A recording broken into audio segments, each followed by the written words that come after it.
Alright, good morning everybody. Today we're going back to Pillars of Eternity. Yesterday I was pretty groggy and I had to take a break, so I played a little Oxygen Not Included. So it might take me a few minutes to remember what we were doing. I think we just reached a new port, and now we have to go deal with some druids. That's what it was.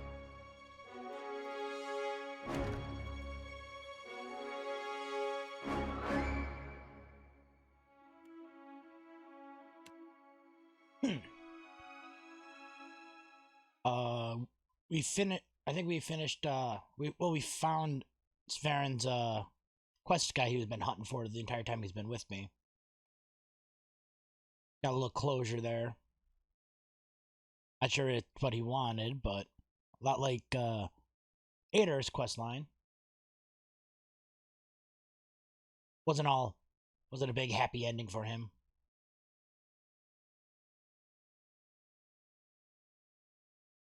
But let's get to it.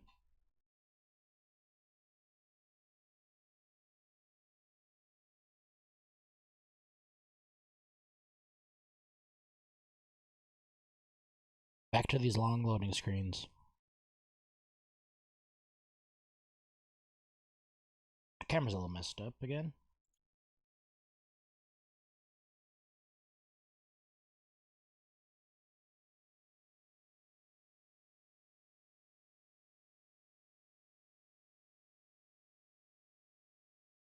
Turn that down just a little bit. There we go. That looks way better.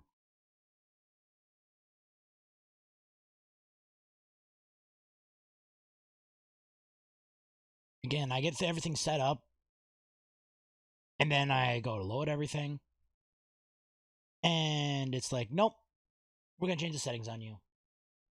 I really need to buy a new one.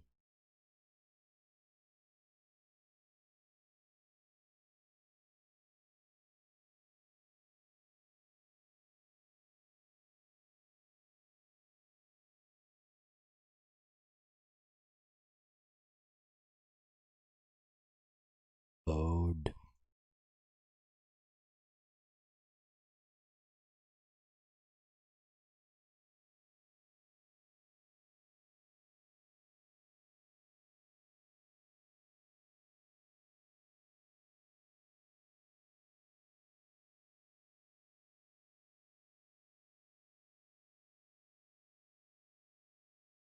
Come on.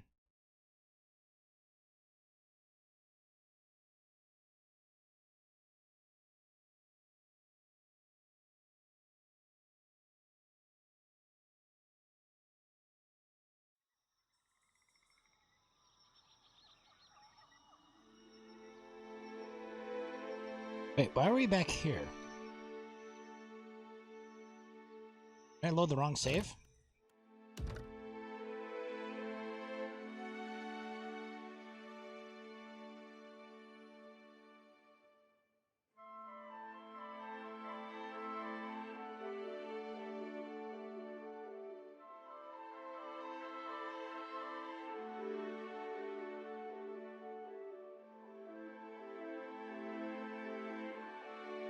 I think I loaded the wrong save.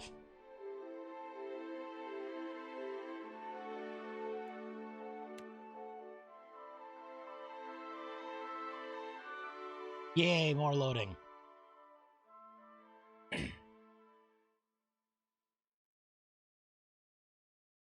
Maybe I'm still waking up. Yeah, this time it loaded like it started loading almost immediately. Loading screens make no sense to me. Yeah, here we go.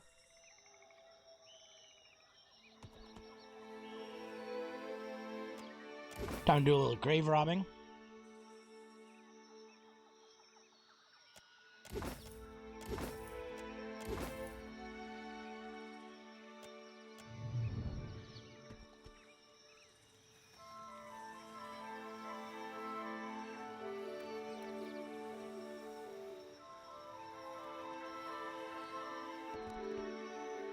There's Melange. I think she's waiting for me.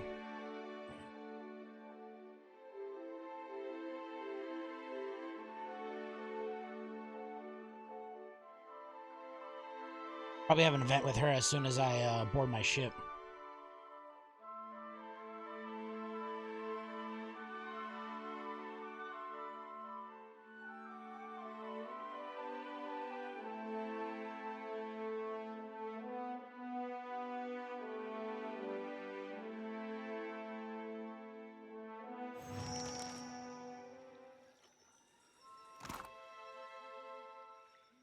Here's the raw ties that they sent up here.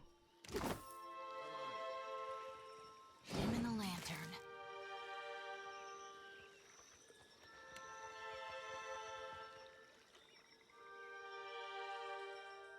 Rise, protect the bog. Lovely.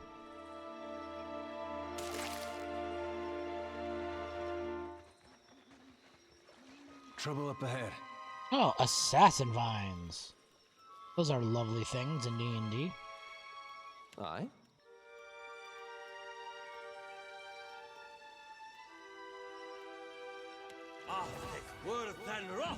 Nope. We're not alone.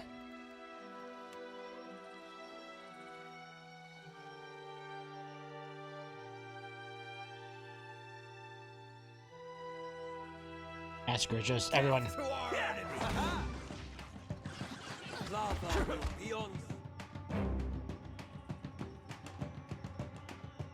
I probably could have went up and around. I'm now seeing that path.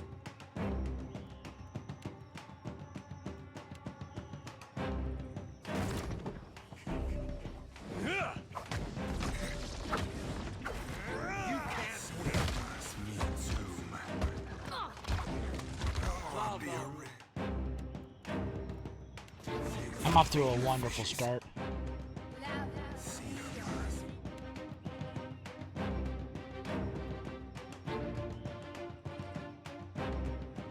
They're weak against ice, so let's get up and nice and close.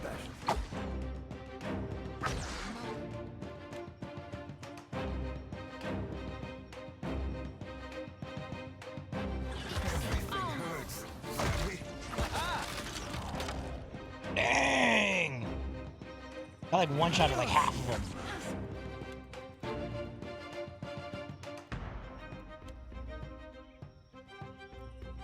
Why don't you just drop a direct cure on him?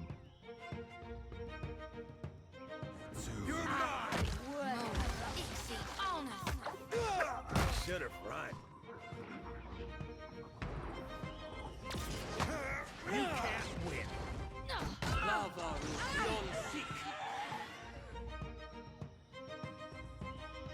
I went a little easier than I was expecting.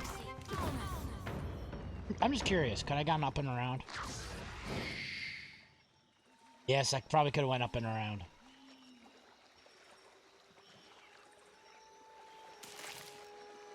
Trouble. Us, kitty.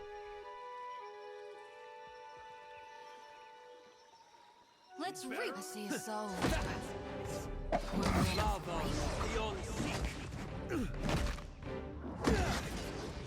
There's a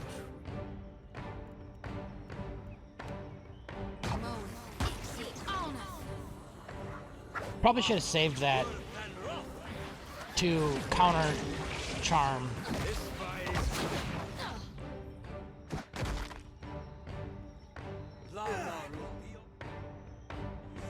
This is futile.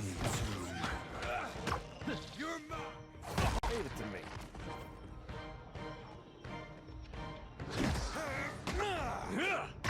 You can't win.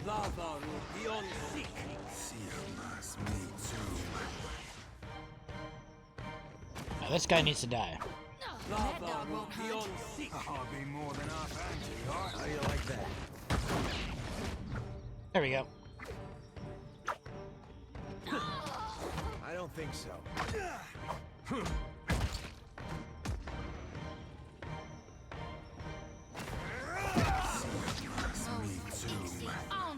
I need something stronger. Do you have any good fire?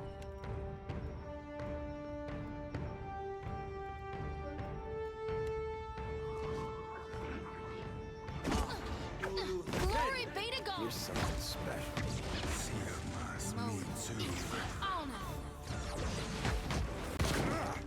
There we go. Got them burning embers flying everywhere.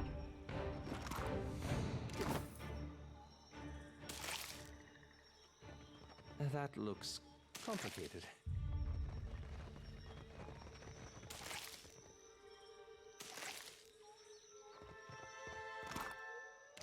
Real quiet now. Is that one of the ingredients I needed? For hers? Oh, I already got it.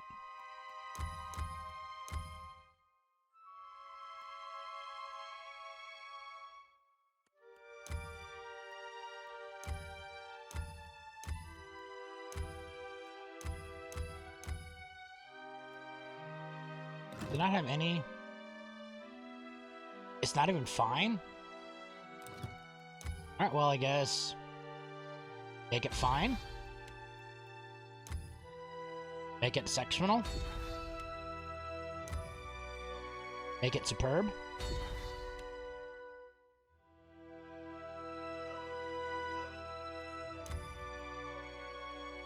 That exceptional? Make that superb?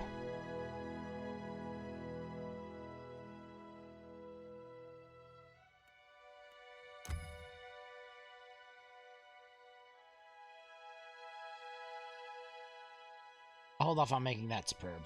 Well, no. You get that nice cleave where that's pretty nice. But let's see my main damage dealer. That's already superb. That's exceptional.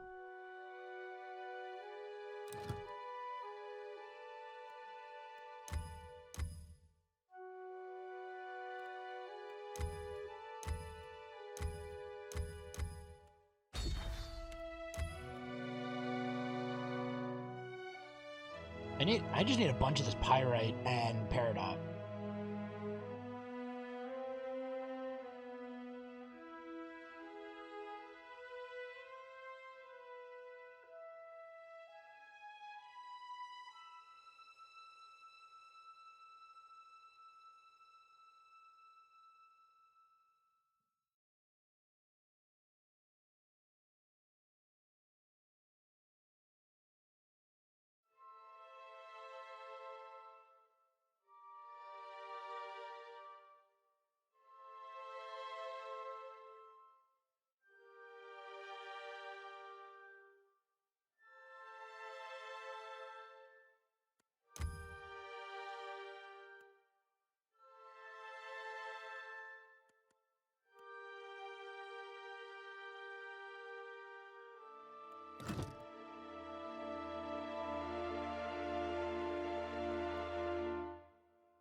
Yeah, let's just make this one superb.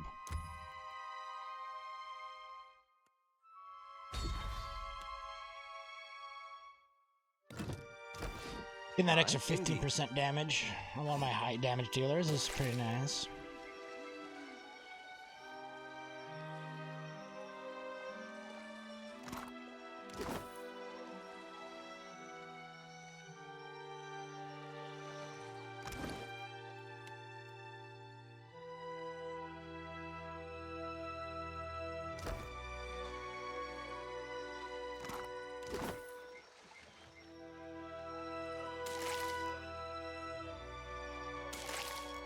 Yeah, I could have totally just flanked her. I got a bear cub!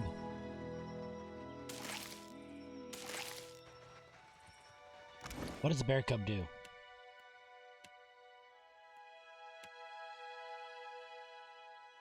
Plus 8 fortitude. That's an ass.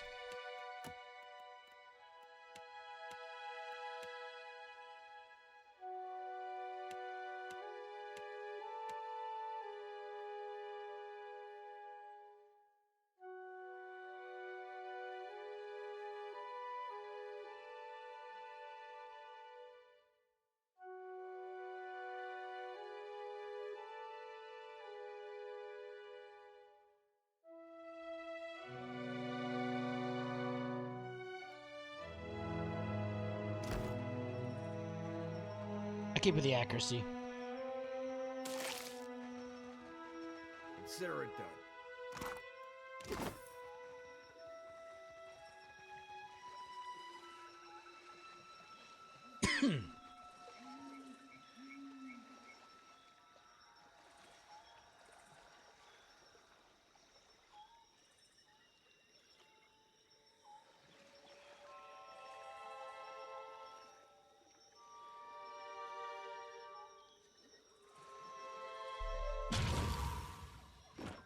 Find 4 godlike druids waiting for you in the clearing.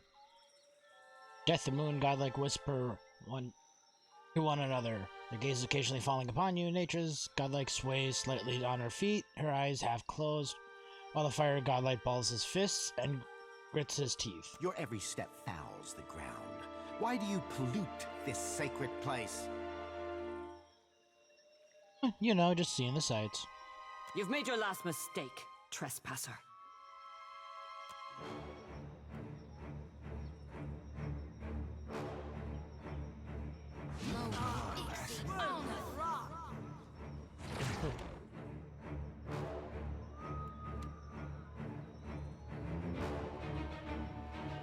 I think the druid a winner.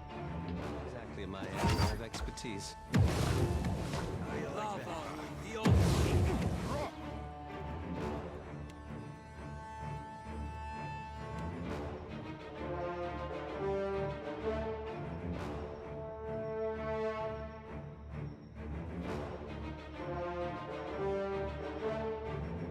Right here.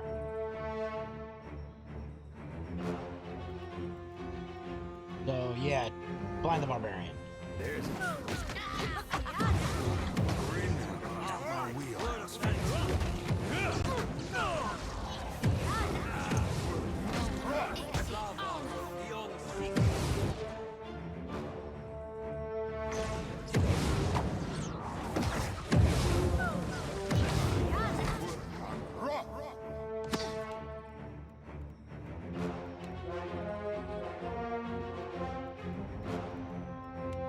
You just drop this.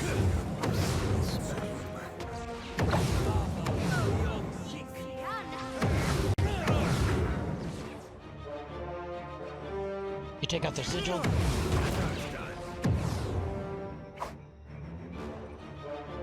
And you take out the sigil.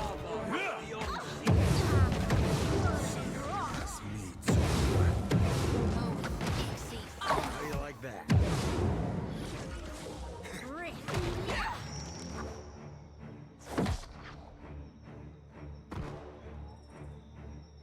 No problem. Oh, that was quick and easy. Oh, and a new bow.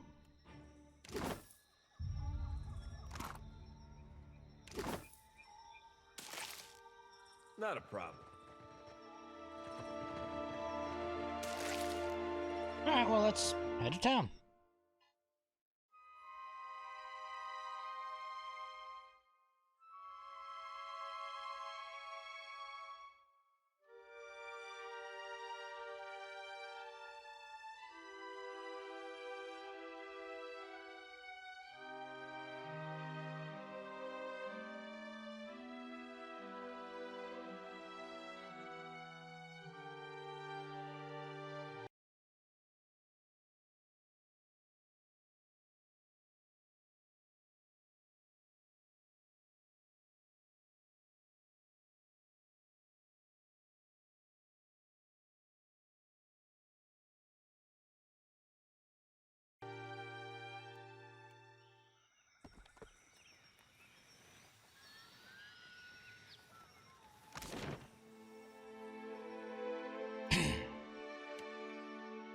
Fleet Master's quarters.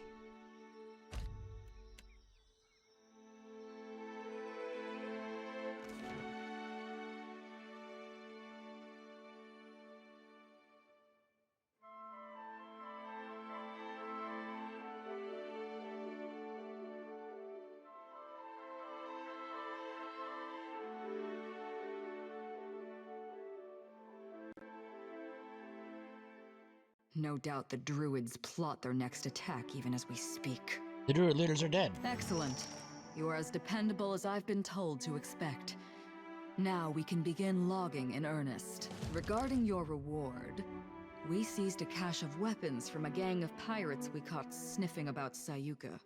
Of course, we only use regulation weaponry here, so I'd appreciate it if you'd take these off my hands before one of my engineers does something foolish with them. Ooh.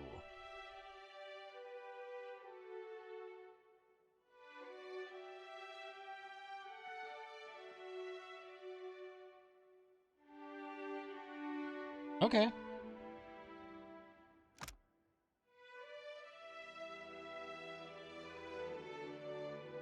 Nice little blunderbuss. You found me with a rare spare moment. That's quick and easy.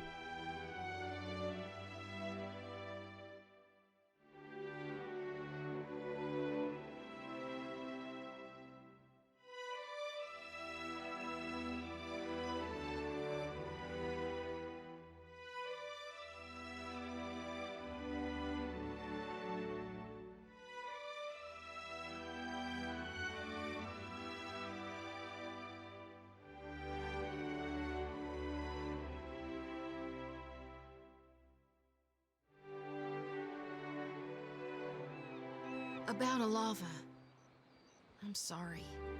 She must have meant a real lot to you. More than I knew. Less than she deserved. But that's all past now. For a moment there, I thought her son might have been mine. It's a shame he wasn't. You would have been good to him. Good for him, too. When I heard, I didn't think I was ready. Then I thought maybe I was.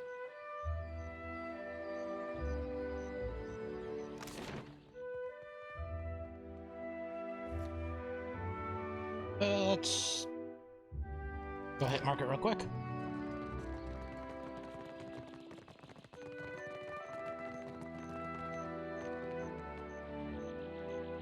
You look hungry. All the wonders of the...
Alright, let's get out of here.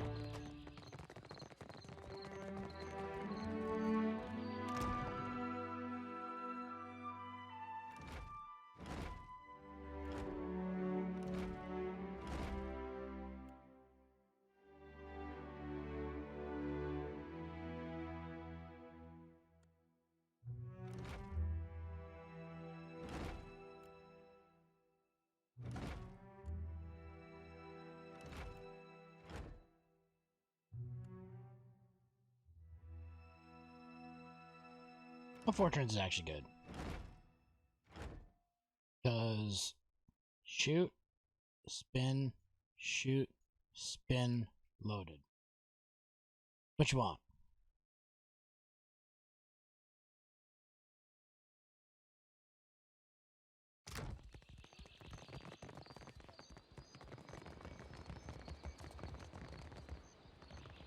Alright, take my little digging out to sea.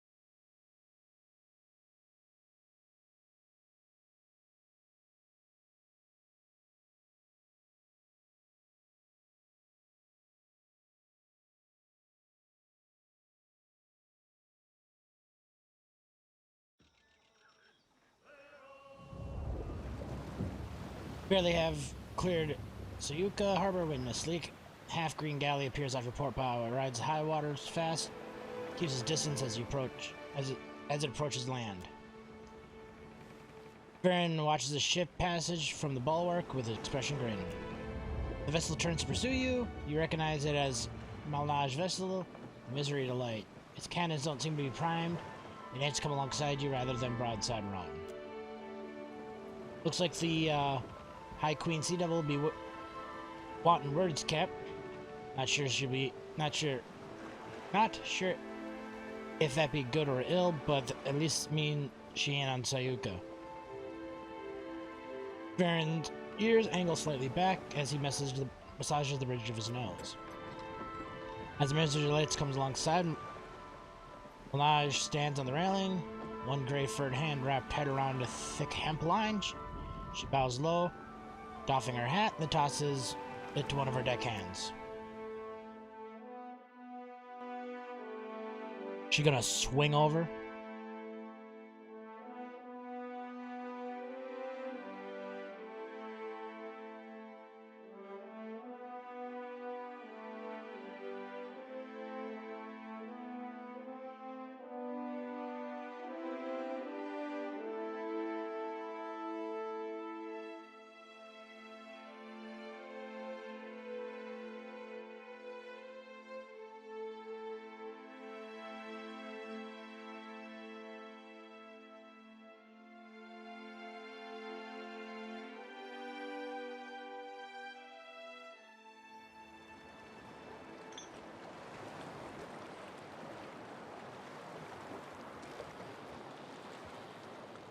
Funny seeing you here, Captain.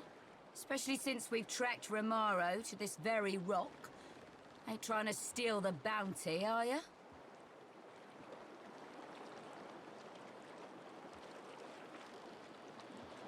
What was it I said before? Kindly fuck off. Romaro's long gone, let it go. Romaro who? I'm gonna like this one. Hey, the deer wooden motto. Used to have that on the coat of arms long time back.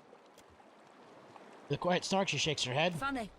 I'd have thought a watcher would have had better instincts than siding with a known traitor. Fuck it. We'll deal with you first, then go have a little chatsy with Romaro. No quarter, lads and lasses. Alright, guess I'll kill you. I don't think I can pull that off.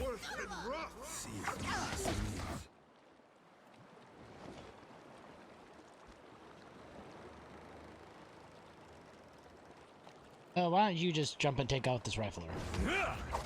This fight is mine.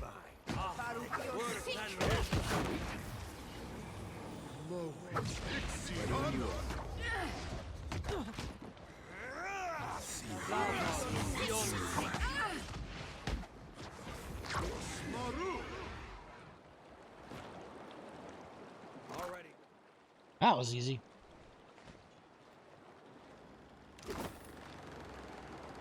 Can do.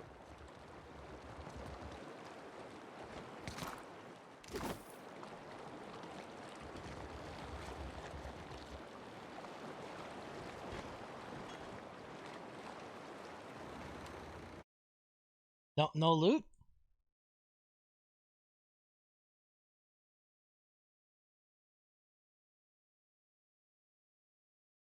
Wanted to loot her ship.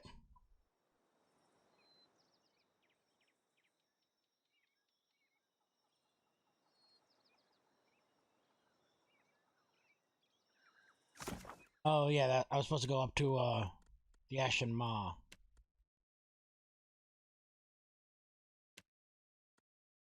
Do a couple of quick bounties here.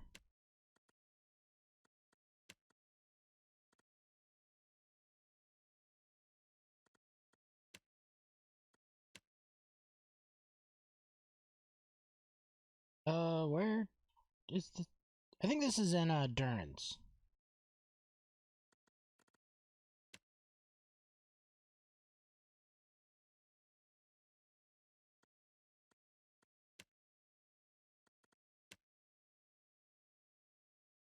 Uh,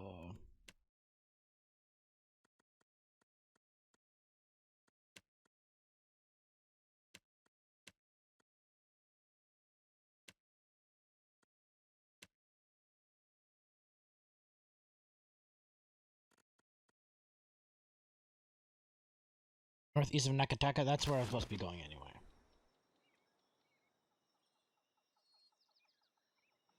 So we'll head here first.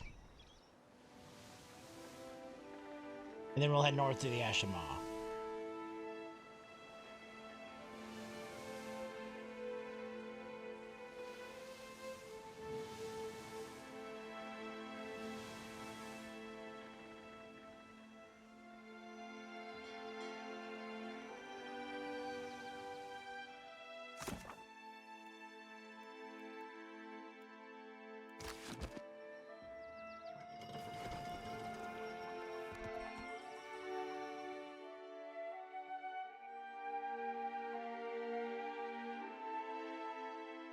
Suppose I could have went to the Ashima first, level up a little bit, then this place may have been a little easier, but at the same time, I like a challenge.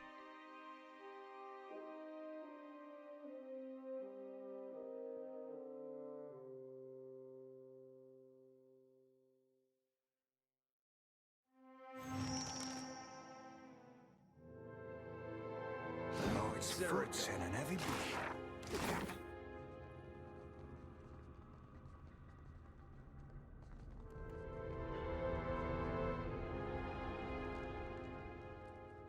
We're in a library. You can't find the right book? There's a lot of books. Look, Carter. And not the words, not just the pictures. But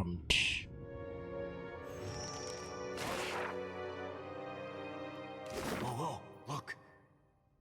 Yeah.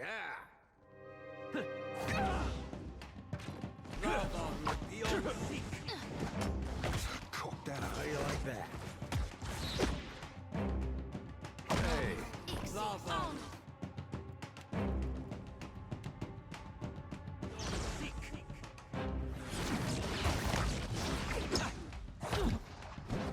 Done and done.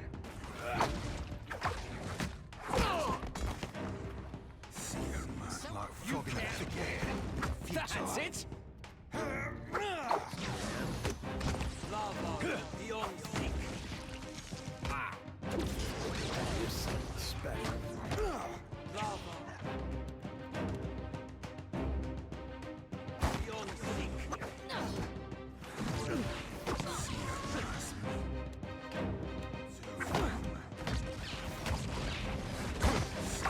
Like frog in a thicket. you focus on this guy.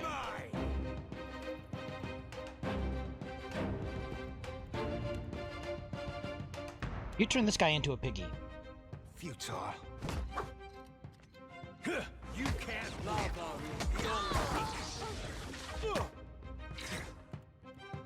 We got more people. This is gonna get interesting. See me too, man.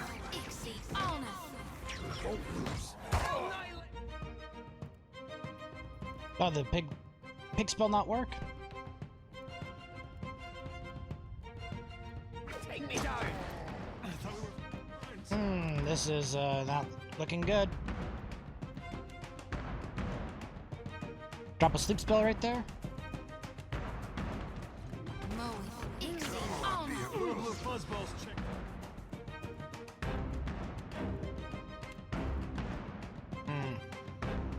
This turns sour real quick.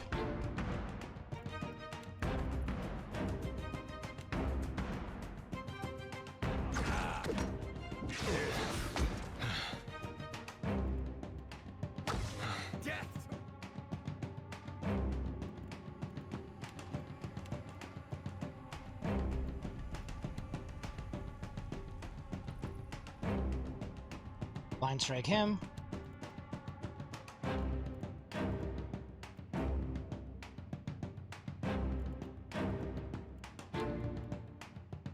Another withers on the vine. This weapon's no good.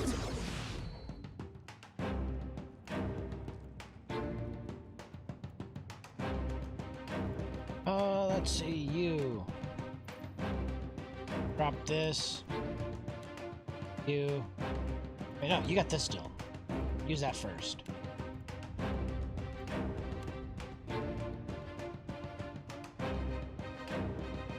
Then you cast this.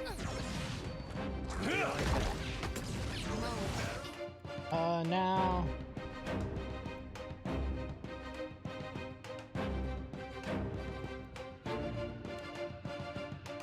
Chain lightning him.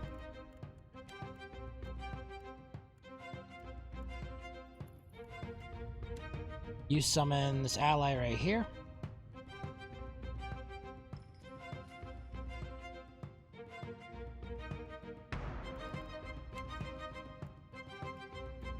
I'll use swig a potion. Oh no. Better try something else. Don't count me out yet.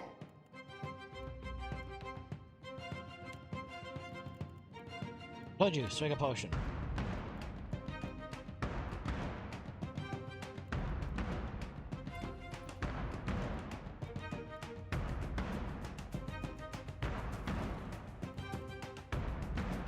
Let's see here. Some tentacles.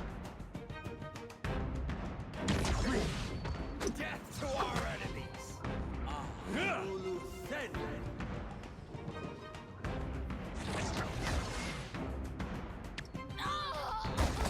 Mo, Ixie, oh no. There's a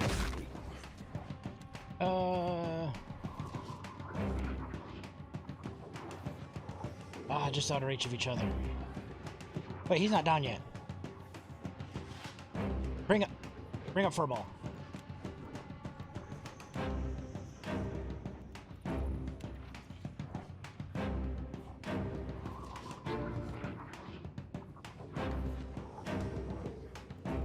Hey, you swig that potion. That'll be the best bet for you.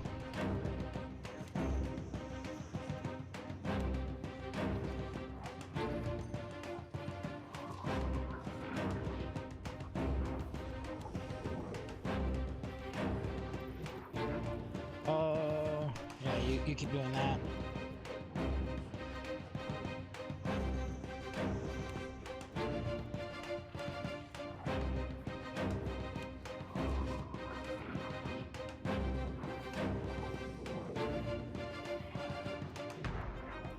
Yeah, you chain lightning first.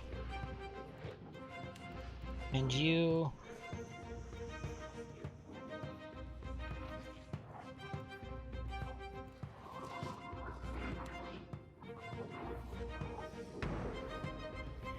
Drop this.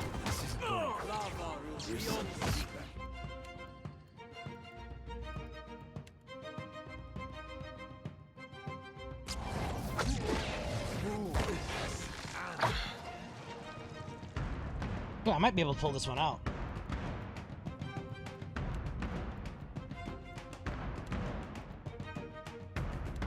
Revive blue. You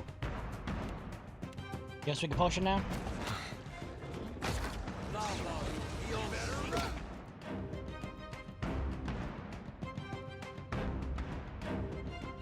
Why aren't you swigging this potion? That's how it's done. Quick, toss me something.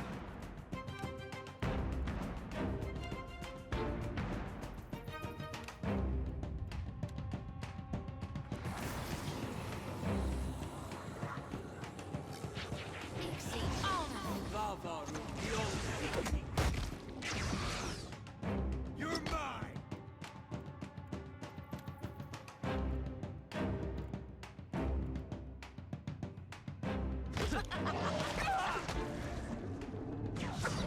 Better try something.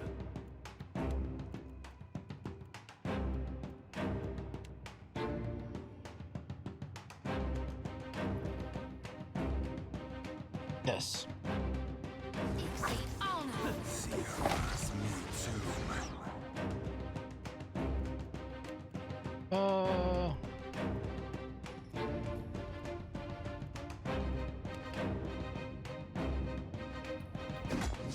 Death to our enemies.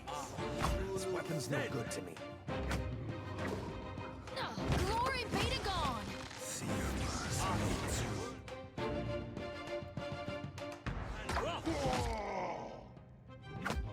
Me and you are about to mix. Sorry, friend. Okay. Oof. Pull this one out my butt.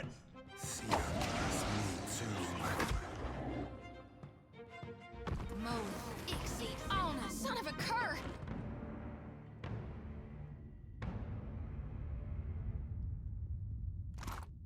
Ow, that was a rough fight.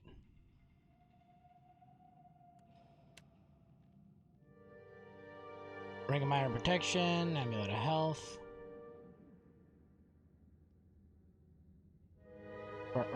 Reliability, Exceptional Scepter.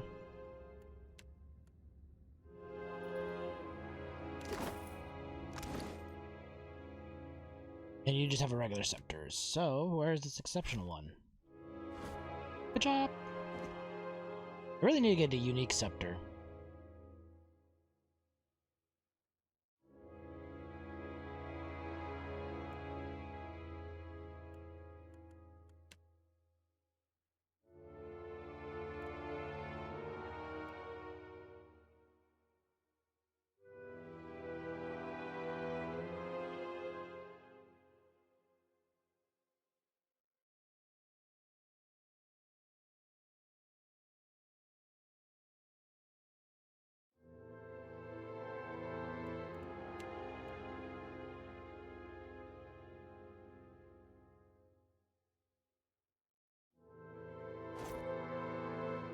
I don't use that power surge nearly enough. I'd rather have that passive ability.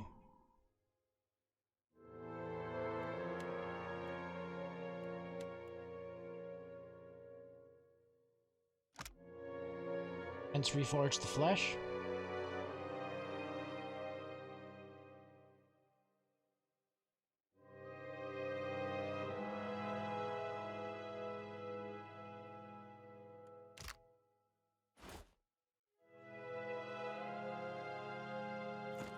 Doom. Doom, and how the hell do you not have a cape yet?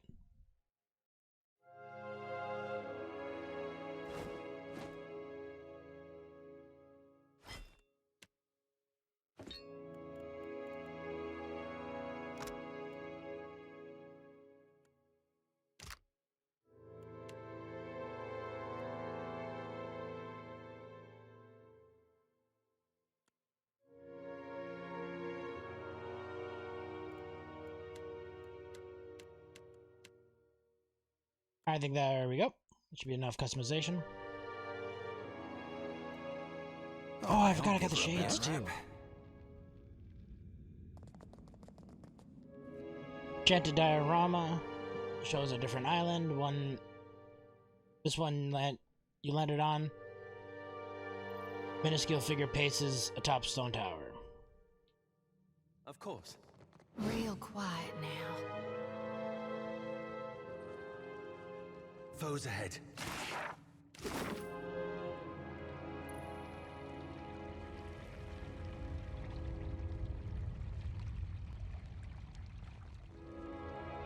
These inns are in for a bit longer. Beyond Me too. How do you like that? How may I? Lava rule beyond seek.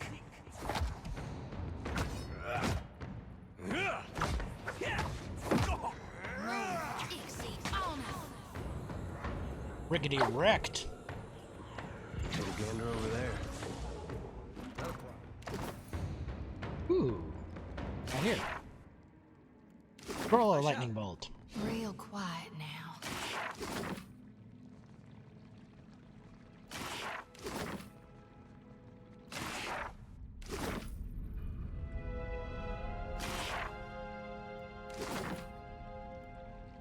Come on, give me something good. Ooh, solution. That was something good.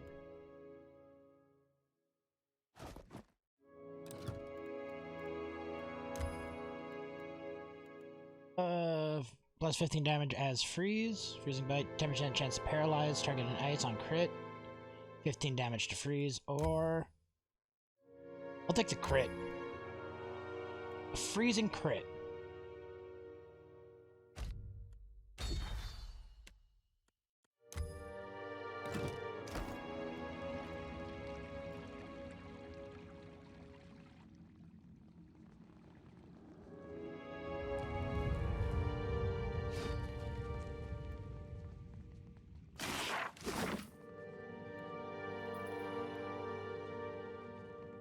Ooh, have yourself a look at that, mate.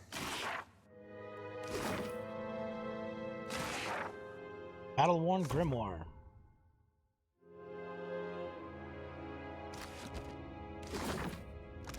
Let's actually do this.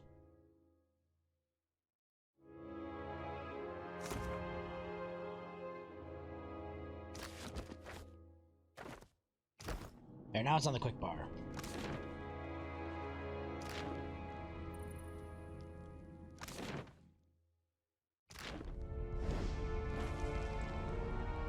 Gotta remember that I can actually switch those.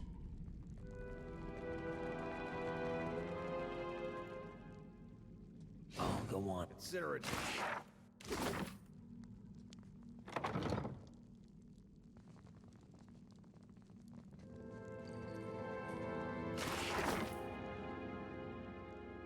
Tiny plaque reads, Horizon shipwrecked under command of Captain Ko on her final voyage for lost Kozo. Oops. A light's foot and an heavy bullet, Cap. Oh, did I already kill everybody in here now? One grand encounter?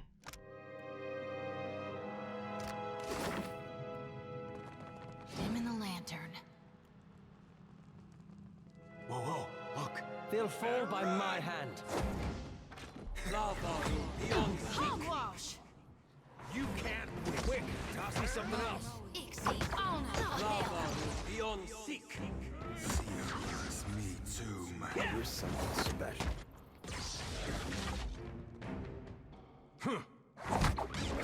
You're mine. Just giving them a fair shake. Yeah? Better try something else.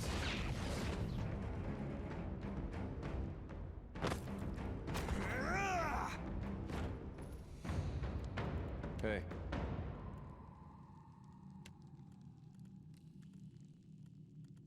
Hey. Ready when you are. What for, Cap? What for? How about I actually loot the body? And upstairs.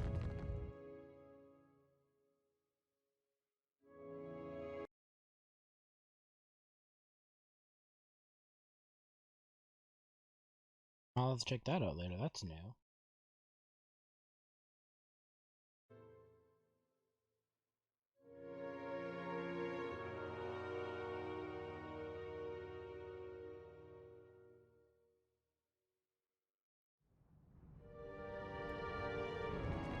Keeping an eye out. What do we have up here? Watcher, ask them if they got a model depicting hell.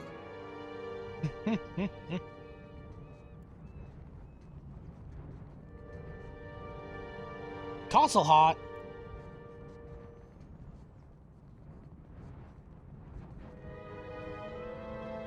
Not a problem. Control mechanism and orrery through all. Some levers show signs of meddling. Black bears mark upon the side, swiping the handle away the dust. Read the plaque. Kara, if you're reading this, you've forgotten again. You blasted mine to bits, trying to describe Bakara's clarity. Thought, I'm sorry.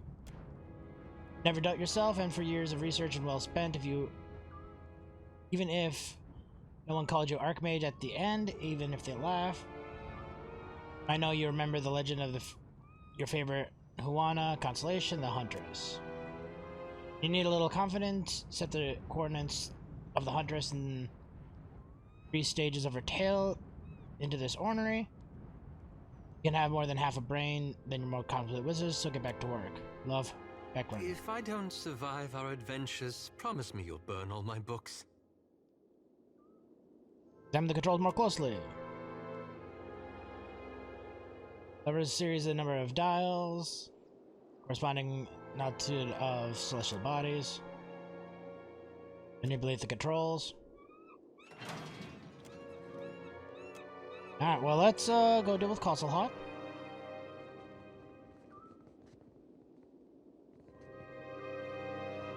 I don't like these things. That thing's gotta get removed quickly.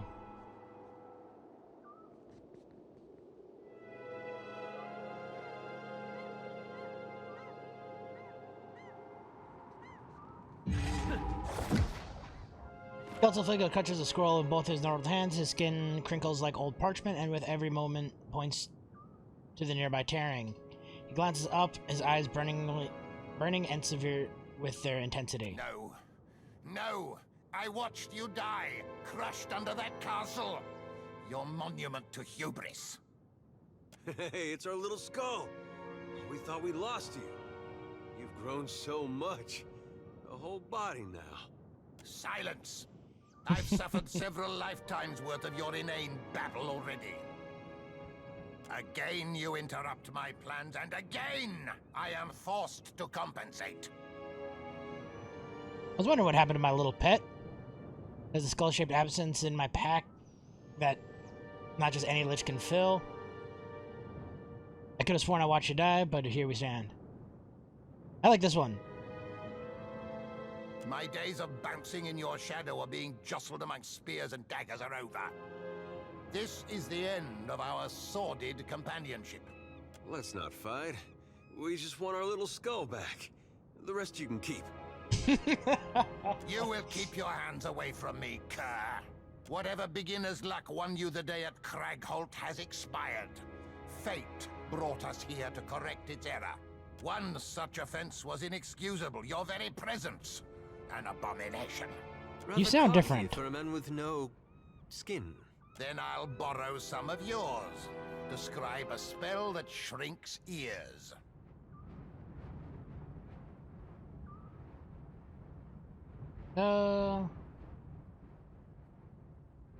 Speaking of abominations, didn't I kill you? He was a lich. We brought him back. Yeah. I see we've already descended to petty jabs. This should be over soon. If the Circle sent you to interrupt my research, I'll fashion a scarecrow of your remains to deter their next hapless victim. Thorn Bannermen laid siege in Cattle Hut before. Why are they here after you now? How'd you end up in the Deadfire?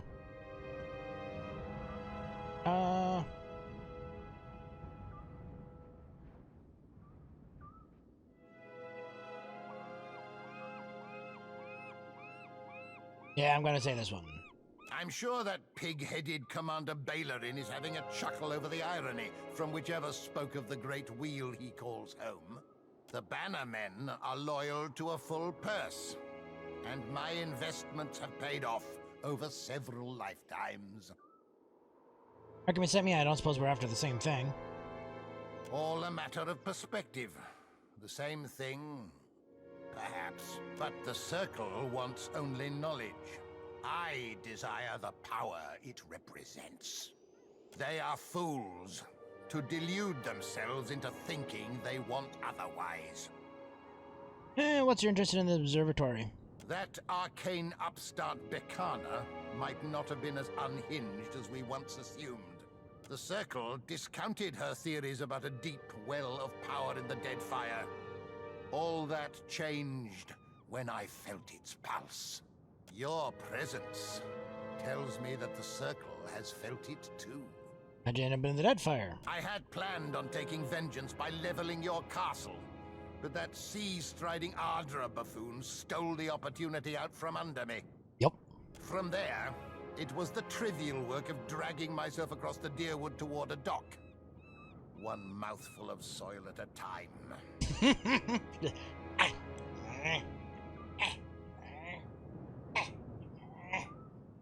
Then, I arrived in the Deadfire as any simpleton would, by boat. I'm gonna mount your skull in the Deadfire as a figurehead. You would have done better to submit and wilt under my power. The things I do to you will make that end seem a gift. Grimacing Consulate raises bony fingers and mutters an incantation under his breath. So yeah, you guys focus on just nuking that down. You drop a nice sleep spell right here.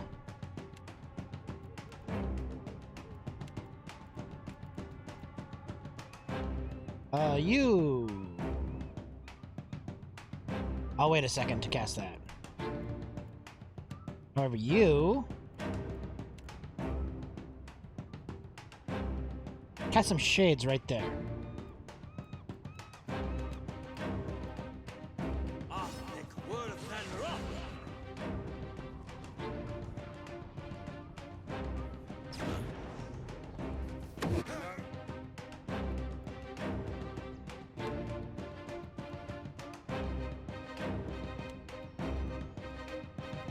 Alright, now that you're a little closer.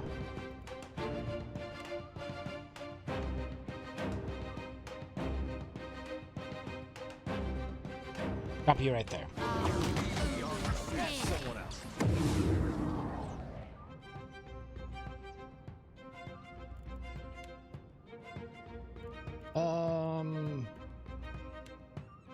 Those guys are out of mind control reach. Mind control him. Go Shatter. Go Shadows.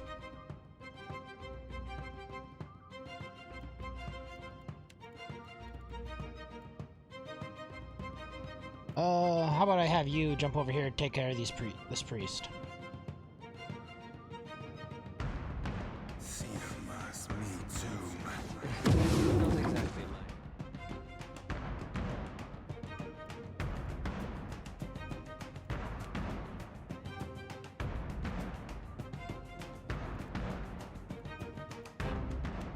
And you do a little chain lightning to him. Of expertise. Cannot whack him any harder. On me.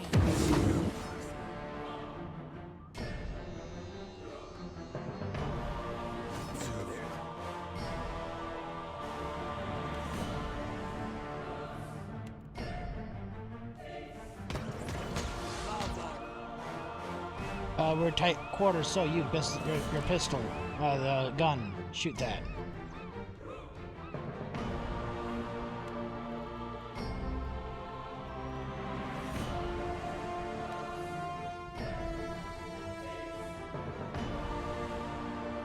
Cast this first.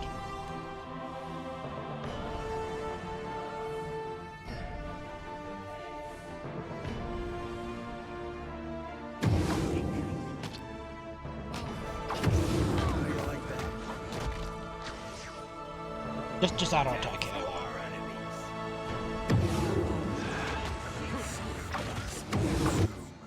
Alright, now do that to Castle Heart.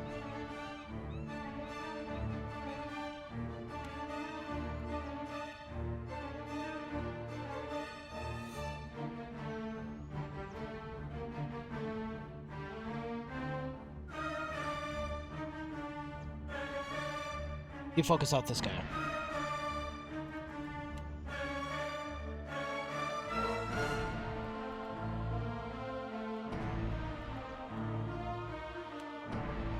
You cast this.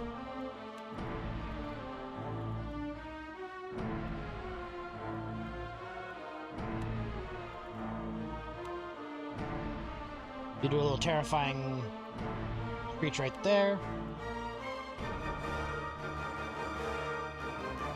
And I feel like it explodes a weakness. Yeah, there we go. That'll get everybody.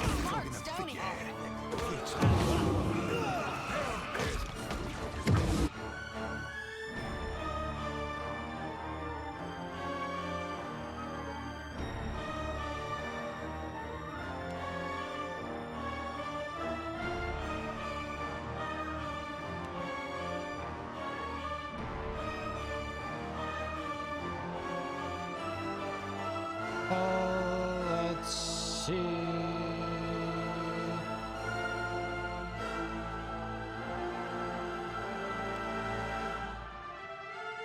I think that's Do a little beyond reaping me. on that guy. Oh no, that's a melee spell.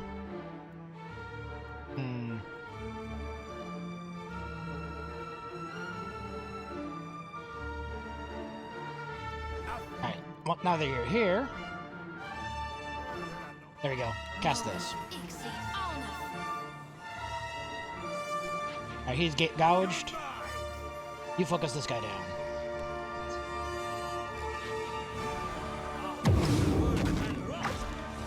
Cannot whack him any harder.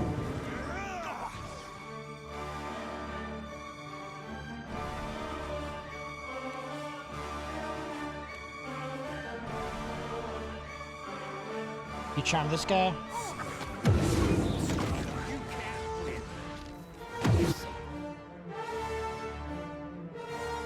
This thing needs to die.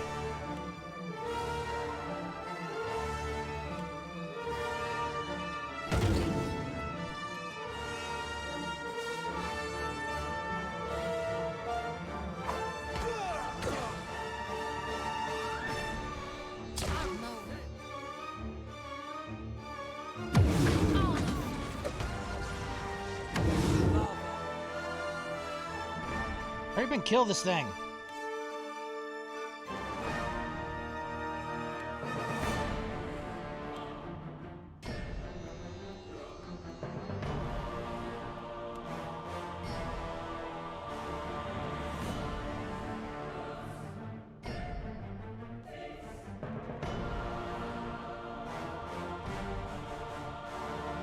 Turn you into a pig.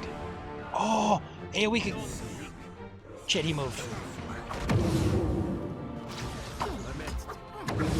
That didn't work. Lame. Let's see here.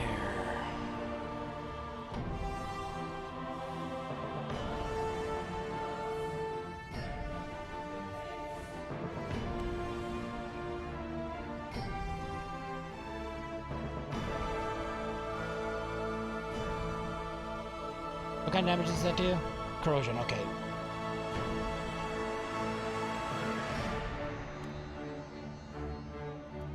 You drop that. That guy is dead.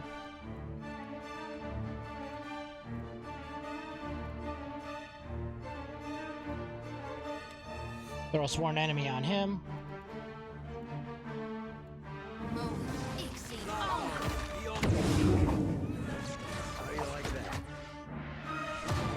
Okay, that thing's gone. Thank freaking God.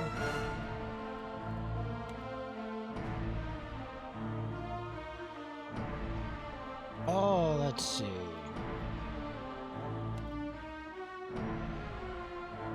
if I can charm both of them.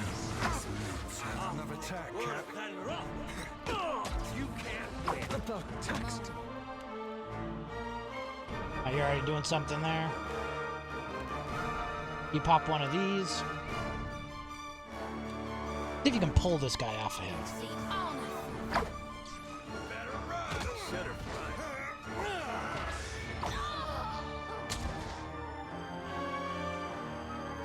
Hit me again and I'll hit you back.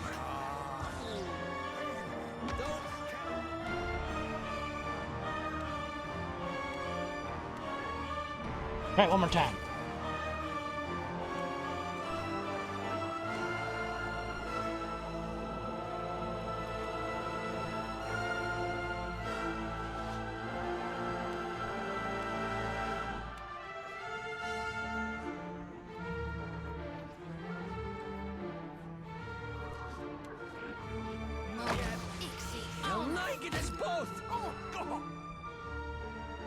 This is futile. Alright, yeah, let's go there. No, what? You go melee again. What? I should have put you melee a while back. Oh, let's see.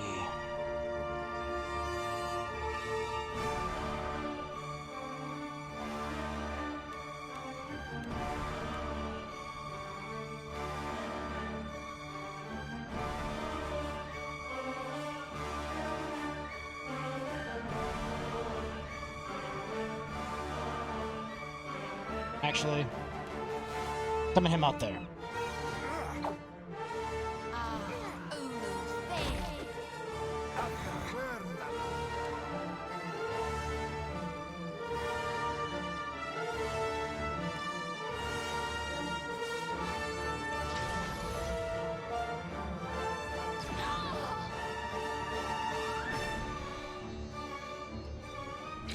Keep him busy.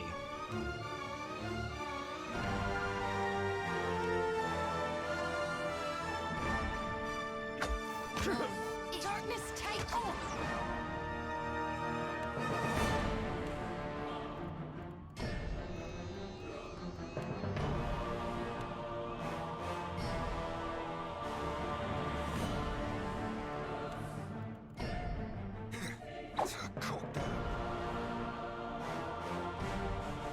Rebirth awaits me. Not yet. No, not on him. Right here. Oh, this guy in.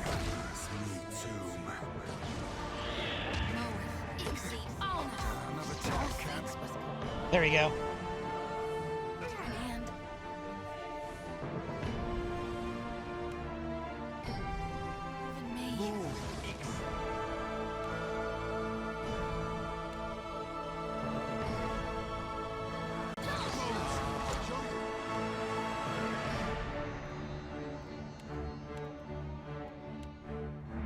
Get her back up. Now she can cast this. There's a treat.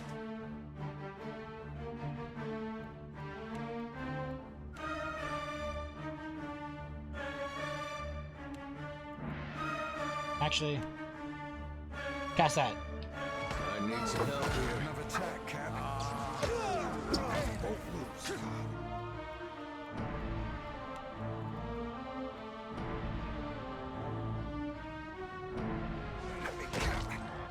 Take that. Why did you run over there?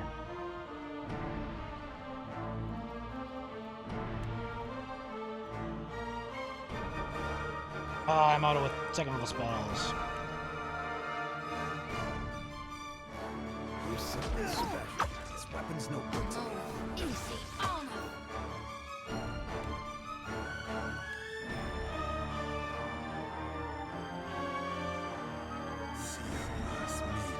Gotta charm this guy. This isn't going for me. Slip. Yes! Keep fighting.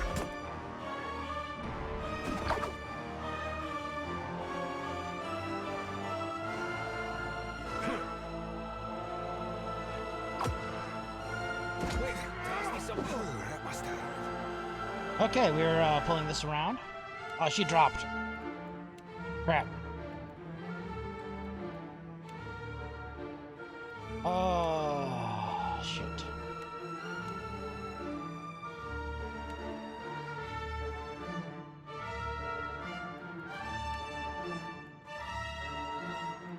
So close yet so far. Another attack, Cap.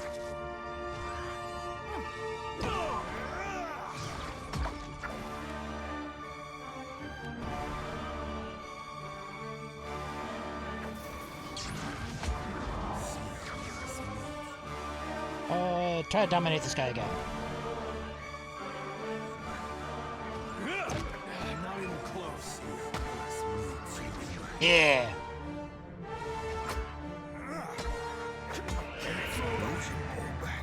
Captain. What do you need? Another attack, Cap.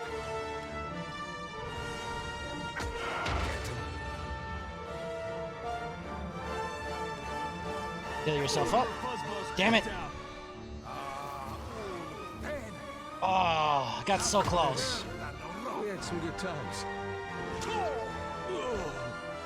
I think trying to focus this thing out, if I would pulled him down this way, it would have been better. It just took too long to take that thing out.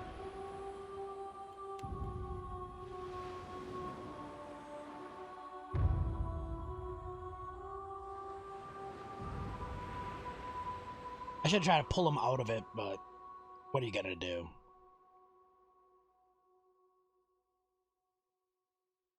Either that or should have had Odoran jump behind it and focus it out.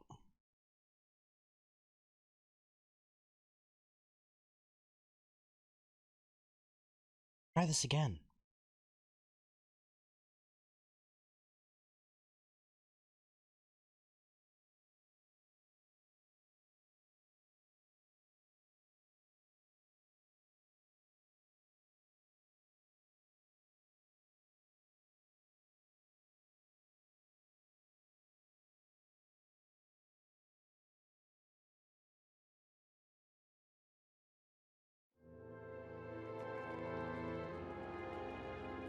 Oh, Ramora'd be half-hearted this side of this.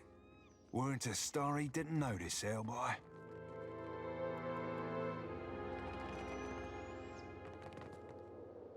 No. Again you interrupt. Don't bother my... Let's not fight. You will whatever one... Rather... Then I'll borrow some of yours. Describe a spell... I'm gonna say nothing to say. Ah, yes. How could I forget your brooding silence?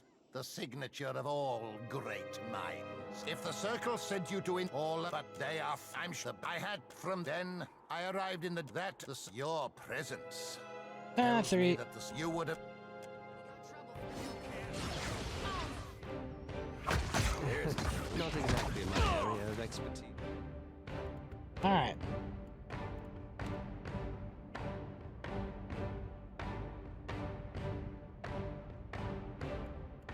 Ground him.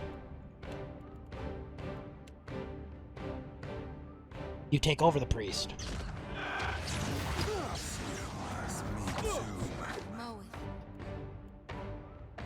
We're dropping. Damn! Got wrecked real quick that time. How about we just get him up right now?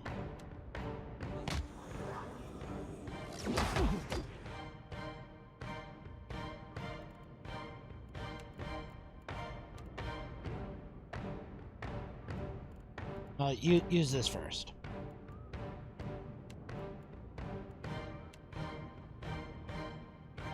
Let's see how many of these guys we can put to sleep.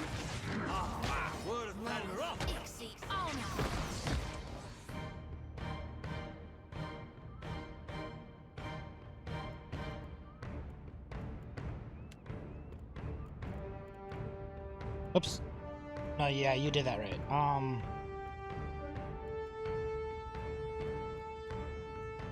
You summon some tentacles. And you...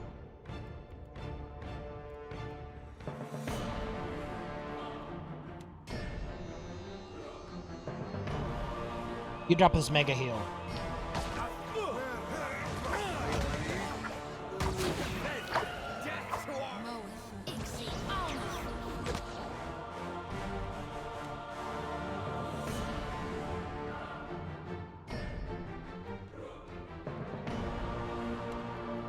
You.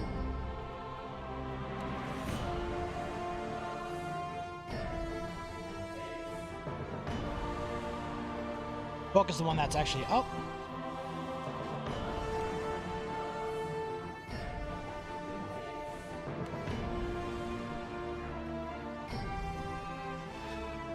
You cast this.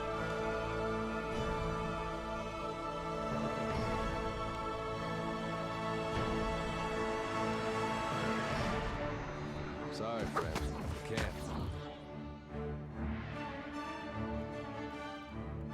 You're mine.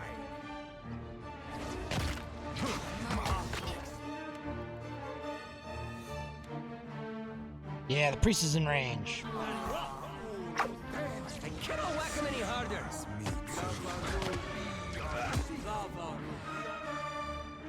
Alright, the priest is mine.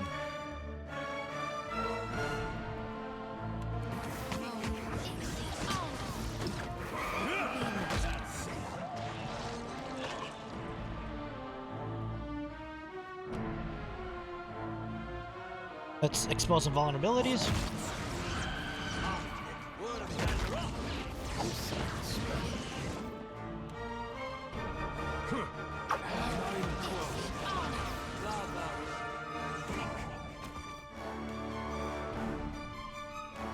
Charm the priest again.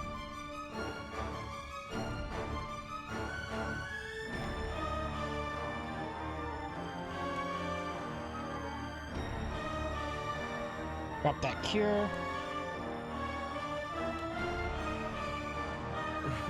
Not exactly my area of expertise. It hurts, savvy?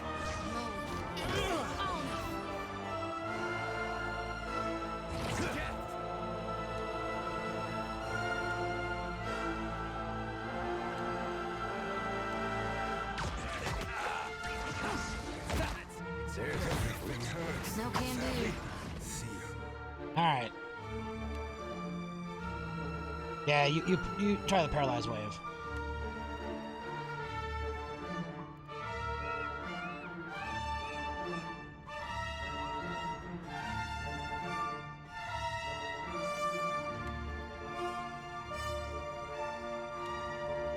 And you drop that.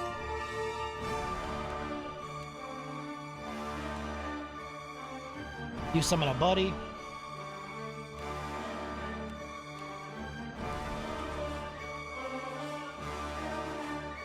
You gouging straight. Yeah.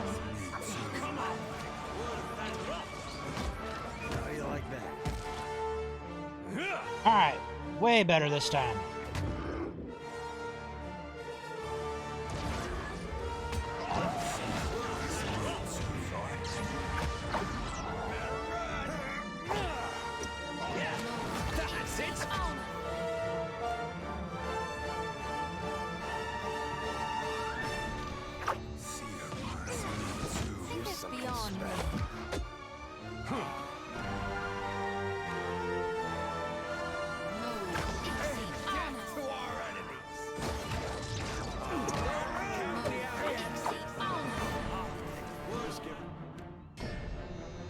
No, not him. Oh, you already casted that.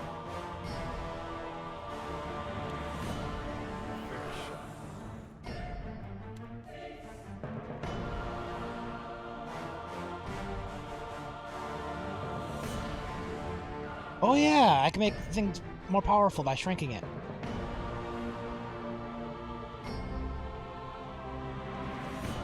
Wait, when did this guy get up? Charm him, please.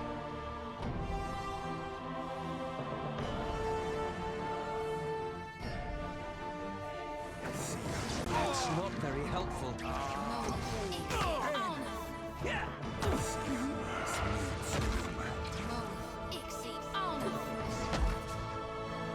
Really? He came back with 1 hit point?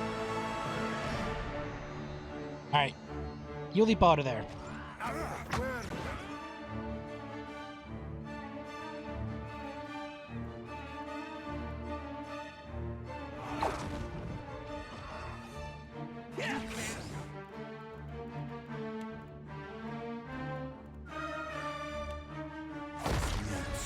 Sorry, friend.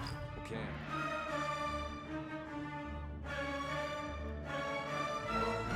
Why aren't you healing?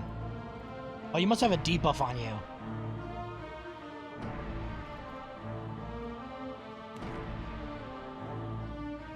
Lava. Better run.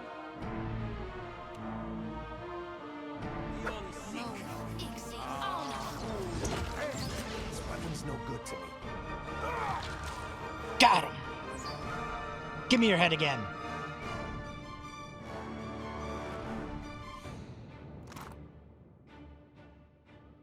Hey, what's this weapon do? Big old greatsword.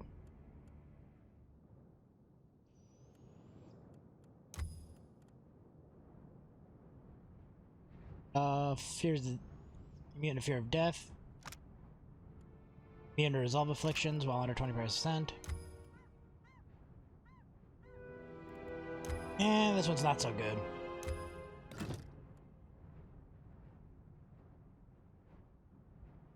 Iron Clasp Grimoire.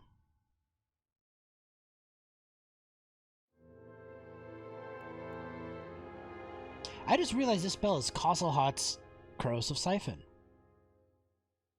Castlehat's Crushing Doom. Castlehat's Corrosive Skin. Castlehat's Parasitic Staff.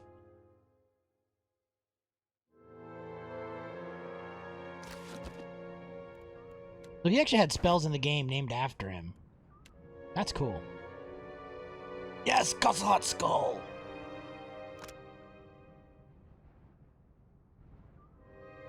Yep.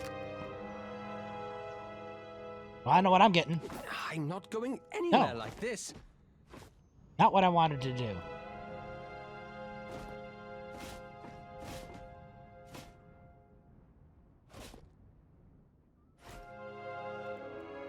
At this.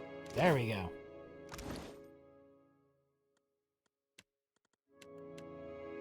Where are you?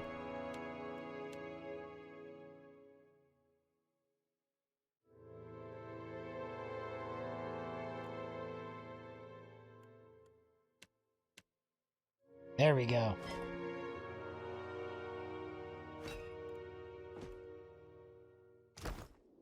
Can do.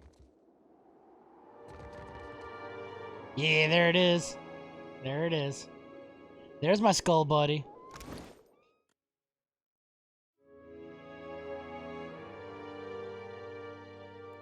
Alright.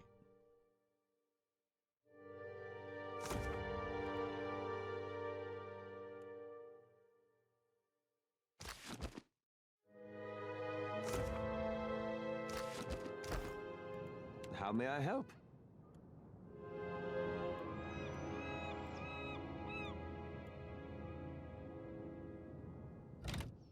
Alright.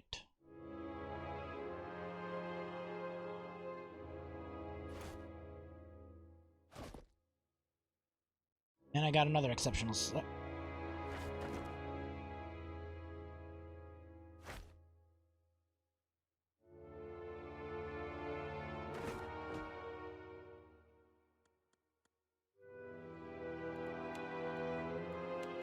don't think there's really anything else that I got there that was good.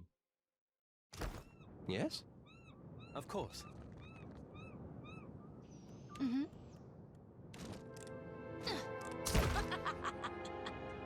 Oh, it's immune to piercing. This cannot last, you know.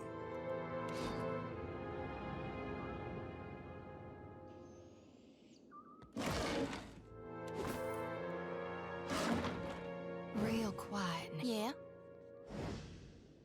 Brass telescope has recently been cleaned. Both lenses are polished to a fine sheen. I know. Look at the constellation for the Huntress. About the Huntress with ease, her bandolier of weapon standing out as a band of stars. Look through the telescope. The ocean stretches before you. The night sky is no stranger, but you seldom see it with such intimacy. Dizzying spell overtakes you. The blue stars out of normal positions. When the focus returns, each celestial body cracks open one by one, their lights bleeding together. The stars converge to form a series of winking eyes. Greetings, pal. The worlds themselves turn out in the stars. Beneath winking crescent moons widens and grows whale. While you're looking around, try not to think hard about what's up here. Some secrets are worth keeping. You blink, and the night sky reasserts its normal configuration. You look like you could use some fresh air. Okay, then.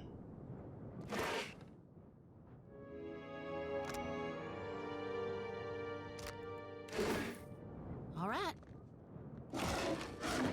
All right, let's go back to this thing.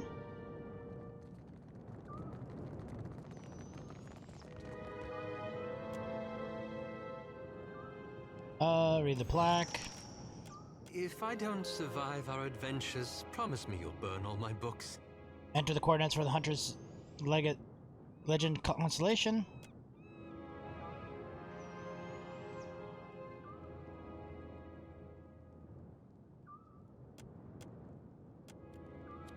Did I?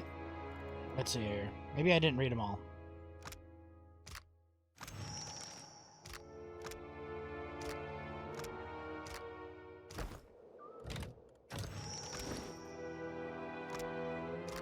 There. Manipulate the controls.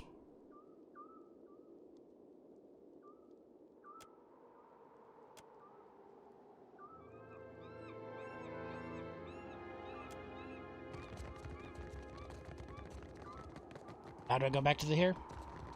That looks complicated. I'll look for the constellation of the Kingsfisher. Panther. Leviathan. There we go. Now I have to come back here. That's what I was missing. Nope.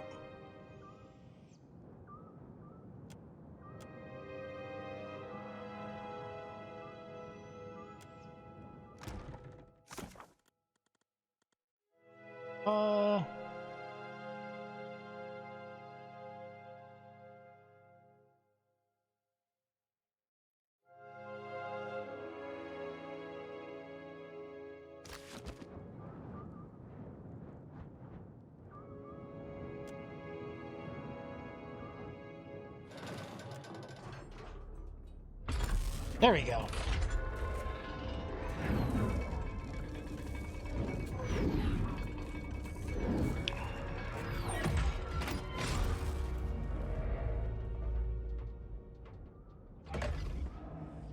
Ooh.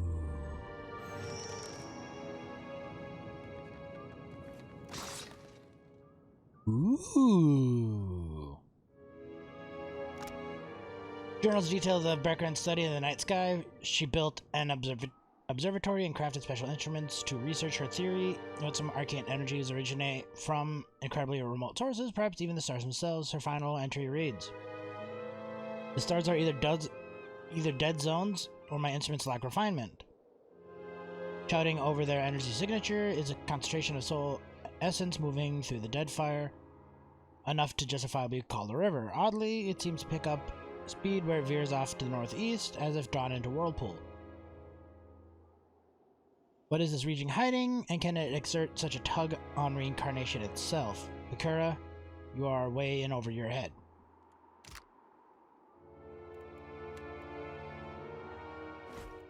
You'll be taking that.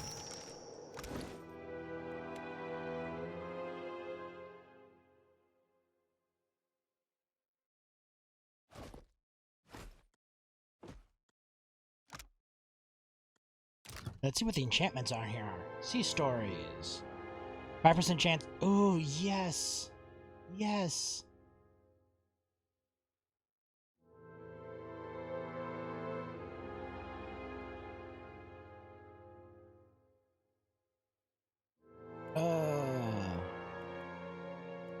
Just a dream.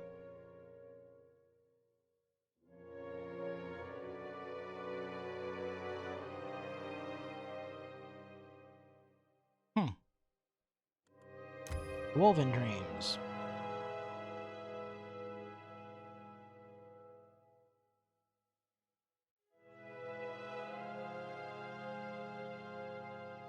Okay. And beasts imagined. Oh! Oh! Oh! The one has a 5% chance to turn him into a pig. Oh, that's glorious. 5% chance to turn him into a pig and 5% chance to charm. So can I charm a pig? Grand's fantastic friends. Summons a pair of drakes to fight for the caster. Tall tales. Archimir's dazzling lights.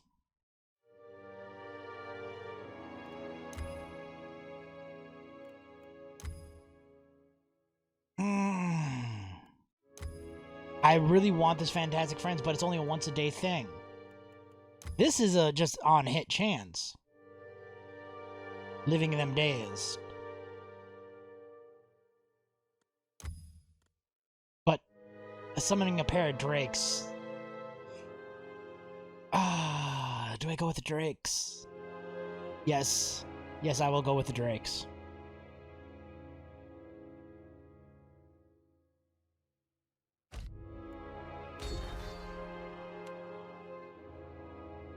A whale of a wand. And I want this one. I need one primal wind, and then I could upgrade this thing again. That's a cool wand. I love it. And I was just saying how I want a good wand for Aloth.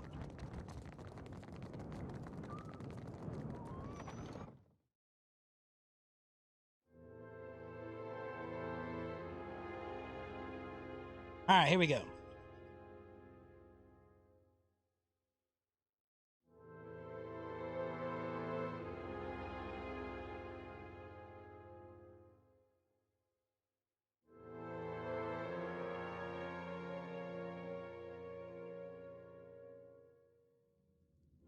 And I believe we're done here. Let's check out this diorama one more time. See if anything I did changed it. It did say it was enchanted. Nope. Alright, we're done here.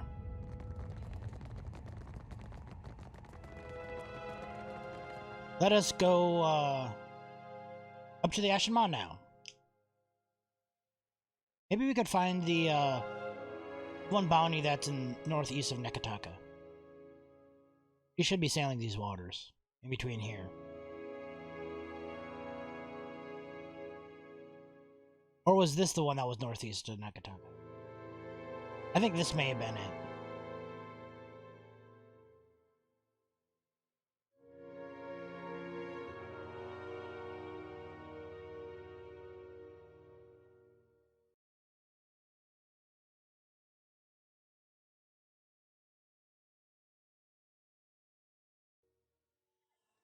Alright. To the ship! Alright, west of Meja. And this is turn that in. Turn that in.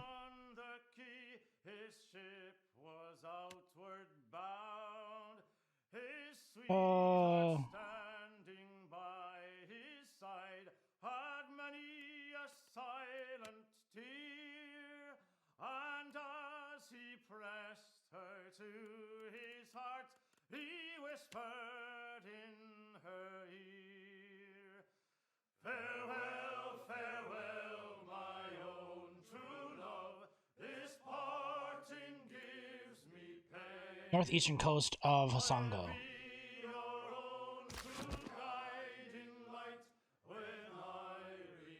Oh, there she is.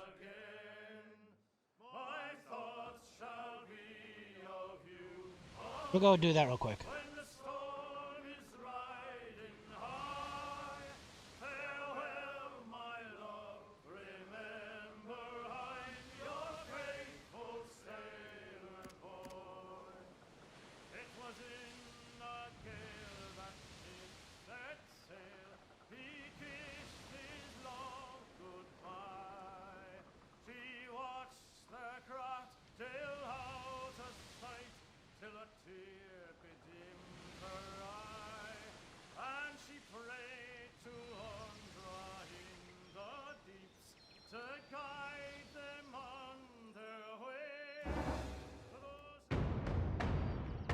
All right, let's get the ship.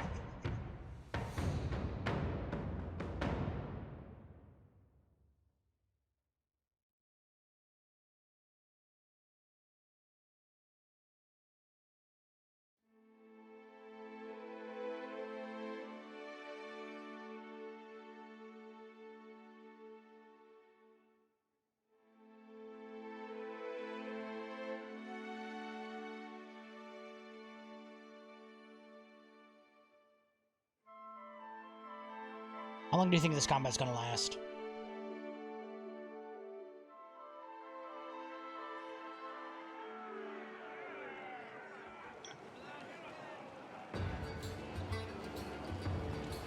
Ooh, this looks like it has 3 cannons on each side. But doesn't it? It doesn't look like it has a central mast, though.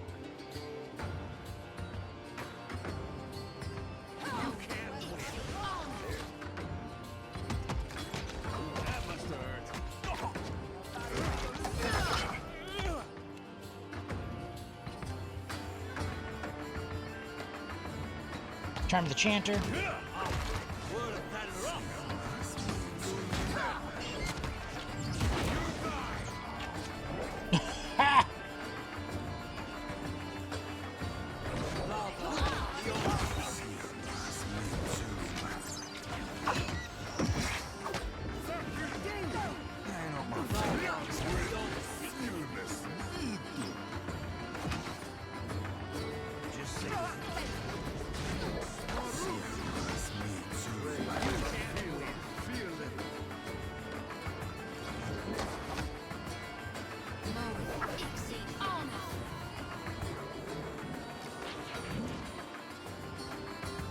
What do we got here?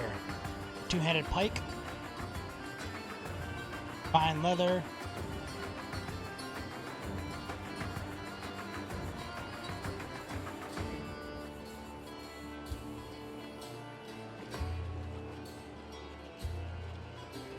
Get coins with crew.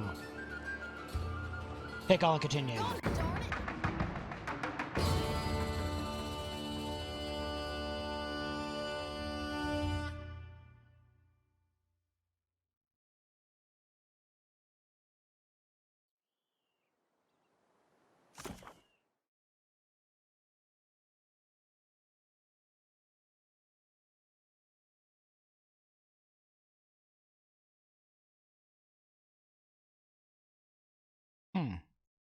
I thought I got a ship. We have to be in town to switch it up.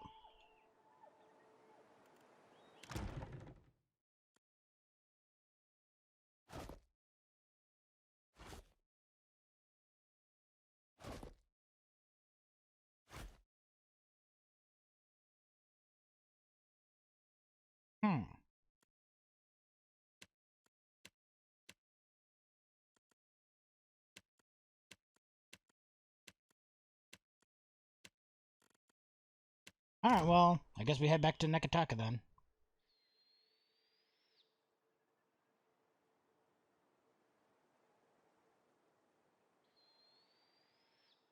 Since we're right here. Bring these guys in, and then we'll go after the Jolly Green Giant.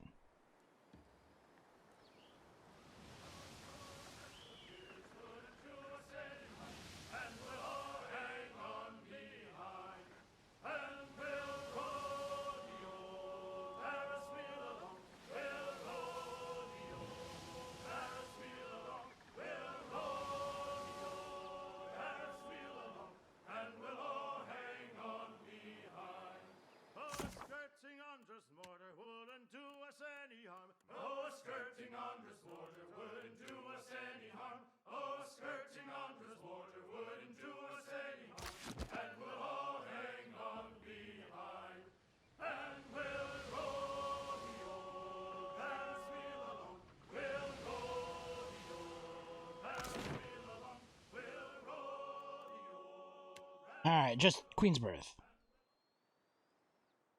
There's something else over here, too. I had to acquire some Luminous Aldra that I never did.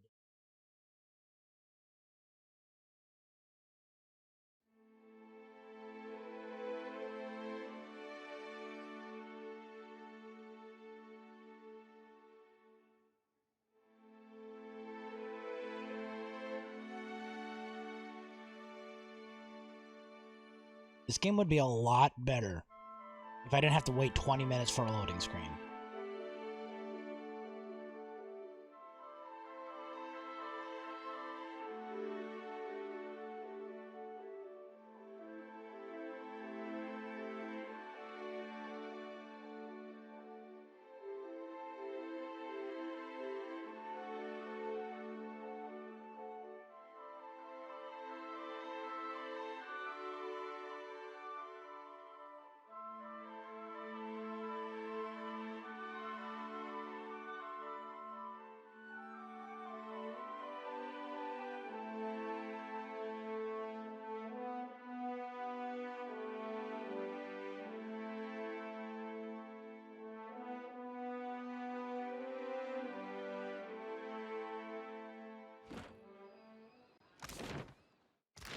Okay. Memory is seeking to buy the black market. She has no stock to sell. According to her, Valiant has a stockpile near their mill in Queensbirth.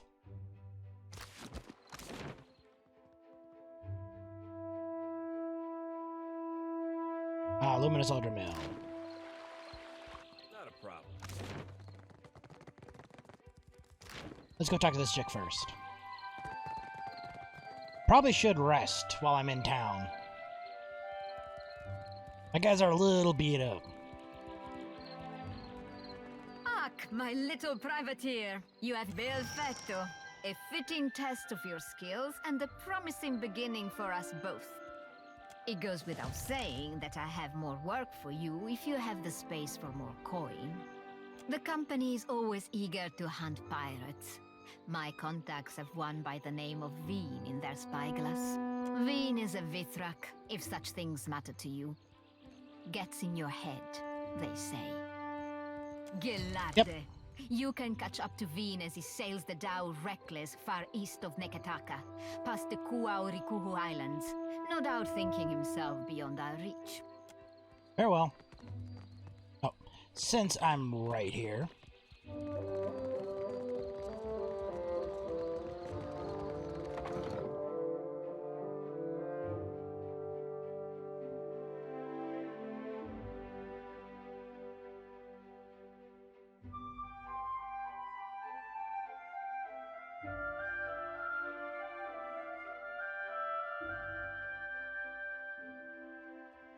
Now, what can I do for you?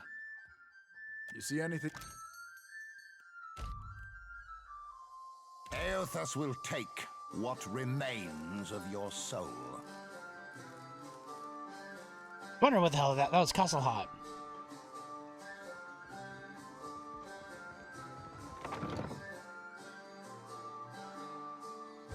Eothas will take what remains of your soul. He gave me a piece of his back. What that bad of a guy.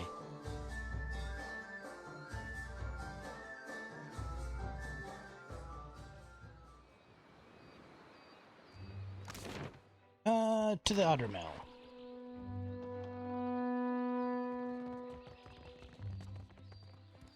Shh.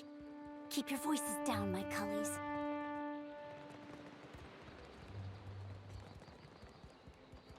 Just a bunch of commoners.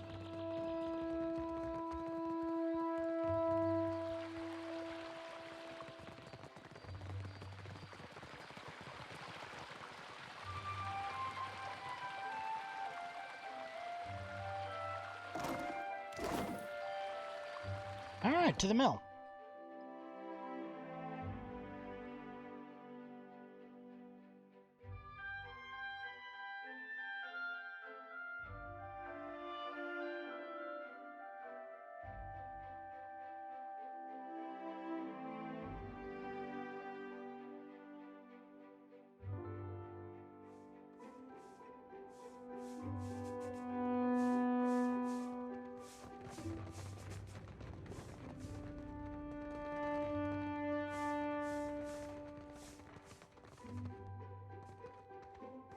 Virgil's voice finds you before she does. She barks in laughter, cheerful, direct sounds resounding throughout the mill. She flits worker to worker, offering critique approval. When she finally spots your shadow, with apprehension, she passes over her face. She hides her toothy grin. If you are here about the taxes, tell the queen, oh, you are not the tax collector.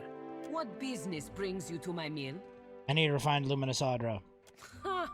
I need a large country estate and several handsome women to fan me with palm fronds. It is good for the heart to dream impossible dreams, yes? The Adra belongs to the Valian Trading Company, Amico. Unless you plan to open a bathhouse to rival the one in Periki's Overlook, we will take no orders from you. I cannot. Alright, fine. Good day. Shut up.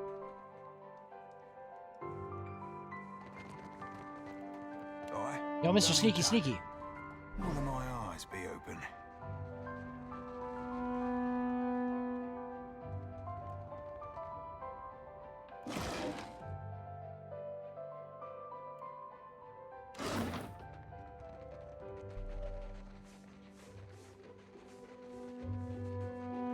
Don't mind me. Just a little burgling.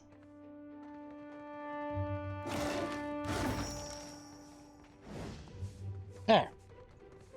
Let's go. Ooh, level ups.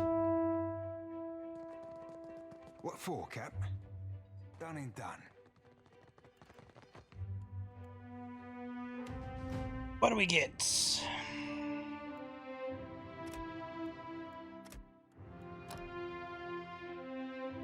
Ooh, new tier abilities. Command you to redouble their efforts, improving their deflection, inspiration.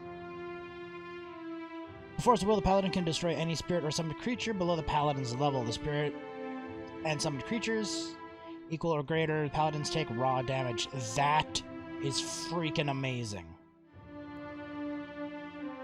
They gain more health, uncanny luck.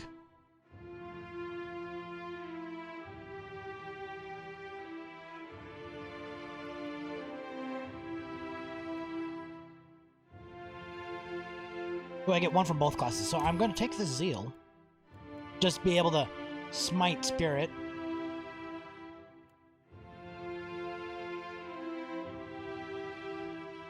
And for rogues.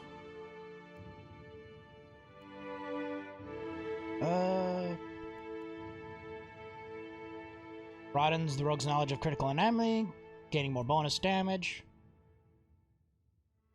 Or enemies near the targets are shaken from the attack.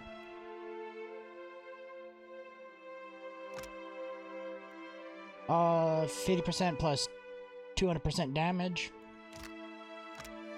Plus 50 plus 50. Oh, that... Another 150% damage bonus. Or AoE shaken. I'll take the easier kill strike.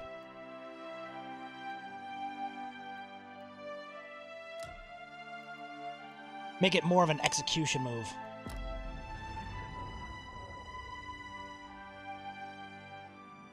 Alright, now Ader.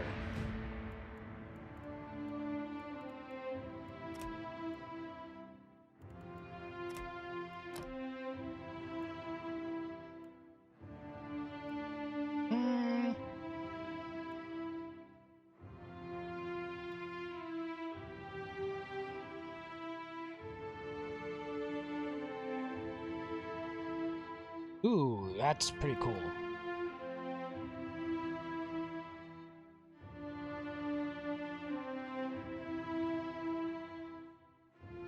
A second wind. He technically already has one and he doesn't drop too often, so I'm gonna hold off on that for now. Oh, I get two, so I will be taking this power strike.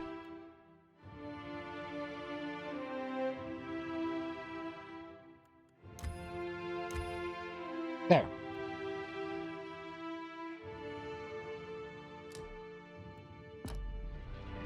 Now that defense will be even better. What do you get, shoddy?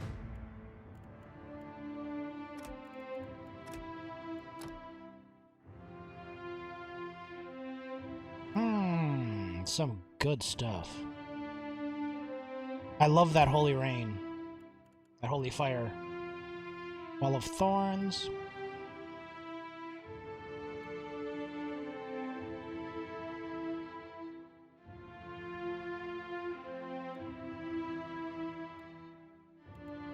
And the OP Resurrection. Ooh!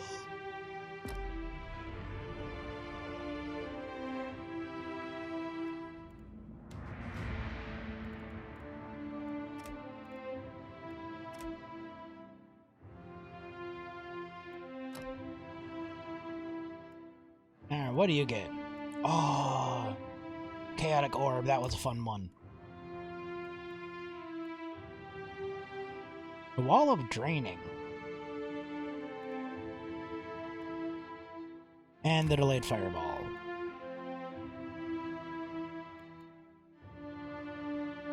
Anything good over here? I love that Delayed Fireball. It was so nice in the last game.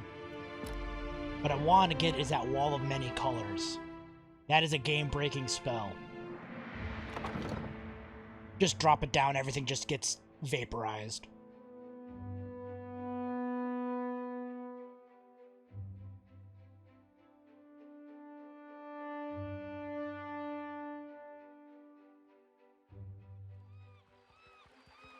I'm not so sure I believe you. What am I thinking right now? No, wait. Now. It don't work that way, lass. I pick up on feelings. See fragments of memories sometimes. Impressions. And mostly when folks are upset or a bit of nerve, unless I'm trying to intrude. And I generally try not to intrude. You intruded on me when the moment we met. Ah, that were an accident. If anything, you be the one that were intruding on me. Oh, well, you could take a gander if you wanted. I mean, not all the time. Just this once. As you wish, lass. Baron looks up at Zod with uncommon serious impression.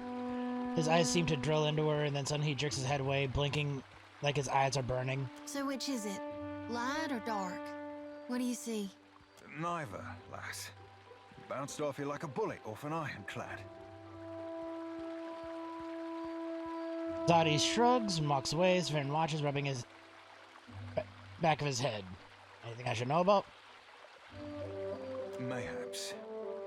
Let me be ruminating on it for a tick, Cap.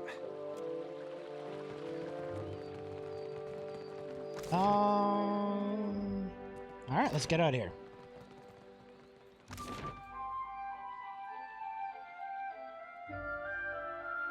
Let's go to the Gullet first. To the Undercroft. And then we'll go to Perky's. Oh, look. Can't I walk through damn town? Who's gonna kill me? Who wants to die? Who wants to die? Anybody? I feel like someone here wants to die. The cliffs above the throw narrowing alleys, tunnels of Nekataka ghettos into dark and even in midday. The cliffs high above the narrow alleys, tunnel. Oh. The reeks of rotten fruit mixes with a noisome scent of dead fish, swaddling you along hundreds of less filthy fragrances. Your footsteps into the echo darkness, piercing otherwise silent slums. It feels like you're missing something, like people. Ader scans the empty streets. You turn the corner and walk into a plaintive cry. Help! Misshapen shadow, mixed with low hissing and chittering claws of filthy stone, resolve pack of skuldo. The glistening moths float in the back, cave grubs wiggling about their legs, mandibles snapping as if to mangle the air. The far side of the creek, a small girl dressed in the rags of a Huan grips a gleaming sword in both hands. She brandishes wildly as a skulder, each swing of the blade releasing a howl that keeps beasts at bay. You creep even closer, however, and plead with your own.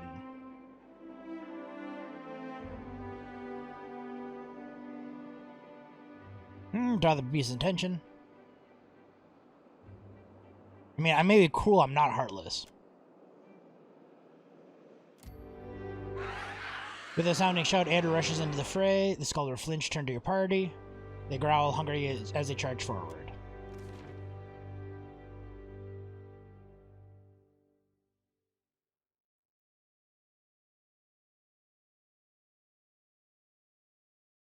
I'm only cruel to those who deserve it.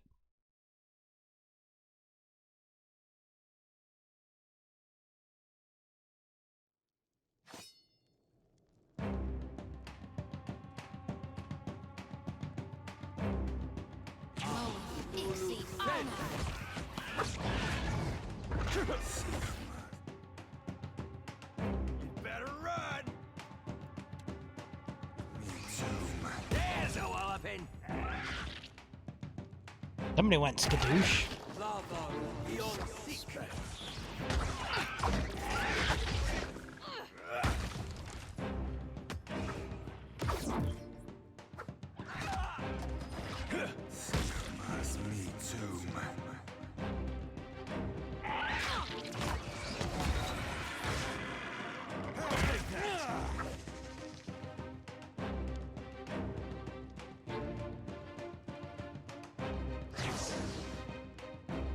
Let me get uncharmed.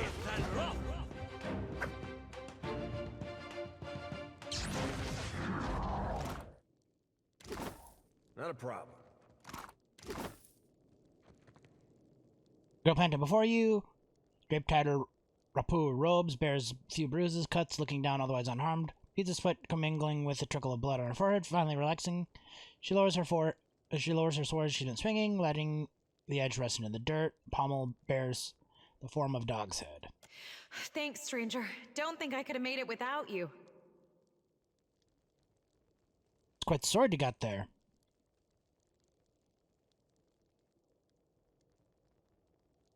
Like it? My father left it for me.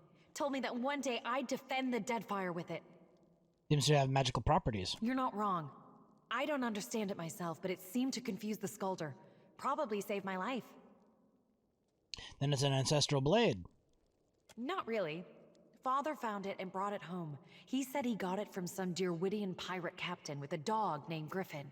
But, well, sometimes his tales were a bit taller than true. You look like you had a handle I just swept in to help clean up. I doubt it, but thanks for saying so all the same. Anyway, I think you should have this. For what you did, and for what you can do with it.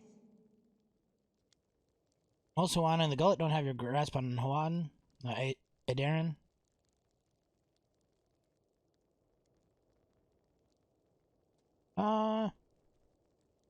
That's Father's doing. He traveled all over and he insisted that I learn Adiran, Valian, and Rawatayan. I even know a few phrases in Anutanic. I want to see the sword. I probably won't use it. Keep it. It would mean a lot to me if you took it. Besides, it's a bit big for me. I should probably stick with daggers and the like. You insist. Let's see. 30% damage, accuracy, 50 to daze target on crit. That's cool. Grants loyal companion once per encounter.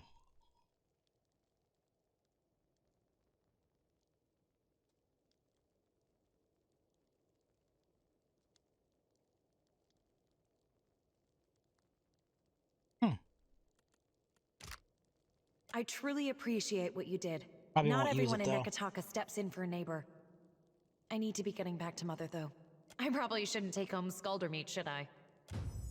Insufferable. I'm on it.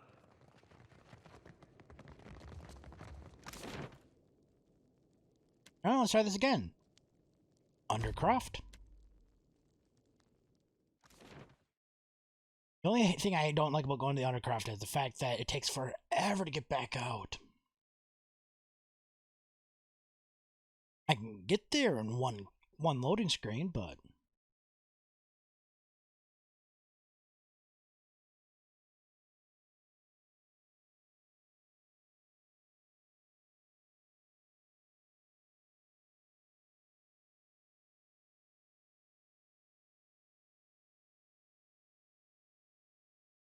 And then this happens.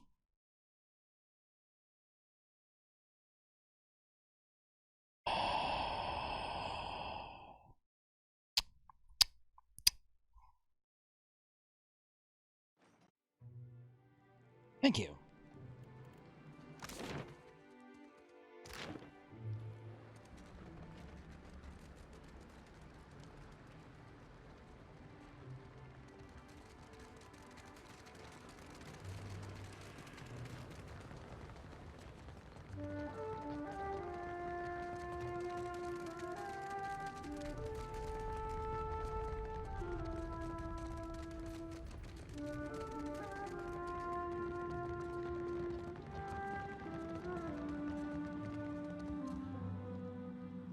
Come, we'll drink to a better friendship.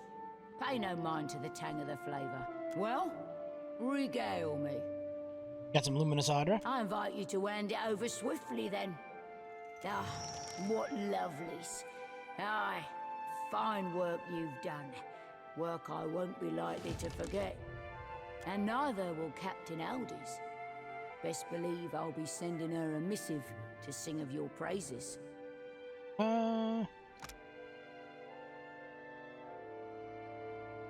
Maybe. You know Darrow? Of course. He's my landlubbery contact in the gut. Once, he was a master sailmaker. Lots of mistakes. He shattered. I've What already makes heard you all a that. pirate, Lovesome? What you gonna tell me? Sailing. Aye, you don't see me flying for...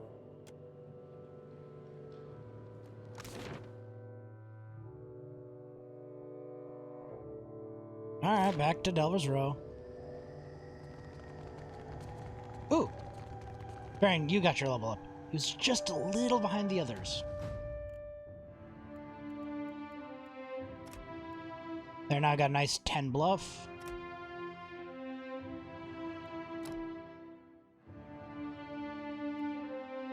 Leap! Why, yes. He needs leap too. Cost 2 rage.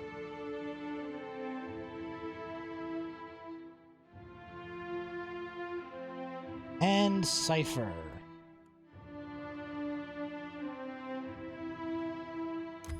Ringleader. Give me them charm abilities.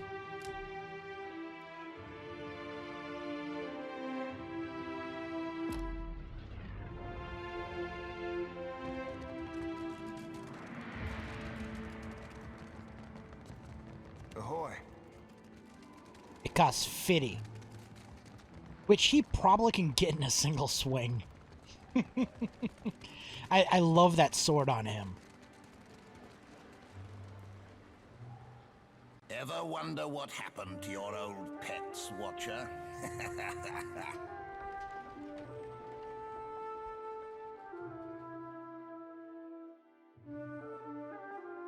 Yeah, they probably died with everything else that was annihilated when Cat Nua.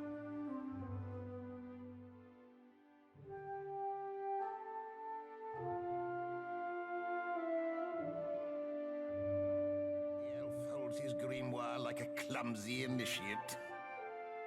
Done and done.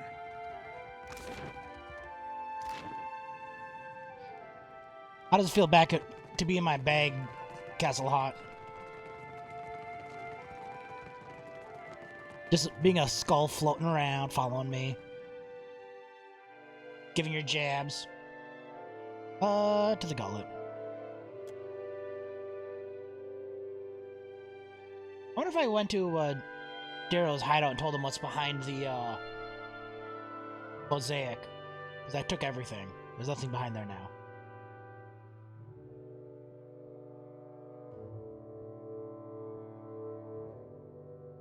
It was a really cool shield.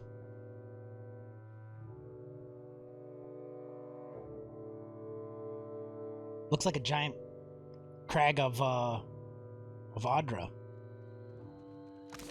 Alright, now to Nekateka.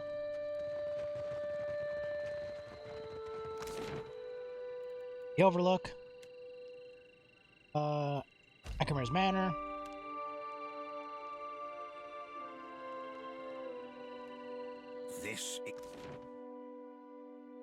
I wonder if he's gonna say anything if I have Castle floating here. They have a little banter back and forth.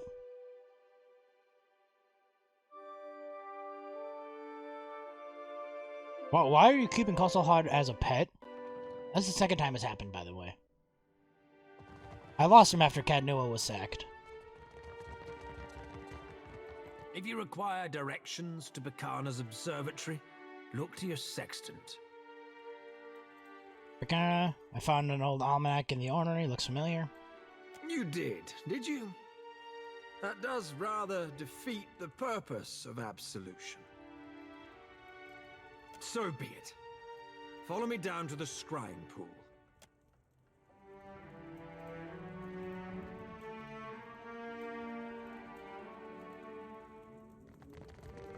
I had a feeling there was something to do with that scrying pool later.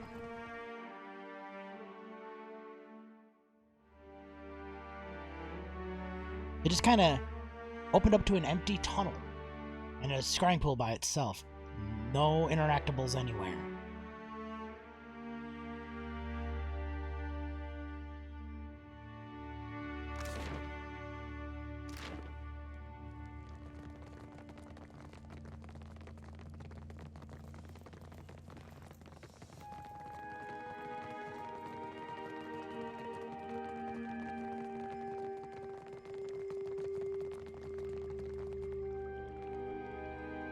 His eyes closed deep as his concentration entirely focused on the glowing pool in front of him. Archimedes gestures down to the scrying pool. You peer into the dark waters. Dark silhouettes array a circle. The surface below the pool ripples in tune with muted voices crying from below.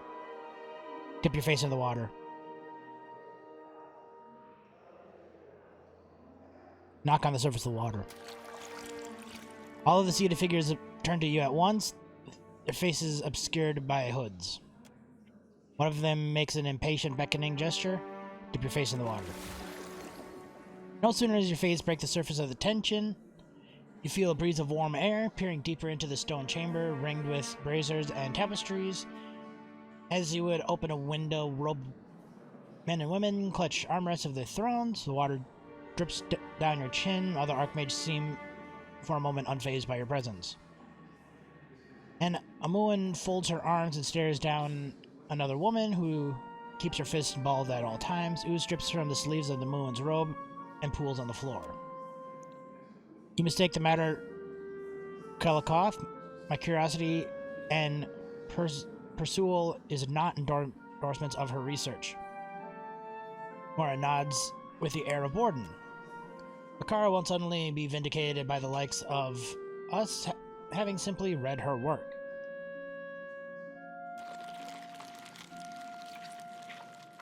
Something green twisted wiggles under the table. Kelikoth points down and a flash of light incinerates it on the spot, filling the room with a stench of overcooked snails. A surprised chuckle carries over the silence that follows. You slippery fiend, Mara. Some of us refuse to taint our reason with the half-wit conclusions of circle rejects. And keep those slugs to yourself. Catglut grits her teeth. Just say nothing. That'll be enough of you two. Akimir looms over your shoulder and addresses the rest of the room. Mara, your pets can wait outside. Akimir waits patiently as Amora makes a shooing gesture. A wet, slurping sound echoes the hall, and something dark and large makes its way towards the exit. You ready? If we're ready to speak rationally, our patience is about to be rewarded. He strokes his beard and sighs, inviting you to speak. I bring you Bakara's research. Some of us may welcome it more than others. Middle of Six Spark in Kakaloth's direction. We meet again. One hopes our parting will be as the last, as we leave both the wiser for the experience. Legolas raises her eyebrows at you. I dare say my lesson in both metaphysics brought the circle this far. How's the dragons?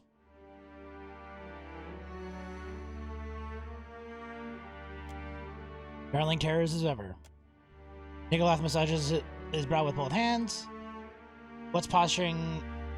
This posturing is without value or reason. Get on with it, old man. I was about to do exactly that. The Archmage nods, clears his throat, elbowing you out of the way so his face commands the scrying pool.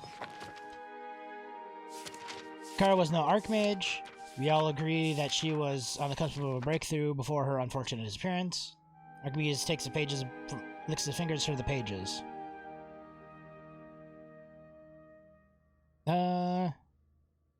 Say nothing. Eyebrows. No. Be that as it may, someone did not wish for this breakthrough to occur. For that alone, we have good reason to seek knowledge of her amateurist, enthusiastic research. Archimedes' eyebrows forms a steep triangle as he arrives at the page of mathematical figures, coordinations. She discovered the river of soul essence flowing through the Deadfire. The Archmage exchange furtive glances. Legolas tilts her head to the side in every way unperturbed. Yeah, whatever. The Archmages exchange furtive glances. Legolas tilts her head. Legolas clears her throat. We arrived on that conclusion long ago. Try to keep up. And yet, she traces the path of the river while we only speculated on its existence. And I say nothing. Agamir sets the book aside and pulls out a valiant map of the Deadfire. He traces his fingers from the shallow of the Great Reef onward, northward. Where it goes is not my immediate concern. I am occupied with who presently follows it. Path Aethys is winding and unerringly irrational. His fingers begin to stray east, but he pauses an open ocean, his brow unfurrowed. Could that be? Thane leans forward, trailing off as he cranes his neck, glancing at the parchment. All of a sudden, the attention shifts back to you. I think we've taken more than our fair share of Watcher's time, unless there aren't any final questions. A blinking Archery lifts his brow waits under your dismissaling puckering tongue.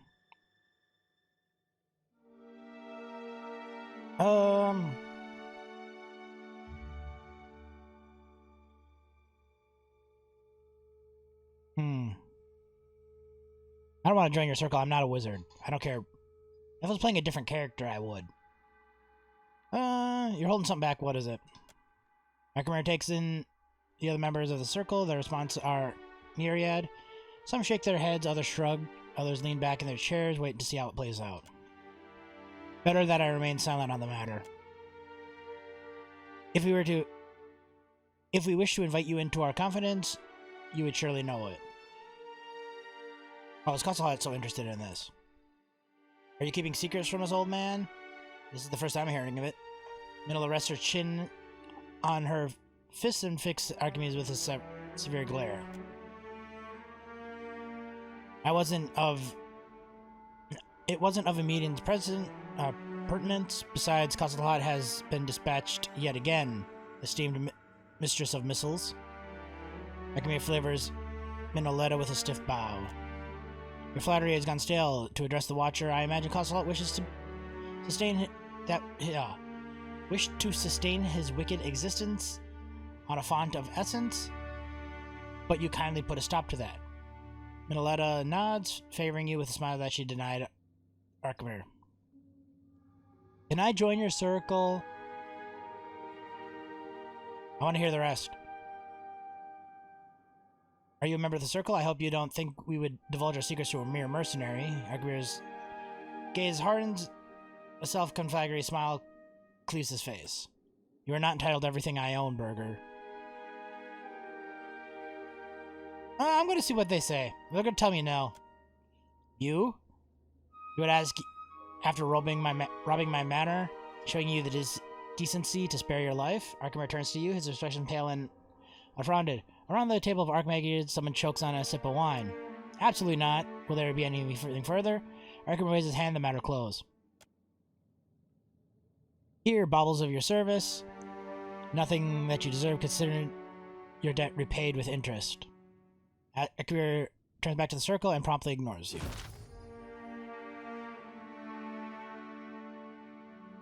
And 5,000 copper. Heck yeah. What do these blessings do?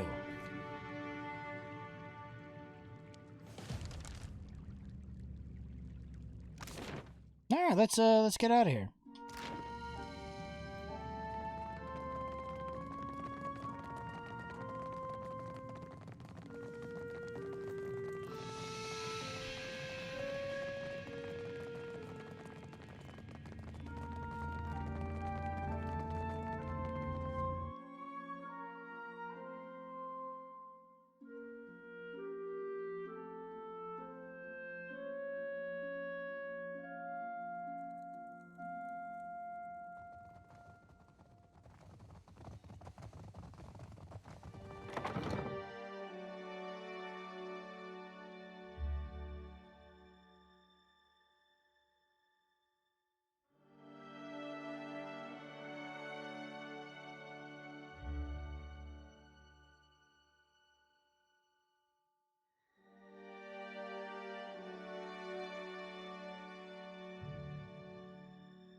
Okay, was there anything else I had to do up here?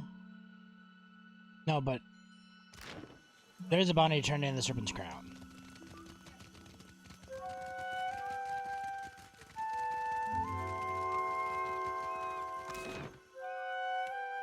Just to the Serpent's Crown.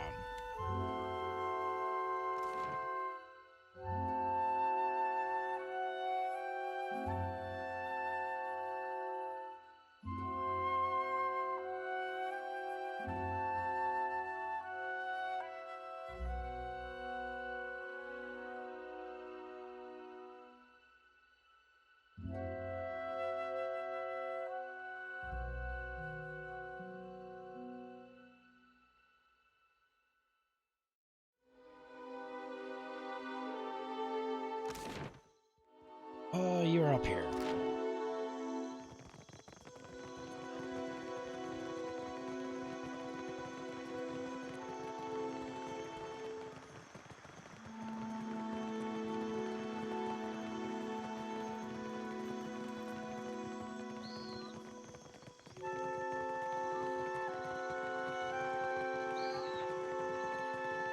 What say, Hunter? Looks like her luck ran out.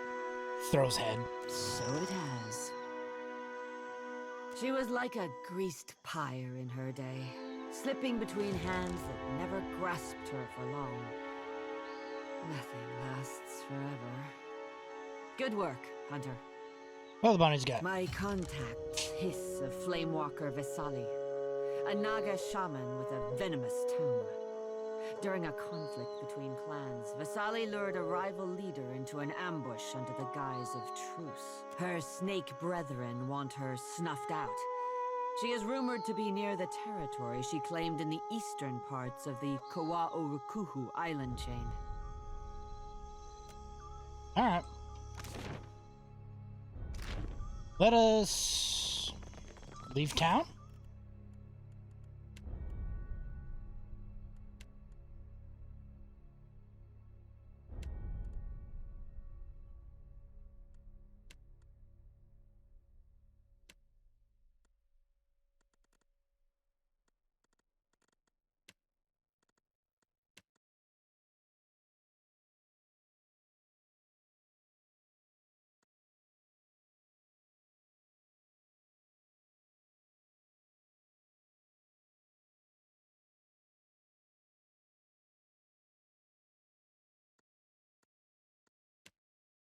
Suppose I can go talk to him first.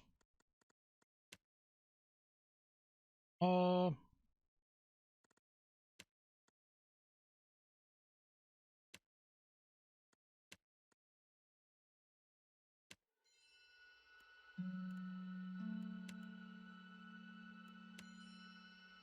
let's just, go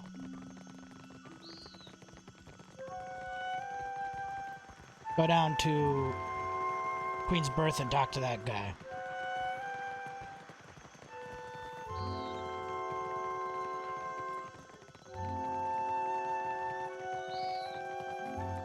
I love the severed head just flying around me. Did I not go in there? I guess I'll just go to the Queen's Berth itself.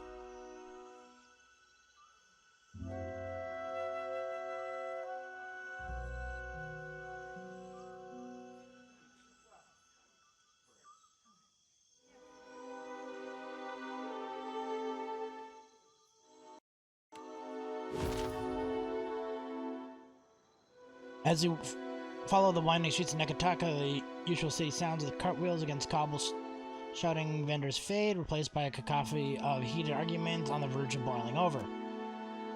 One of the voices rings familiar, Harold Ingram from the Defiant. Approach the commotion.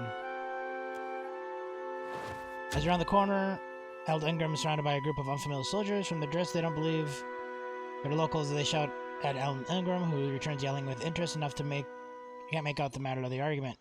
One of the sailors shove Harold Ingram against the wall. Another hand thug shangers during his weapon.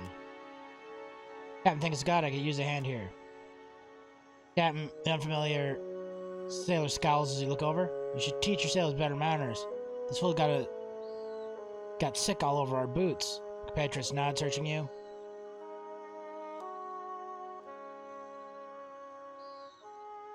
If you don't know who I am already, you will soon. You do not want to cross me.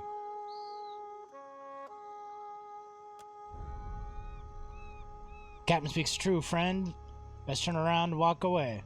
His fair hand rests upon the handle of his weapon. The sailors turn to you as one, eyes roving, sizing you up. One of them raises a gloved hand, her palm towards you. There's no need for bloodshed. Take your mate and go on our way. She looks at Ed and Ingram. Pray you do not cross us again. She turns on her heel and strides away, followed the other sailors. Brother, thank you, Captain.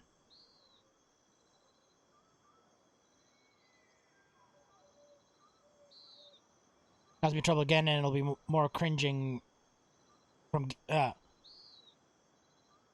cause me trouble again, and it will be me you're cringing from. Get out of my sight.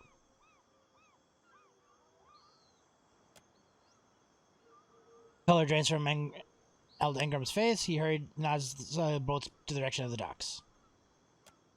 3 morale, not a big deal. I've been sitting at 100 for so long.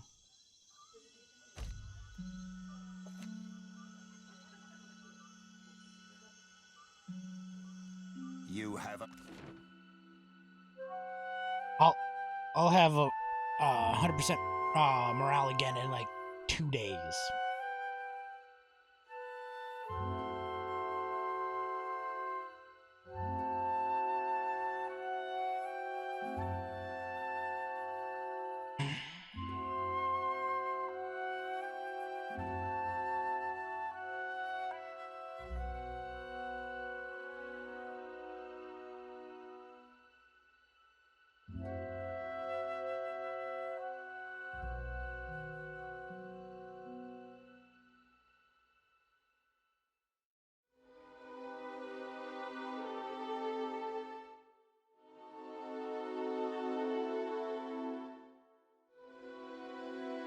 These load screens suck. Why are they so long?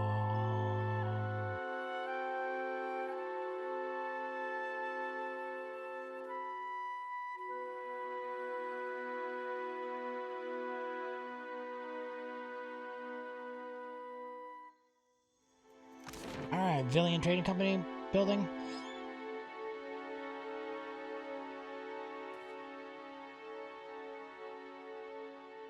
Yep.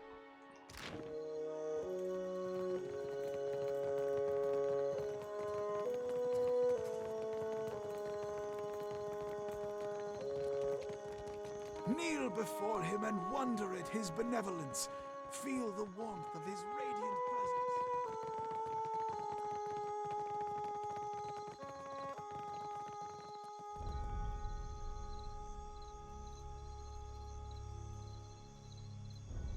I'm assuming it's midnight, so we'll have to wait till daytime.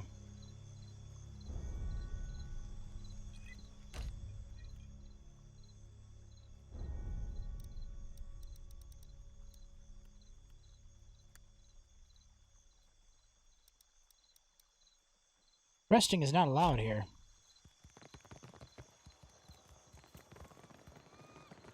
Fine. I'll go to the Wild Mare and rest.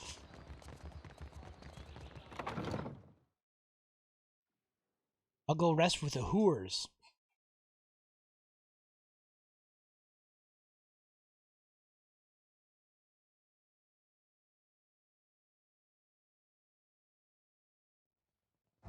Can I rest here? Resting is not allowed in this area.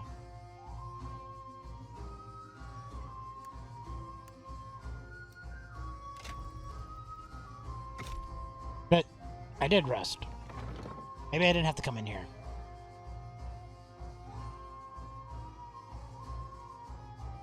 Why did it say it's not allowed? Oh, maybe because I can't rest. But I can wait. Take a brush to that pirate of yours before he sheds his fur all over my things. You don't have things. You're a disembodied head.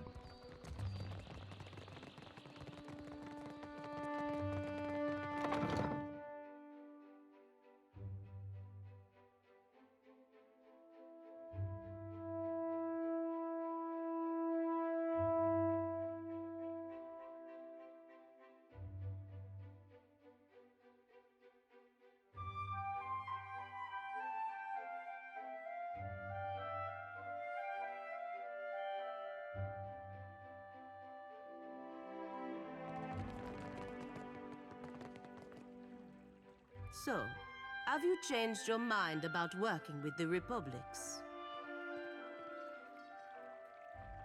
Isn't this the... I think this was the paladin in the first game that I never recruited. Good. Ha! Just immediately.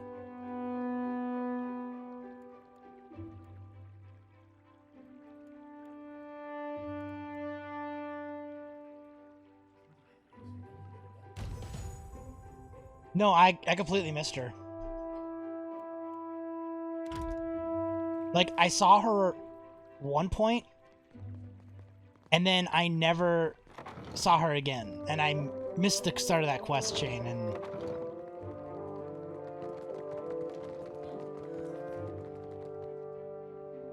the clerk busies himself around the room, favoring you a brief glance. He rubs his eyes and exhales through the nose. Try not to break anything. Examine the clerk. Nothing of interest. Lucia tugs his jacket close. The servers at the tavern are clumsy. Most clumsy, indeed. What is this place? Stumbling from the street, I see. This is the heart of the Valiant Trading Company. You would know that if you had a reason to be here. From her office, Governor Alvari carries out the will of the Songretta Mea Compressa. We clerks are the fingers of their long reach. Clutches his hand over his heart and bows sharply. Who do I gotta talk to in here? The director... So I just gotta go fumbling around Not until I find the exactly person I my need. area of expertise. Probably up in the headquarters.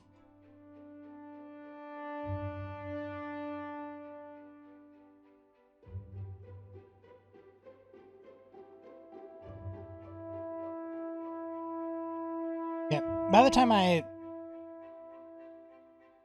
one thing I'm not a huge fan of this game, there's so many key companions with their own storylines that once you get in your specific groove, you don't really want to change them. But then you're like, I want to know their storylines. I mean, it gives you the replay value. The man who rises greets you tidily, scholarly, bearing only emphasized by his thin frame as he lenses through emphasis by a thin frame lenses he pushed further up his nose. He clasped his hands together, greeting you with equal parts polite and relieved. Ah, Watcher. This is a timely visit. I was just going over the reports. You have quite the history. The reports from Hasongo, incredible. These events will only increase tensions between the companies, of course, which makes our work here all the more pressing. And I think that we are, each of us, in a position to offer each other something that we cannot find elsewhere. The Valiant Trading Company has had a presence on this island for nearly a century now. We have the greatest fleet on the seas, the support of the richest men and women in the world. What can the Royal Deadfire Company offer? A soldier's wages, so that you can elevate the fortunes of a distant king? And the Queen? A place in the Kahanga tribe among all the rest of these neglected people. You've lived outside the caste system all these years. Are you eager to return to it? I can give you money, fame, certainly. But the men and women of the company, we set our aims high. And if I only wanted to offer you work as an Adra inspector, I would have let Albari deal with you.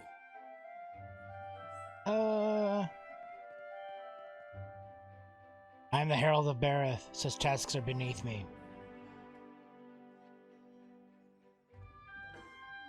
Yes, of course. That is my thinking exactly. The Valiant Trading Company has maintained an outpost here in Nekataka for nearly a century now. It was only 2 years ago that we discovered the effects of Luminous Adra with the aid of our animancers and several watchers. Flaune Alette has continued to study the potential of Luminous Adra in all manner of advances. Why content ourselves to sell all this Adra as a luxury when we might use it to change the world? Your gifts, Watcher, open doors that would otherwise remain entirely closed to us. I cannot help but think that your arrival here is the very best of fortune. Alette has been eagerly awaiting the opportunity to work with someone just like you. Her experiments have been tremendously promising. I beg you, speak with her.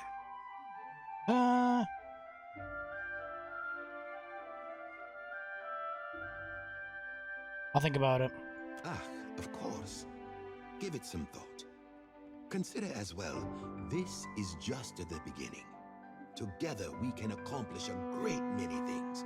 You will find Alette at the top of the spire of the Soul Seers, a tower once dedicated to Helia. That you will find in the Sacred Stair district, just north of here. Aretogori. I will look forward to your return.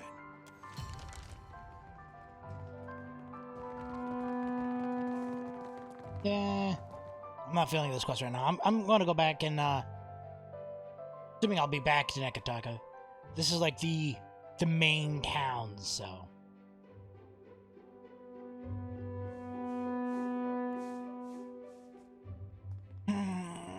Let's go to Queen's Birth, and then to our ship, and then to Ashen Maw. Let's push the storyline forward a little bit.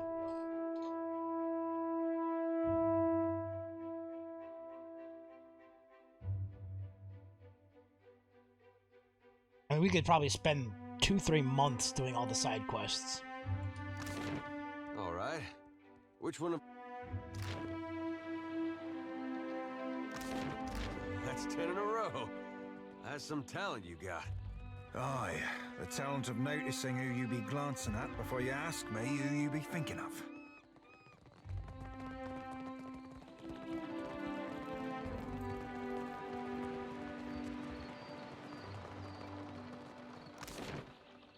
Alright, leave city by sea.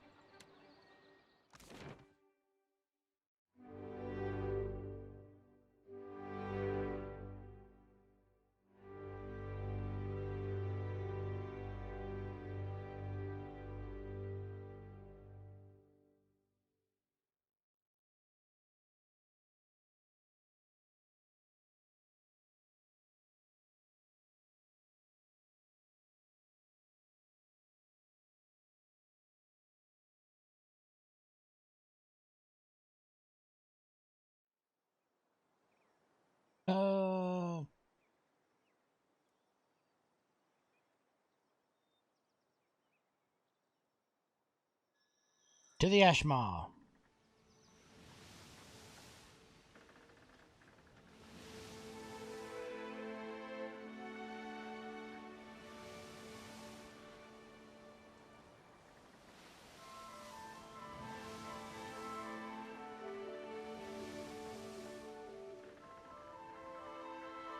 Plagued ship?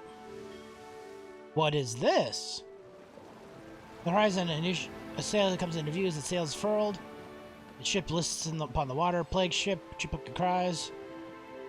Out before, pointing out the forefinger jabbing skyward, indicating a green flag billowing lazily in the breeze on the ship's main mast. Vero leans in close. We should be careful, Captain, or we'll catch whatever took hold of our poor souls. Still, little Lucia muses, there might be something worthwhile on board. My thoughts exactly. The crew still glances as you catch a hint of how you're inclined to proceed. Maybe we can help? If we can't cure them, we can at least give them a merciful death. Even with a spyglass, you can spy few living things in crew moving manually. Use a spyglass. You see at the deck of the shoe, few deckhands appear to be taking stock of some cargo. Pale to the last, they appear exhausted, the clothes drenched in sweat. Pull alongside. The crew guides your ship next to the plague vessel. The deckhand, Captain Shock, and happens. Hail His mercy. I didn't think anyone would come to our aid. The deckhand stands tall, but their unsteady posture betrays the sick that seems to have affected them all. What are you people afflicted by?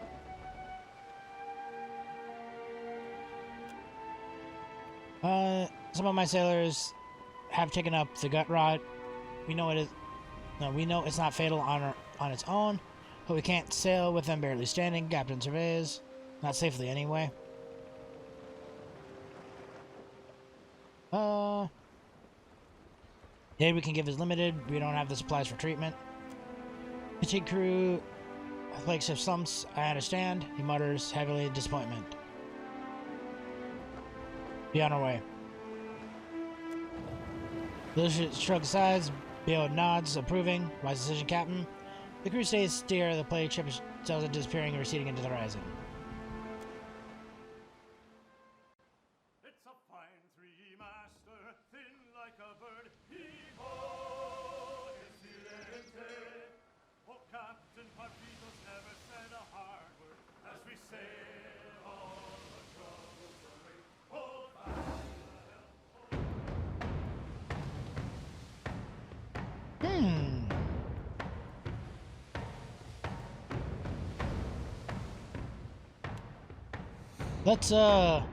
Let's slaughter these guys.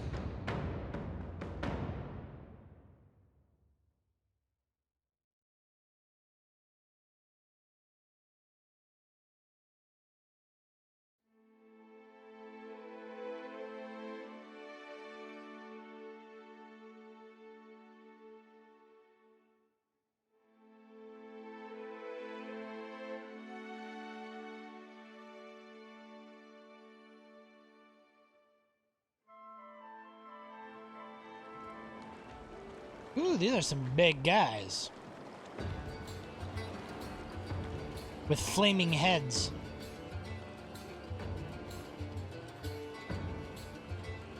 They don't appear to have any cannons, though.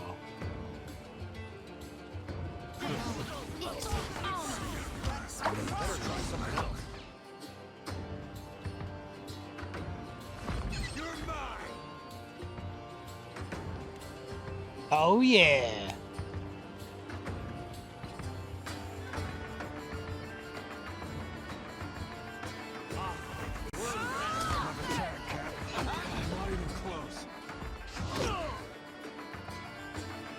Cast it one more time.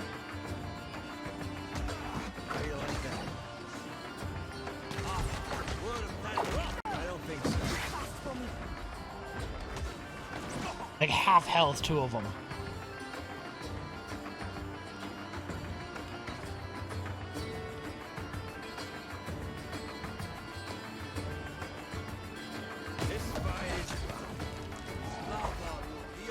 Wait, you can leap.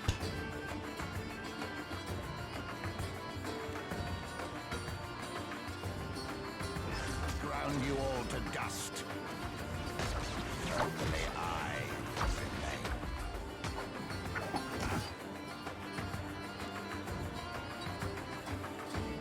Ringleader.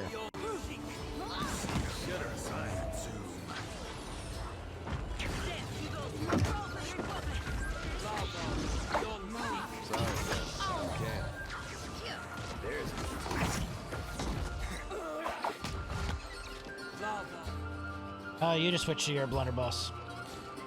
Your arquebus. Your big gun.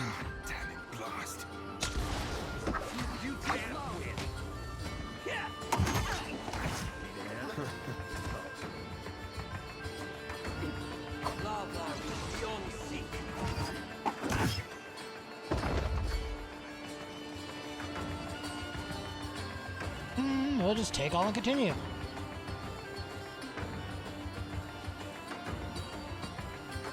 Ooh, some pyrite. Was it primordial flame I needed?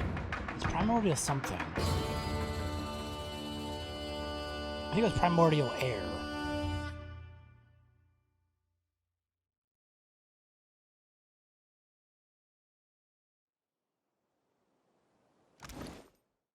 Let's see here. Enchant.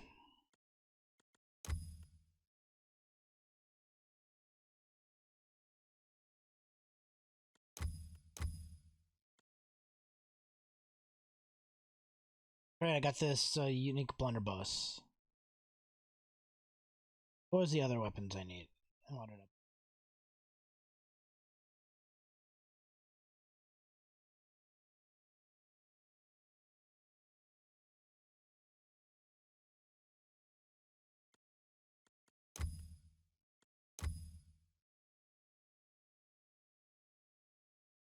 I guess I can't upgrade anything.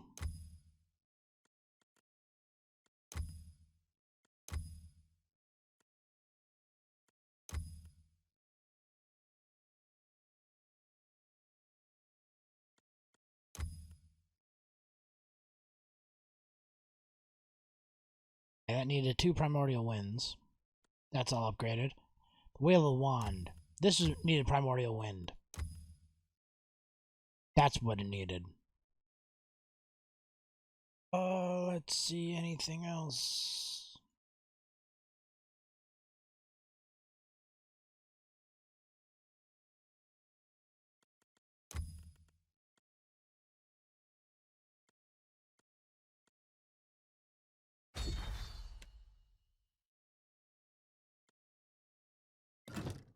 Alright, so I'm back to needing pyrite and...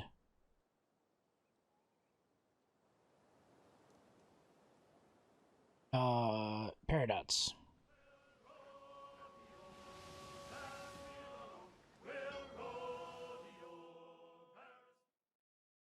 Thick smoke black as death plumes from the peaks with a rumbling volcano, the largest of the chain of mountains that makes up Mogren's Teeth. A serrated fissure gaps in the mountainside, deep and dark, but intermittently lit by a red-hot glow. The cavernous opening is too narrow for the Defiant to sail through. The skiffs sway and tumbles. The superheated water closes closer as you row to the cave's cracked opening. Lava burbles down the mountainside, scorching rivers that disappear into dark blue sea. Inside the rock face, you're surrounded by churning magma grows louder. The air warms around you, beating sweat along your brow. So hot. So hot.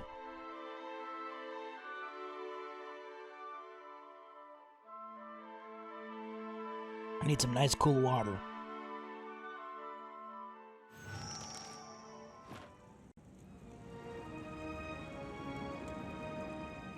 This where Gone stormed through? At least the docks are still intact.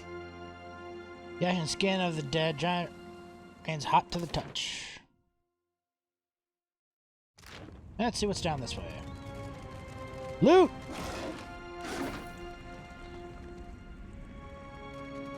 Isn't this charming? I'll see what I can find. The burned remains of the prisoners wear tatters of sailor's garb. Nothing of worth.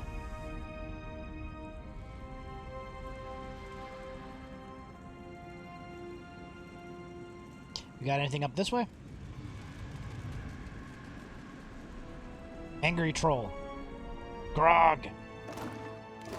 Okay, what does Grog do?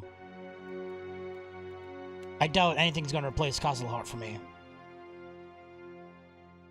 +1 resolve.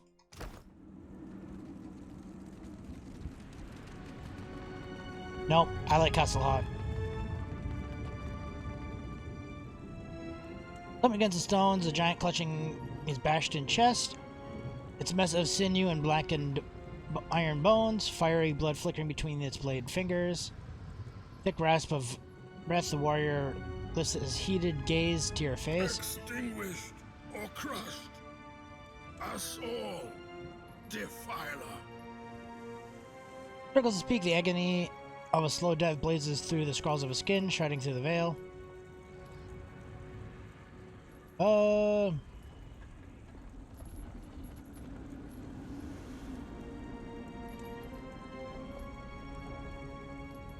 I need to get to Aethys. Servants of the Defiler God, damn you.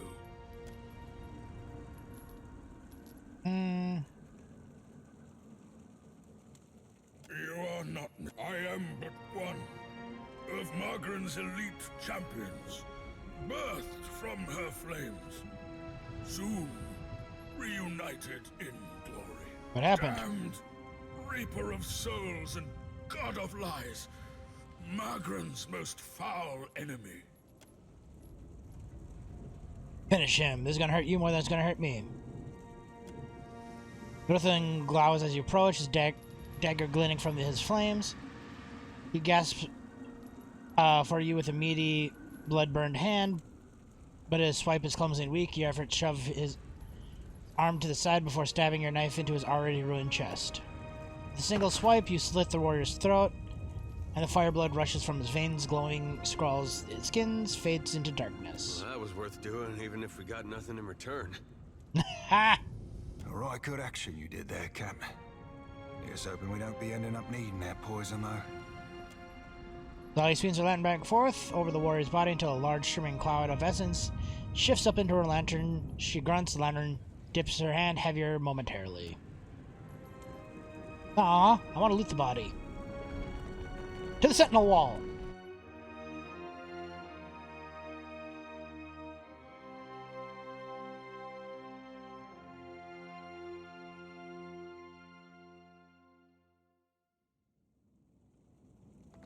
At least this means they're all dead, right?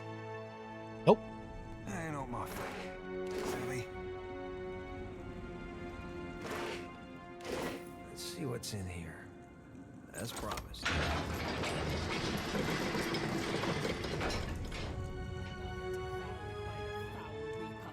Another deprived of the Everflame. Kith trespasses in the goddess's maw? But how? And as the giant warrior hulks, her thick muscles twitch, the red markings glow hotly against her ashen skin. You must seek to follow in your defiler god's footsteps. You will not, for I will smite you where you stand. The second giant slams his half the iron into the warrior's hard, muscled stomach, abruptly halting her attack. Hold, Sega! I would speak to this filthy minion of the wretched god Aethys before you char his bones to dust. I'm no friend of Aethys, he's still a piece of my soul, I mean to get it back.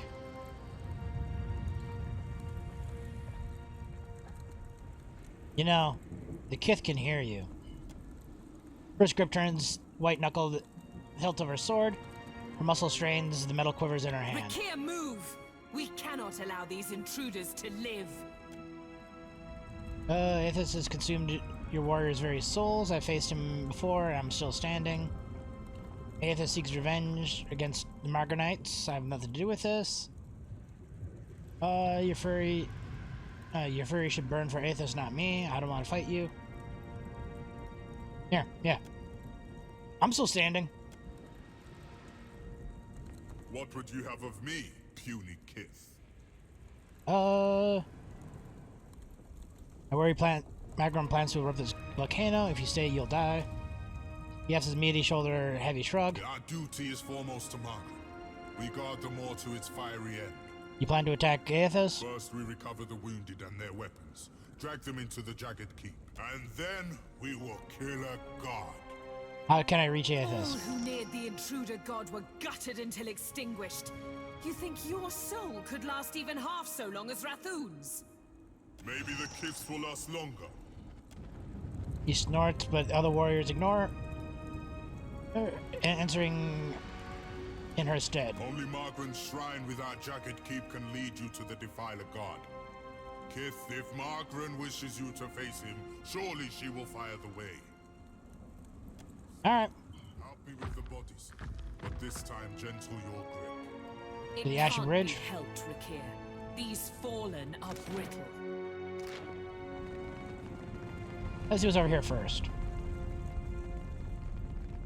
Real quiet now. I'll have this Reckon open. this is what happens when you try to keep a god from And another one of those. lions.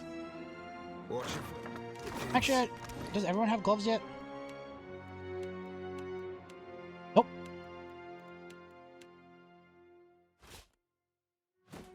If you can fly. Oh.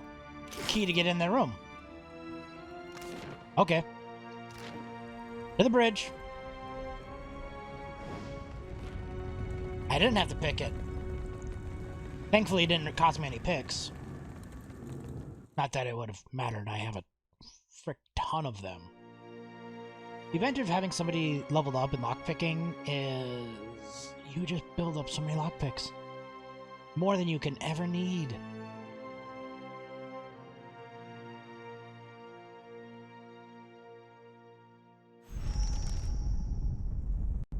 Should we be concerned about that? Ain't the volcanoes in Mogren's Teeth supposed to be inactive? I got a bad feeling this one's waking up. Just a wee bit. Bathed by shadows. You ain't leading us into certain death, are you, Captain? Oh, I think I can't see you, you sneaky bastard.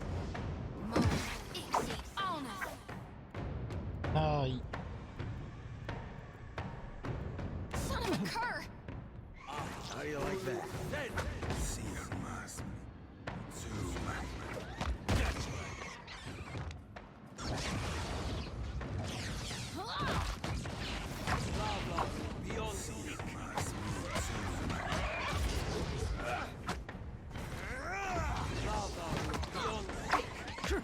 You can't Let's try to charm the big guy here. better run. This is futile. Where did the big guy go? Did he just like deuces? That's how it's done. Okay, so he did charm him. He just went for a big sweeping attack.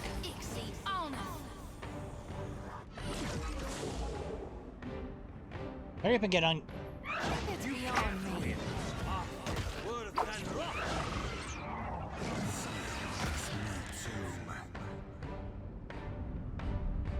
And fall.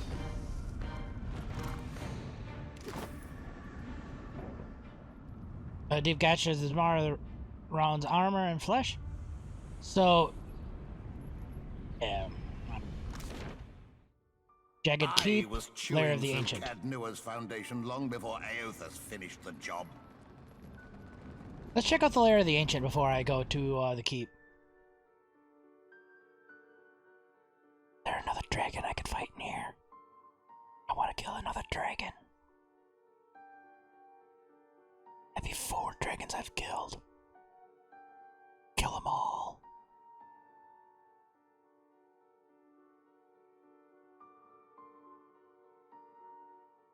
Looks like trouble. Oh, was that a fire ooze? Wait. Magma oozes.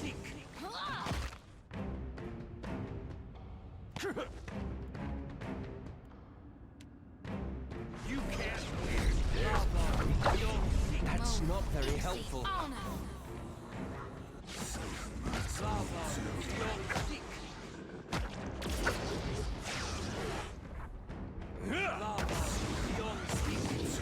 All these afflictions going on. I love it.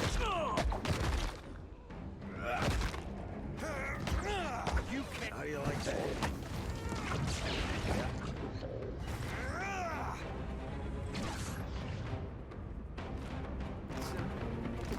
Ready when you are.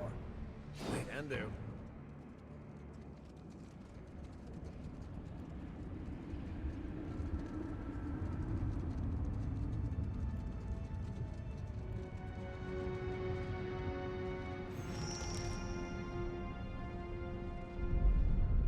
I'm thinking this place ain't gonna hold up much longer.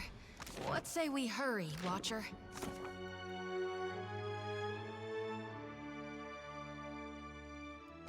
This does not sound good. That smell. I hope it's just their cook burning the meat. Burning their meat. Here's the soul essence. Flip up from square heavy claw marks. Oddly no blood pools in the body. The wounds are all been cauterized. Reach for the soul. Hot to the touch. The essence slowly whiffs through your fingers, then tumbling down the feverish sensation of your soul's red. You are a great champion, Goliath among giants. Your chest is tight with pride, and now something darker, strange, dread. It flickers inside of you like fires of a walking forge, because you know you are too soon to be tempered as you stare down upon the distant god. The defile of your brothers and sisters died to defeat, but could not. Who now gluts on their Adra spire, striking plans against Magran. The iron chains that suspend the bridge beneath your feet drip with blood and sweat, weeping. The Mars span below, battered by invaders. The Jagged Keep is now more apt name. He cuts your path through the spire, and you cannot be stopped. He drank deeply from so many of you. The Brenneths watch beside you. She is fierce, and she knows what to do. She can hear Magrans within the flames. Without further delay, she hastens you into the dragon's lair. She will call the beast and ride with you into the assault. Just inside the cavern's dark and shimmering, Brennethus rushes ahead of you. Despite your barking warning, something is wrong. The heat roils against your skin, the whisper of death dangerous rather than confronting. The Defiler god has riled the dragon. The Brenneths raised her torque high as if to call the dragon, the light of its sheening helm in the darkness. She is thundering. The time has come, Judah. Submit to Magran's will, and the walls rumble from sudden earthquake. No, from the beast's laughter. A shadow looms to your left, then scalding claws punch through your skin. Rest now, warrior. Your soul is safe with me. Bows her head and drags the lantern over the corpse from head to foot and back up. When she reaches the Rathorn punctures his chest, his soul lifts from the body and drifts towards the lantern. With a shudder, it settles inside the copper cage. Well, there's a dragon. This place smells and feels like hell in the stories Uncle Abe used to tell me to make me behave as a child. Oh, there's another soul.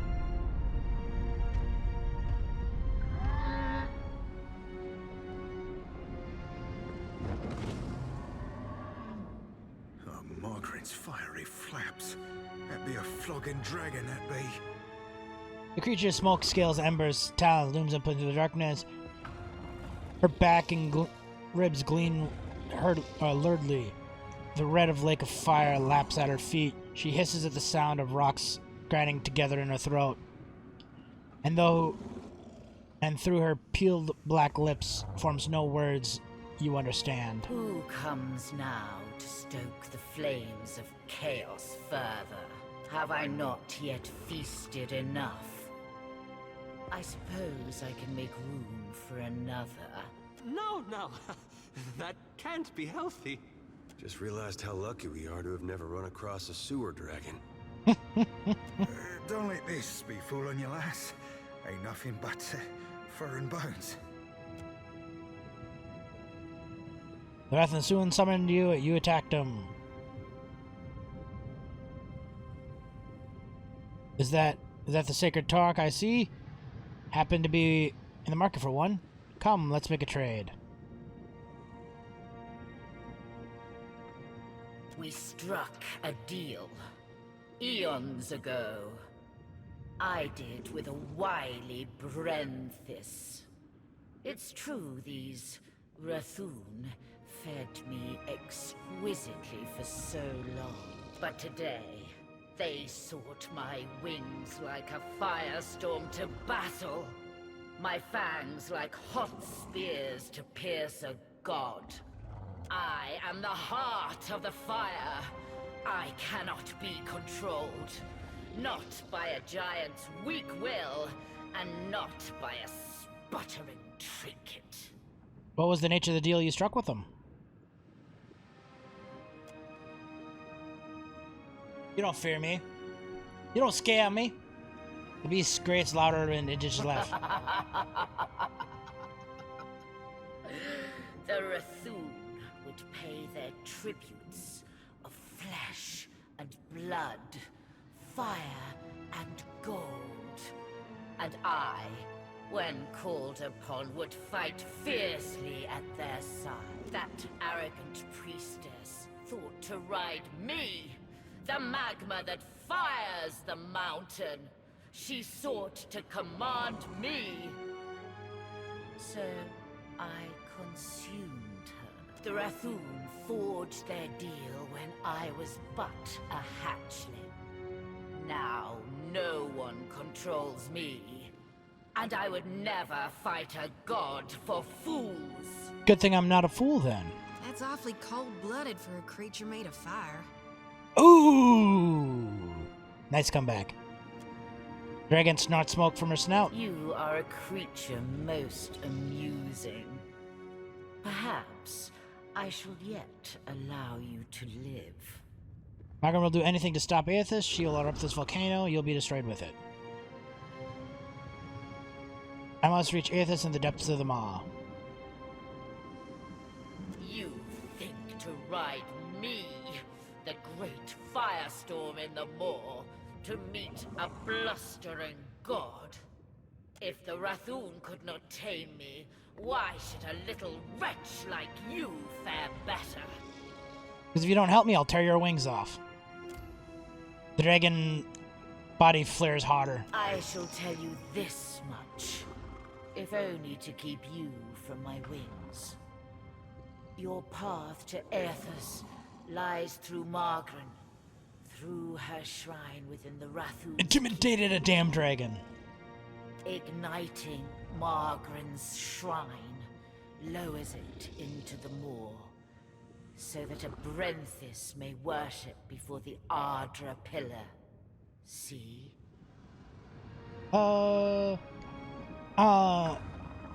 In the Ashen Maw? right by the Jagged Keep, there was another turnoff into the Ancient's Den. I'm like, ooh, what's in here? Down the path, and now we're fighting this, or I'm talking to a giant dragon. And I intimidated her.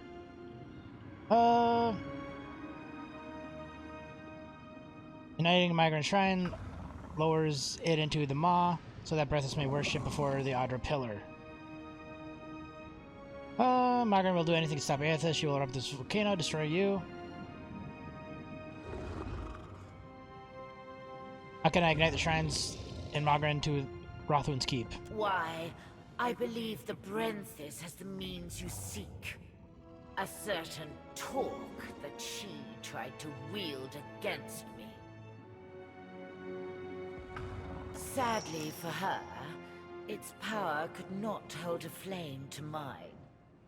But as it was the Brenthis' last sacrificial offering to me, you understand why I shall not allow it to be stolen.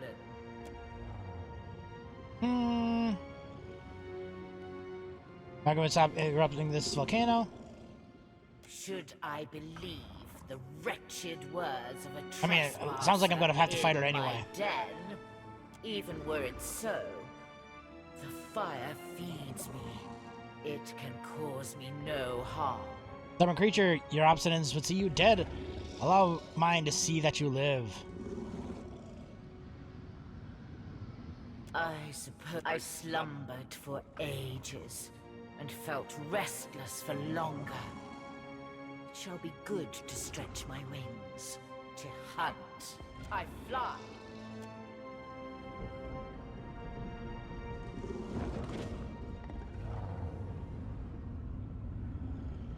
Alright, give me your loot. Aldra's Blade of Captain Crow. Plus 8 on critical hit. Ooh. That's actually pretty cool. I'll inspect that sword later.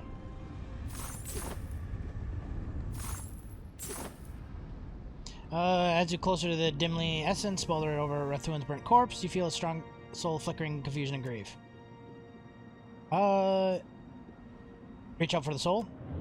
Rather than falling face forward in the vision, you feel the Rathuan's final memory.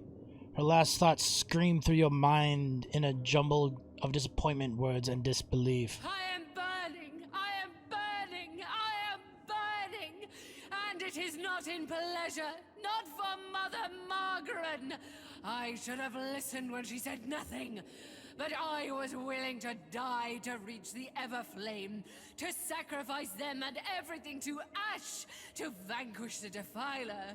And I am burning, but not in the flame. Not with honor and eternity, but for a moment. I am disgraced. Who will lay the talk before the Mother to fire the way? Who is left? Who will guard the sacred spire, the Mother's mind? Who will descend the shrine to the Defiler's god's face?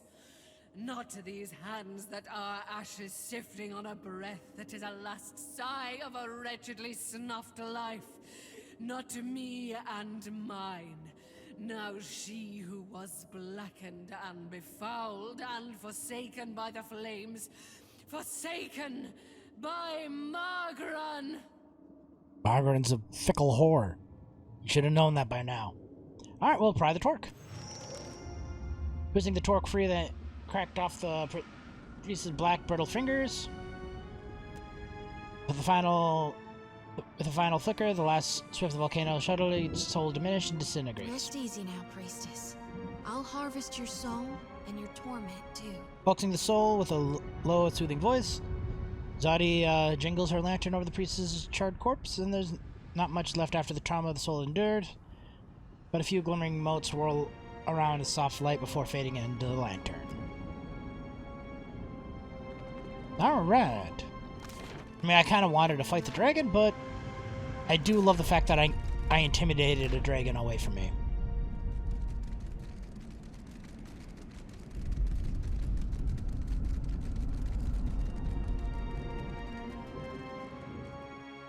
Save me the hassle of killing it. I would have summoned some drakes and some castle hot and just nuke.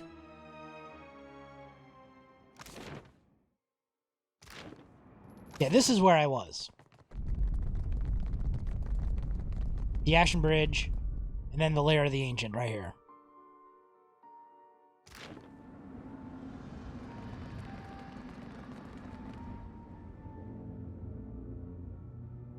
Oh, there's Aethys.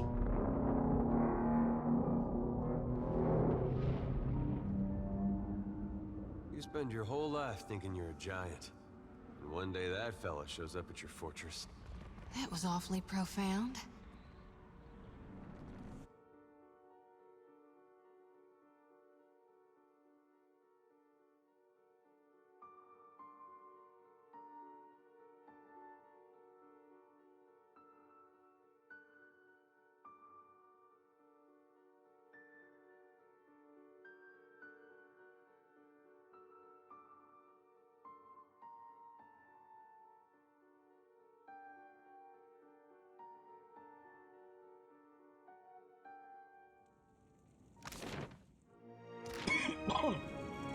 Excuse me.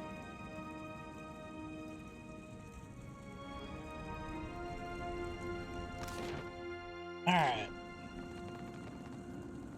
Nothing will slip past me.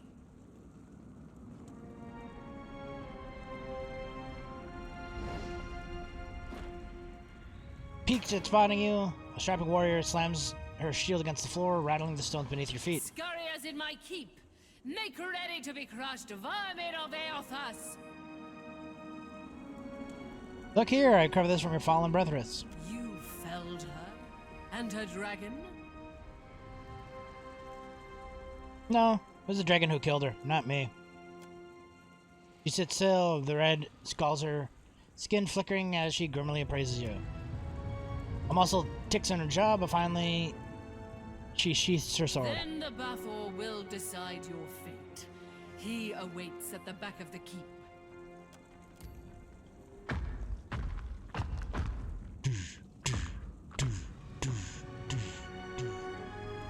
Why couldn't I pick one of these guys to be?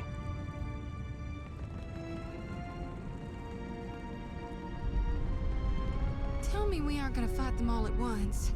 Better yet, what if we didn't fight them at all?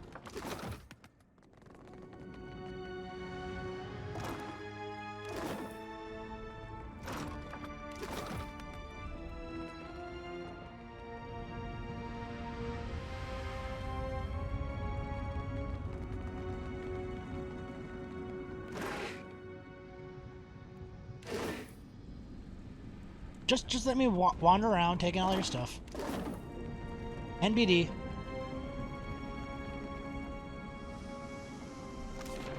Like, don't mind if I do. Let me just help myself. Just let me help myself.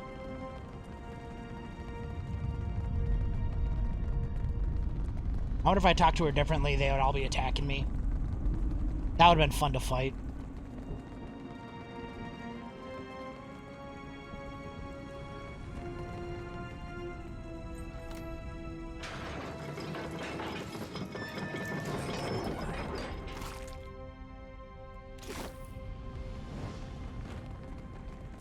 Yourself a look at that.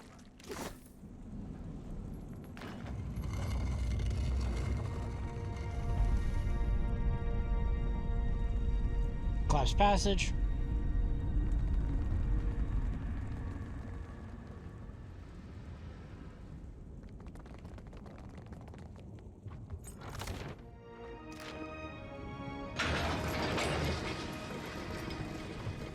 I see great potential in you, Shoti.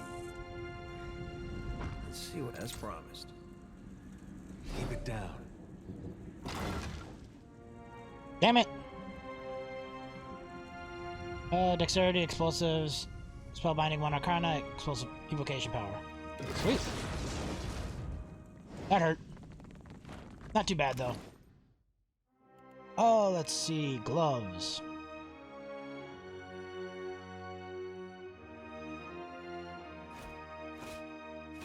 There you go. Shoots me, eh?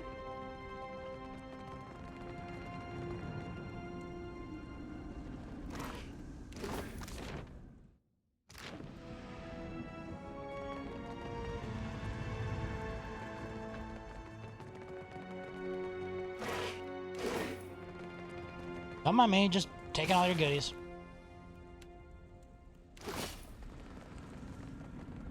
Did you know you reek of that hagfish you carry? Dispose of it at once.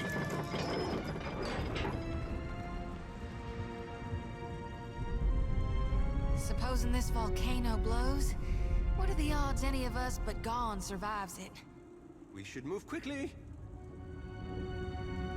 I can see the fury burning in her eyes.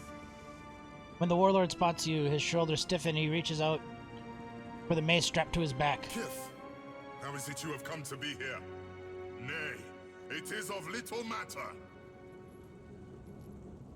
You don't have time for this, I need to get to Aethys quickly. And to do that without my permission, you would need to triumph over the Rithun. I have no quarrel with you. Only speak with Aethys. Aethys deserves death, not words. The Defiler God has brought war to Ashen Moor in revenge against Margaret and her Rithun. What is your relation to Aethys, if not to act with him against Margaret? Earth wills that I intervene with Aethys. The bastard crossed me, I'm going to make him pay for it. I don't care. I could care less if Aethys sniffs out every one of you.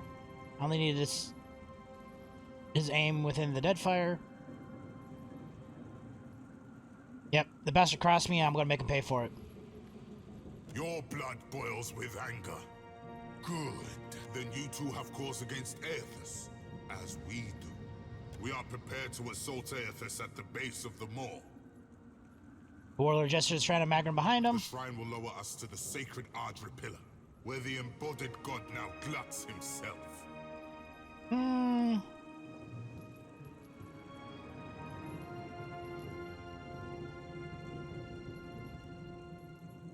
Let me through. I will speak with Aethys, convince him he needs to leave this place. Even if I believed you, Shakes his eyes buried with fury and intent. we guard the sacred depths of the moor. None may freely enter. Thus the shrine lies dormant, locked without the talk of Bethacton. You mean this right here? Our high priestess. The Brenthis is the talk's rightful bearer, but she has yet to return to the keep.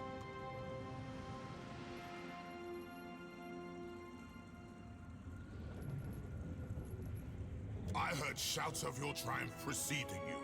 It would seem you are unparalleled among your kind. And mine. Yeah, those gloves seem pretty damn sick. You are without the Brenthis, so I must assume she has returned to the Everflame. What became of the Ancient, Jorda Fairless? Triumph will be nigh impossible without her. What makes you think something happened to her?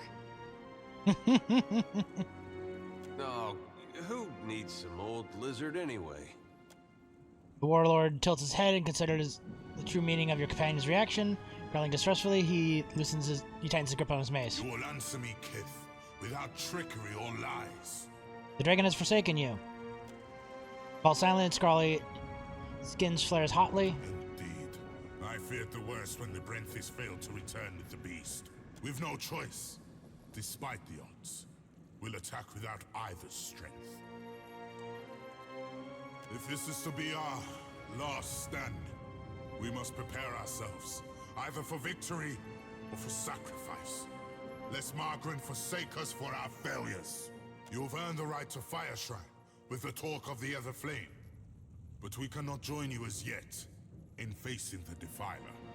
Very well. Alright, well, you can wait.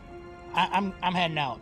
Stand before the shrine of Margaret, lifting your fiery eyes, fire motes should cross your vision. You stare into the encompassing cast of her likeness. For a span of a single breath, everything falls eerily silent. The throne behind you fade away. Flames to either side of you flicker higher, dancing without sound. But the heat is real, licking your skin. The metal groans, and as Margaret's statue behind her heads you in greeting. Watcher, the time does not allow for niceties. No shit.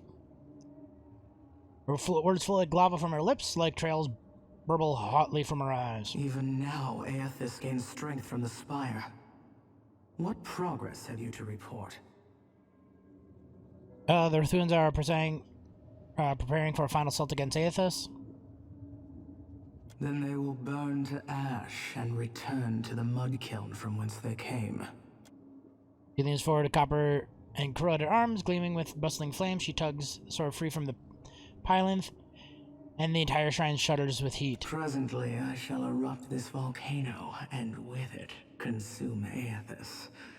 I suggest you retreat if you at all value your mortal form.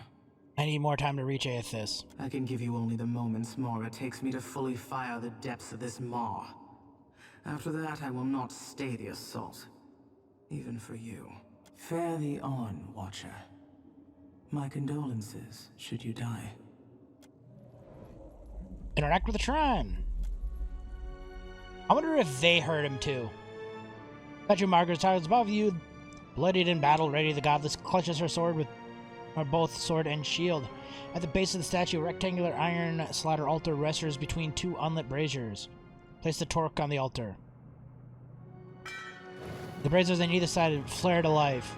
Red-hot flames shooting high before settling into a steadier, soft burn within the bowls. Lava eddies beneath the iron, grating the floor, heating the soles of your feet, while the statue of herself seems to wake, metal groaning, rasping as the shrine moves.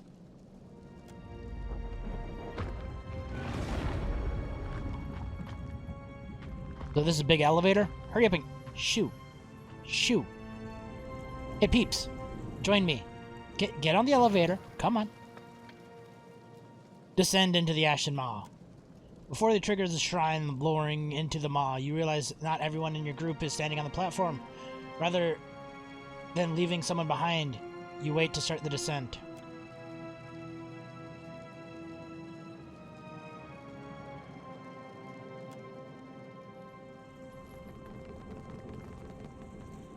Let's try this again. Descend into the depths. There we go. With a squeal of metal against metal, the entire floor drops, lurching 5 feet. Chains clang like a toll of bells as they catch, pounding against time-worn gears. Then the shrine begins steady lowering into the maw. As the shrine cranks lower into the maw, Aethys' colossal Adra carved dome, neck, and shoulder slowly emerge into view. This close, the god rises up like a mountain, larger than you ever remember ever seeing him. Yeah, the frickin' statue was like 15 floors. Larger than you ever remember have seeing him. Energy vibrates within his massive body, and a cacophony of muttering and shouts from the souls whirring within slams into you, nearly knocking you from your feet. Yo, Jolly Green.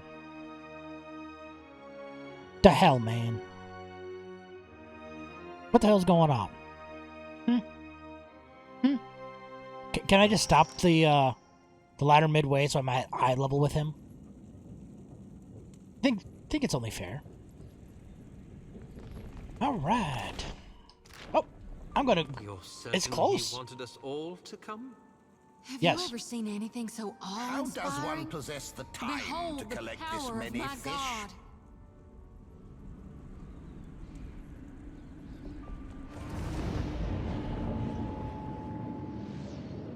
Watcher, I wasn't sure you'd make it. But there is enough of you in me to grasp that you had a better chance than most. Some would say it's because you have a strong soul. Great deeds come easily to one so spiritually blessed. Or have you become great because of what has been thrust upon you? Watcher of Cadnua, Herald of Berith, Hound of Aethys. Yeah, he's a big guy. Oh my God. You're really, this can't. I see you, Shoti. I am glad that we could meet, even if it is under quite unpleasant circumstances. Yeah, I mean, the sad thing though, if the statue was equipped, would he be able to use it? Because you kind of need another end, something compatible to use it with.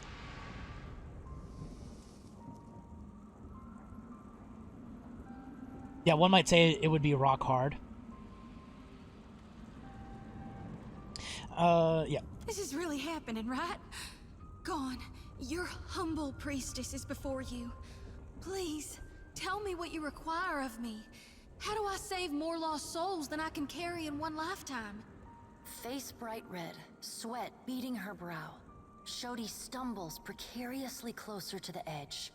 Lantern rattling, she catches herself. A mere moment before she would have toppled over. Would the copper veins, like, be down there, like, making it veiny? Going into too much detail. Let's move on. I know that you have undertaken a noble mission, but I will tell you what I told the Watcher. You need not fear for the lost souls of this world. Right. As for you, Watcher, why is it you believe you have made it this far? My soul has always been greatest in my birthright. Each of us simply do the best we can. My trials made me who I am. I've had enough of this. I followed you into the damn volcano. Get some questions answered. Good fortune and good people have carried me a whole way. I'd be nothing without them.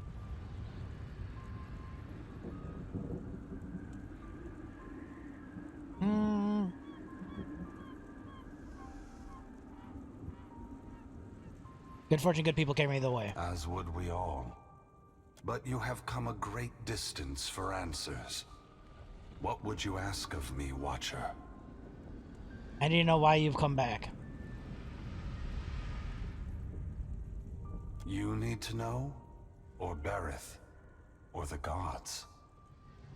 After all you've done, I think every creature that lives, breathes on Arrow needs to know. And it would seem even she whose presence shakes the heart of this mountain needs to know. Margaret's prepared to take drastic measures to stop you. Margaret fears what I will do, just as she feared what I would do in the Deerwood. But this time, there is no power on Aora or in all of hell to stop me. Understand that what I'm saying is neither a boast nor a challenge. It is the clearest statement of truth I can give you, give Berith, in the hopes of dissuading you from taking actions that may harm others. Says the one who killed thousands walking from the Deerwood to the Deadfire.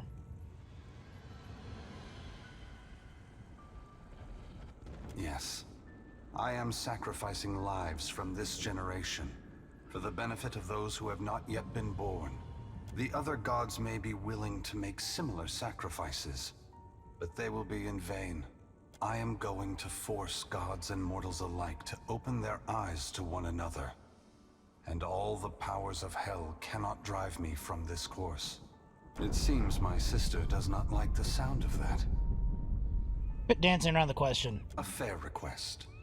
I suppose your time is more limited than mine. I want to return the gods to our original purpose, and to allow mortals to worship us, or ignore us, for what we are, not what we pretend to be. Shodi gasps sharply, for once too stunned to blurt out a response. Her eyes are wild, with too much white showing, when she glances from Aethys to you. Whatever you're doing, there's gotta be a better way. It's like, what do you mean? Oh, by the way, the deities are just coalesced souls of the Ingwithans. I'm sorry if you didn't know that already. When I entered Widewin, I did so with the intention of illuminating the history of Angwith. I wanted to show all the nations of the Eastern Reach the machines we had used to create ourselves. How we had hidden our true nature from mortals for millennia. But even if I had succeeded, my words would have been easy to deny. Belief creates the foundation upon which a mind's reality is built. Some minds can never let go of that foundation. They would rather hold tight to the world in their mind than accept what they're being told. And your words could corrupt by the leaden key in the hand occult?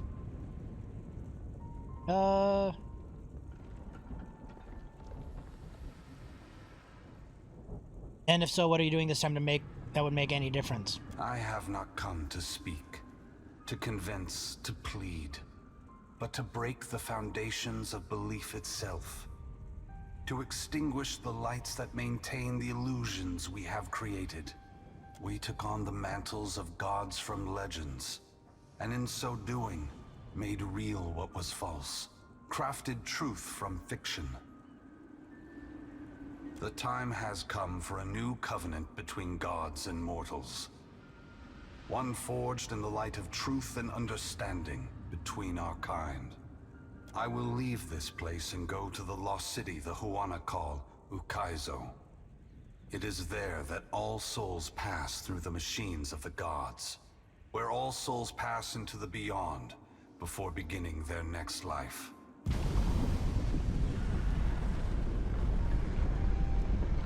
When I reach that place, I will find our great machines and tear them to pieces.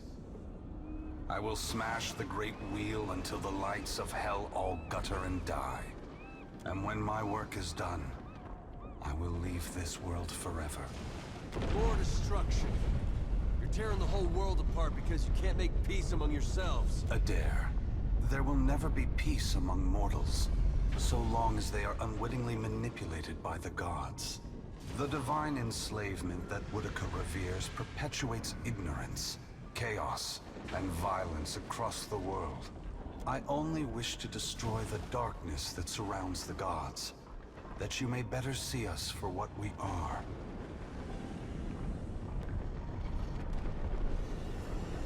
What? Both gods and mortals alike rely on the wheel. We depend on it for the souls that give us power. Mortals depend on it for the lives of future generations. Breaking it will force all of us to face the truth. We will fail together or move forward together. Either ending is preferable to the cycle we still find ourselves in.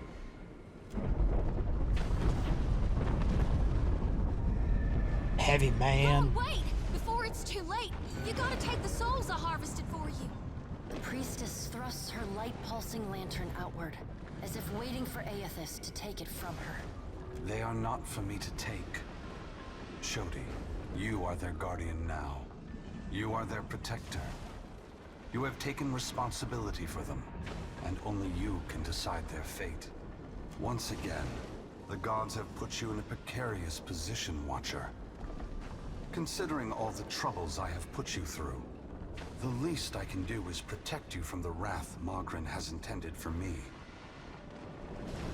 Oh, praise it. That was an amazing gesture.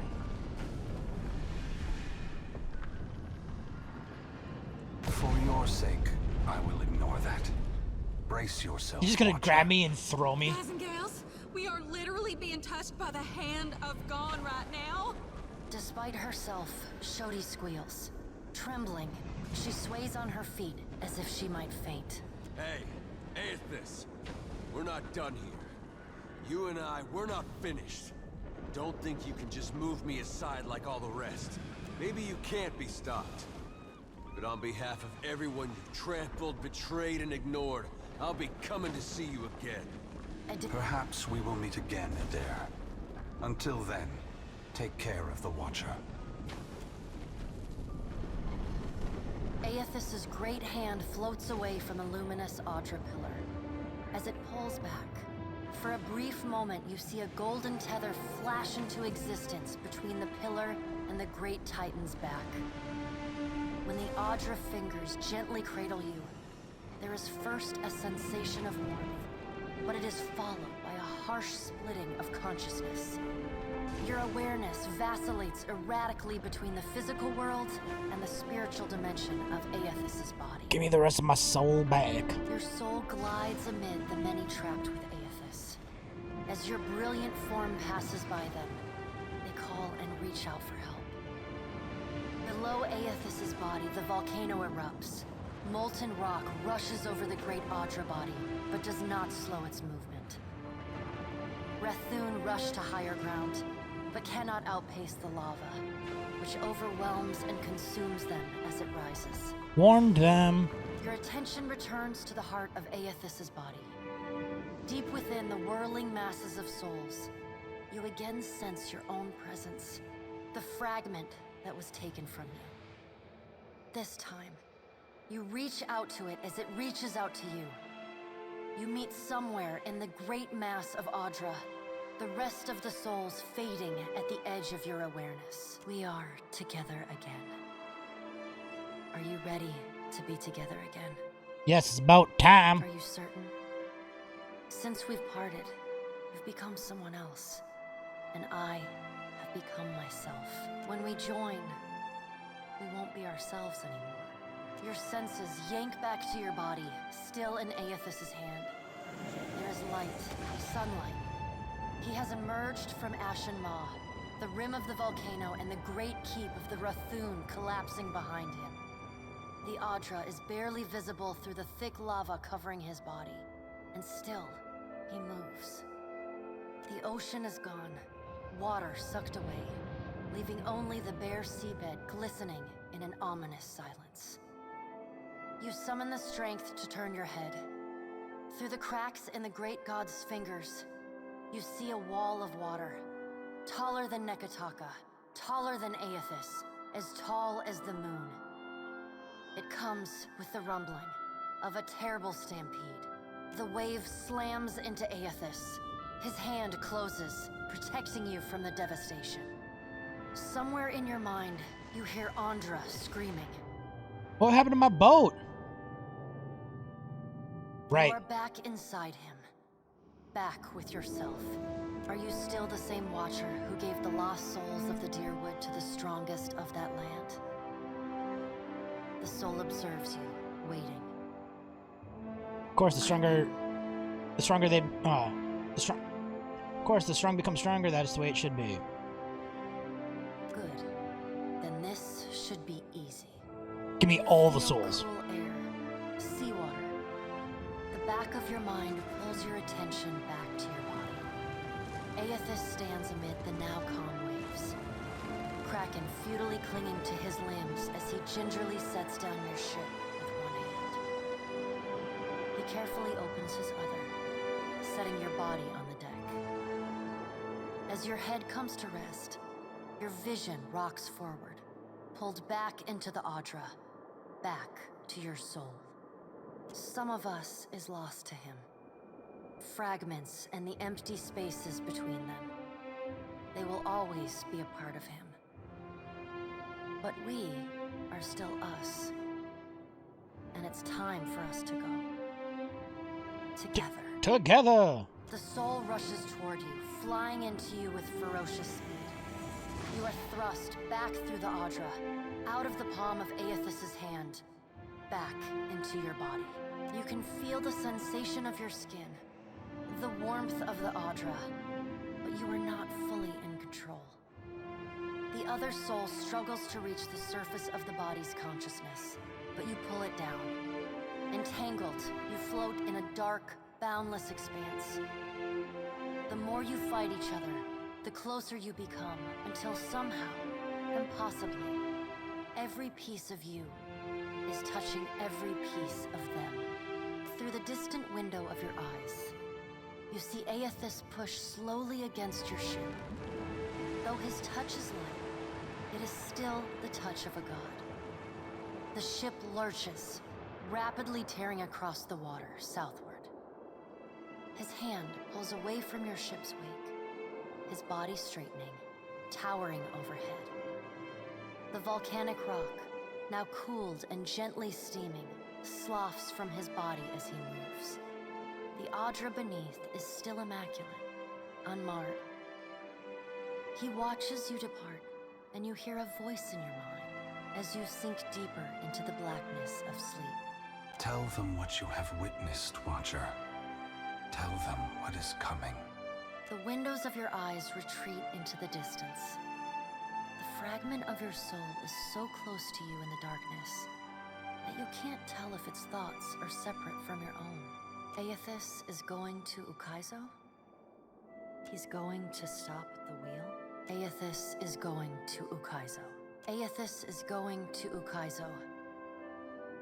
He's going... The words repeat in your mind until they become an incessant, meaningless mantra. Involuntary meditation in the emptiness of your unconscious. When the words finally dissolve and become part of the darkness, you see a pinpoint of light. You no longer sense the other soul. No longer sense the person you were before Aethys touched you. You swim toward the light. As you come closer, the light becomes two blurry spots of radiance. You settle in behind your eyes and feel your lips already moving, mumbling. Around your body, you sense familiar scents and sounds, voices raised in shock and alarm. You take control of your mouth, opening it wide and drawing a great breath.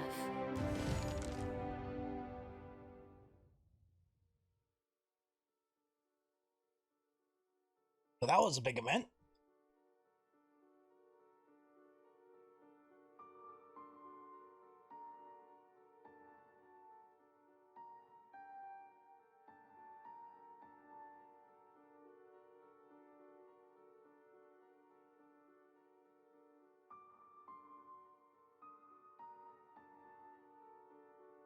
Right. It's too OP that the Luminous Otter can just wade through an erupting volcano and just like, meh. That was a nice hot tub experience. Felt good on my joints. Everyone else is just like, those beings were made out of fire, and yet they were consumed by the volcano. Now we're back in Nekataka. Pounding headache drags you most of the way back to your senses, vision blurs, and an acrid taste fills your parched mouth. The details of the room slowly come into focus, the sound of ongoing debate, a distant echo. Are we simply going to wait? What if he never wakes up? Are those frilled collars stuffed in your ears? If the Watcher's mumblings are right, then Aethys is marching on Ukaizo. We have to move. He's seizing power from the very gods who betrayed him. Destroying the wheel to make sure they never come back. It's a coup, and we have to muster the strength to stop it. The unraveling of Kohopa from Tangaloa is our greatest test from the gods, I say. We must live to deserve the world they make for us. The assembled leaders turn their attention away from each other in prolonged and thoughtful silence. At last you feel fully present, steady on your feet. The attention of the room abruptly shifts to you, filling the void with expectant whispers. I'm fine, not that anyone asks. You bear witness to the work of the gods. It seems they are not finished with you yet.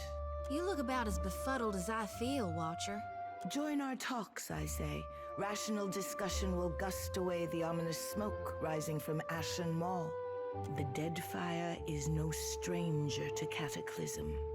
We can survive by cleaving to a shared purpose, a greater good, Akira. For what else did the gods place us here? We who have ships and resources enough to make a difference.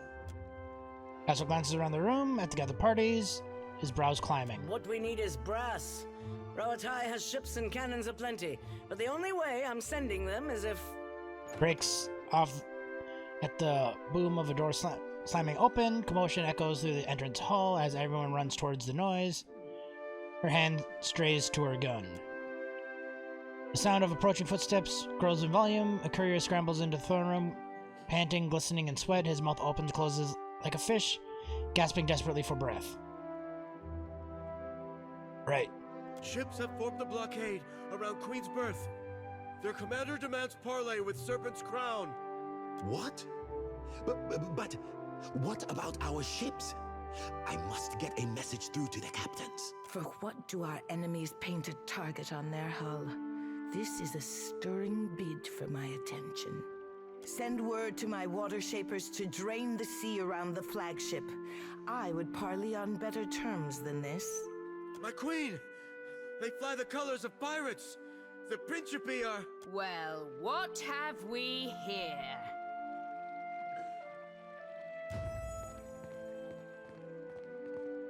Just invite yourself. The motley sailors who do not hold the Hoan guards at bay are drawn weapons, take some more opulent decorations to avoid interest. One pirate separates from the fold, sauntering boldly forward. Forgive me, lovesome, but it looks like you're having a party. A rather fine one to which you didn't invite me. She winks, sullen, glinting in the light as she cocks a pistol above her head. You painted vagrants are a plague on my tribes. Why should I not hang you from the walls of my garden? Grips the handles of her throne as if ready to vault up an attack. You should be asking yourself how they got in here in the first place. Oh, I do love when they squabble. But I'm here for neither pleasantries nor entertainment. We've bigger fish to fry. Or should I say gods?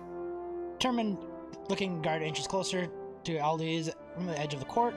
Well, looking Principe, Captain swivels her pistol to aim straight at his chest. Now everyone just calm down. I promise we won't fire on you at this time. Unless firstly provoked. That is, until once we've safely absconded from the city back to the high seas. Then all bets are off again. Aye? Yes. Well, if you have a point, pirate, I suggest you reach it quickly. We're supposed to take a bunch of pirates at their word? Right. Right you are. However... Their eyes settle at the room more little I'm buzz, here I see. because I've got questions. Ones that can't wait. And the lovesome watcher's the only one likely to answer them nicely. We want to reach Ukaizo. We need every ship at our disposal. All the plans are for the inevitable. Even if we cooperate, Atheist wins. Events like these are causes doomed already. I like this one. Nah.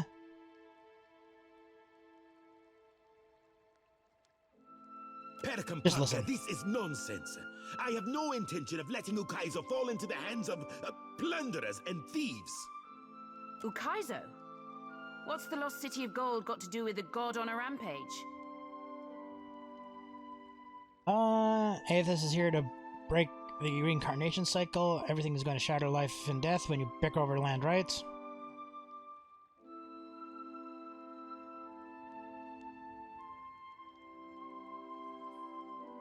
Well, fuck, if that doesn't put things into perspective. Right. What's that even mean in the long run? Folks who die won't be coming back again. Maybe not at first. Eventually, Aethor will be starved for life.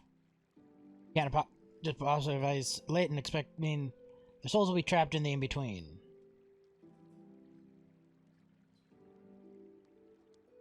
Possible? I don't know. It's not exactly common. This is all dark and foreboding sounding. But what's it mean for my soul? I like the idea of pirating throughout the Great Beyond as much as the next gal. But if, say, I got no awareness after I die, does it even matter what happens? Ak, of course you have no interest past that of your eyes and your stomach.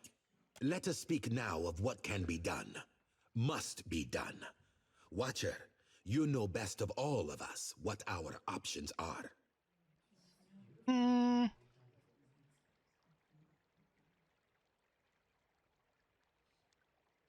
Our answer could become more apparent as we land on Ukaizo. The Huana made compacts with the gods on Lost Ukaizo.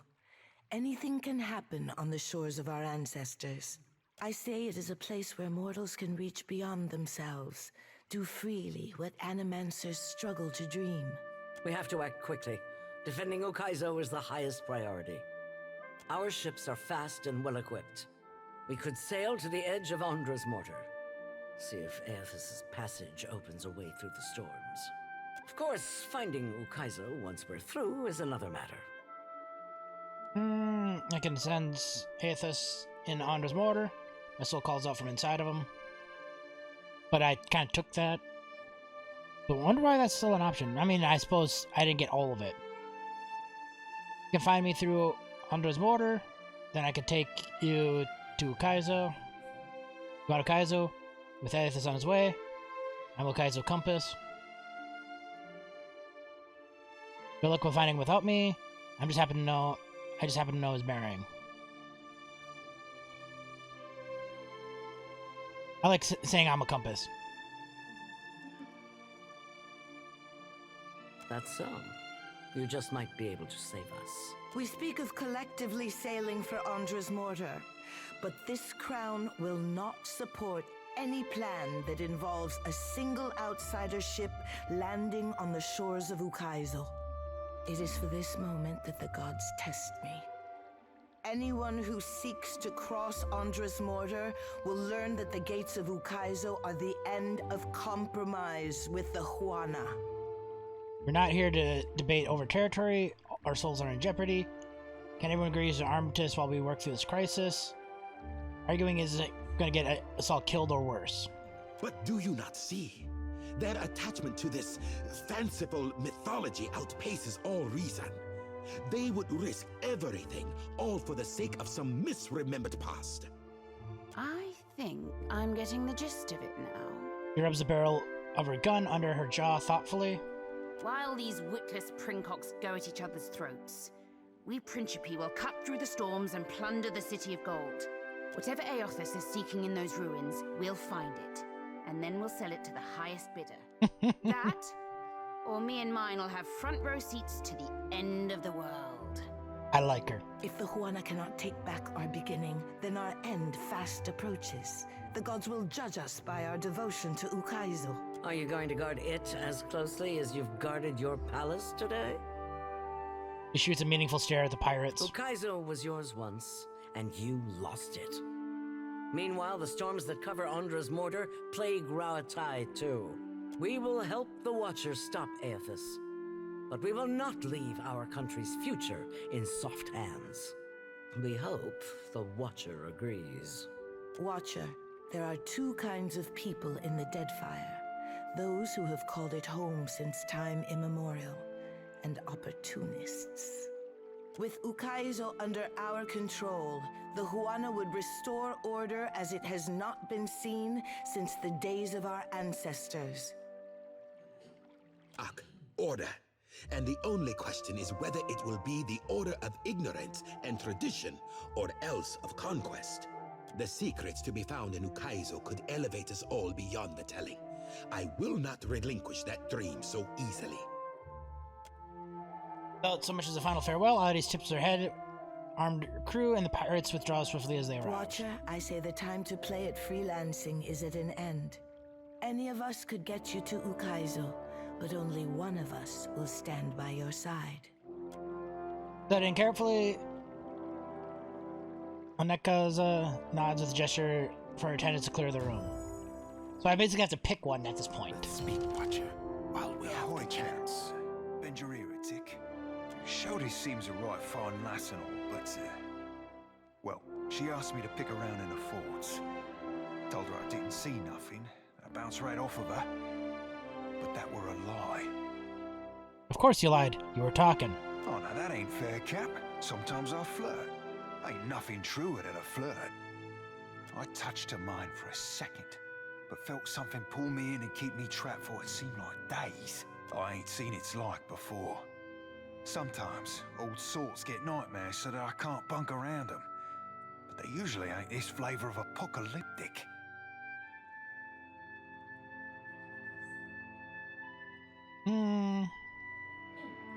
I know, Zadi, you could help her overcome.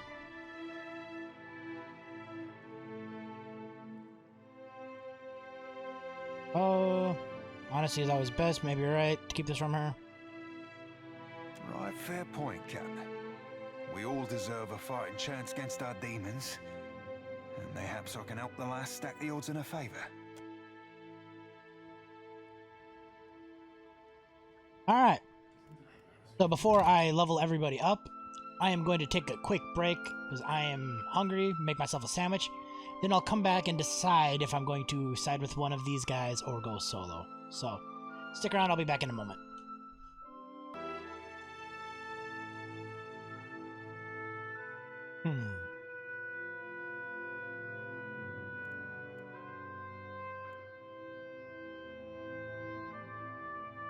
So what do I do?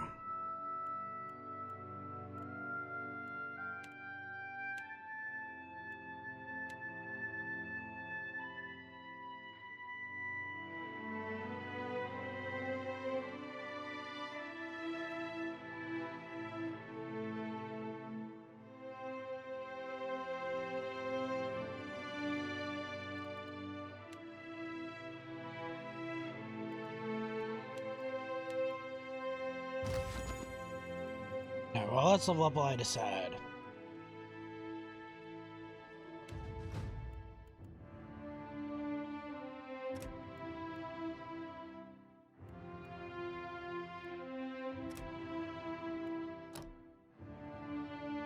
I get 1.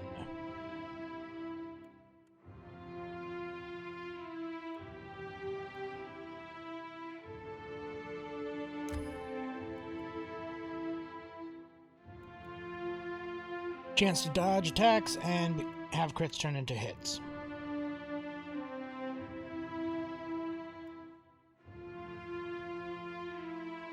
I think that's what I'm going to go with.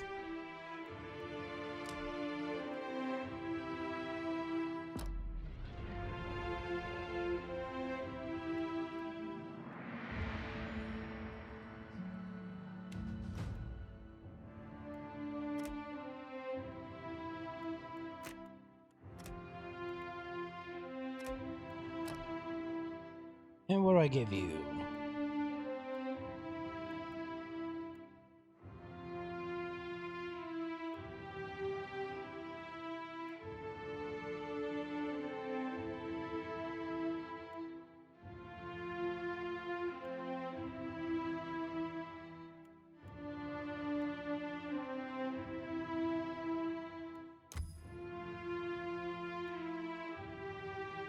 Just straight up bonus damage with proficient weapons.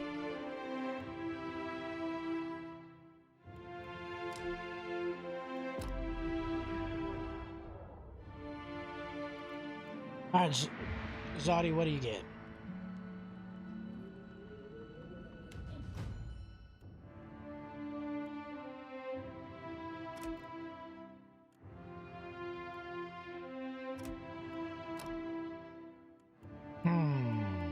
Let's see.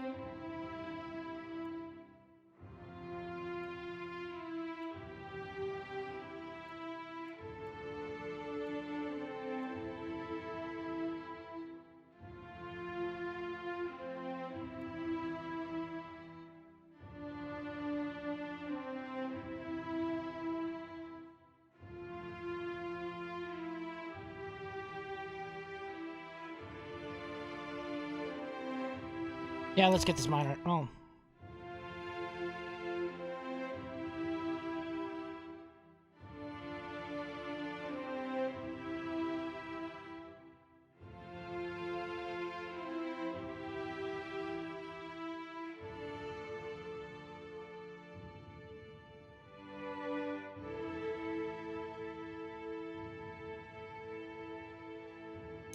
We'll get that cleansing fire. Try it out. Because if it can bounce targets, it's pretty good for some focus fire.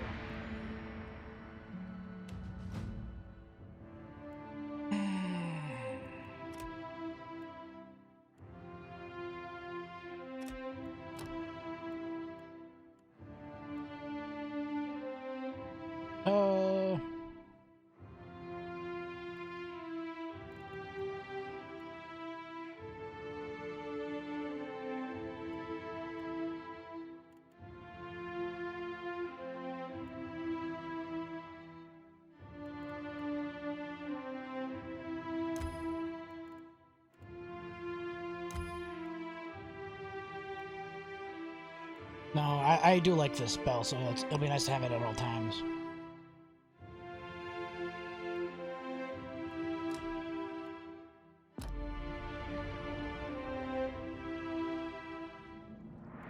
the final.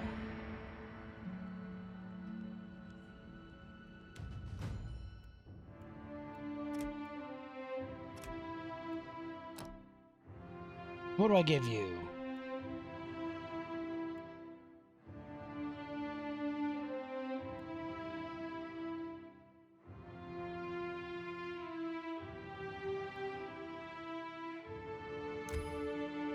Some refunding rage is really nice to have.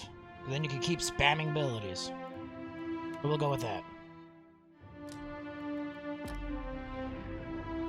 Just hit it, hit it, hit it, hit it. Just use it to mop up the enemy, the field. Who do I go to?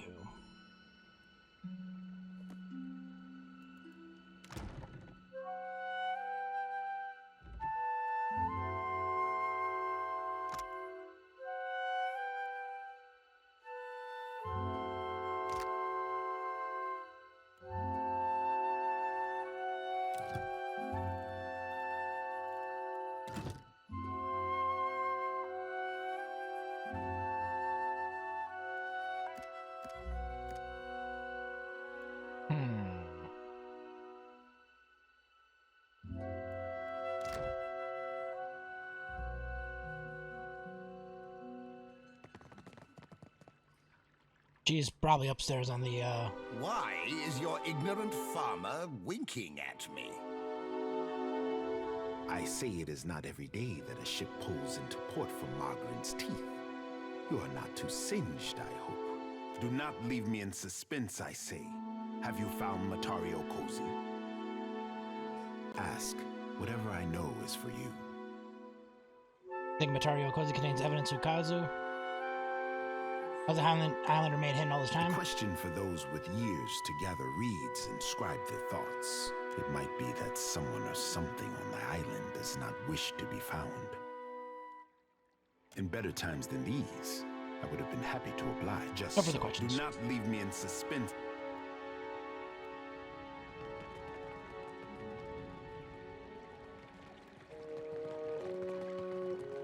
Alright, let's get out of here.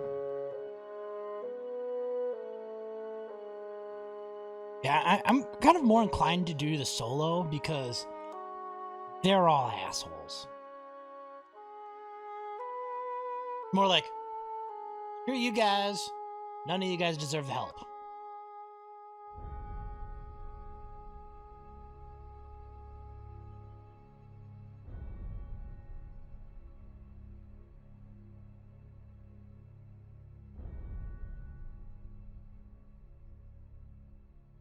I just need to find a sail.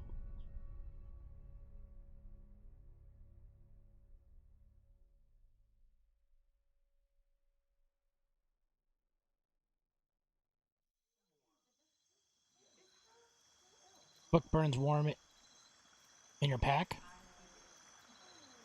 Oh, I know now.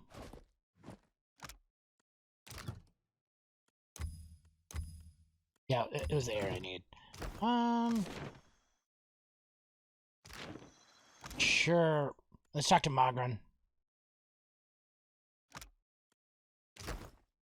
What the hell do you want? Oh, at least it just immediately spawns in. That display at Kangan's Palace was shameful to witness, nothing less than proof of why mortals are capable of rulership but in a strong hand. When I walk among them again, chaos of that sort won't be tolerated. Authority and temperament are non-negotiable. You blame mortals when a god is sowing chaos? Aethys has done nothing except but expose their fault, one which would have cracked even if we had let it be. My siblings took a valiant swing at Aethys, but it seems our intervention will have to wait until the time we've gathered our strength. What of you, Watcher? Your bearing is set, and Okuzu looms on the horizon. And after everything you've seen, do you believe mortals are equipped to take control of their destiny, or do they need a firmer hand? A firm hand crushed my castle. I could have done without that.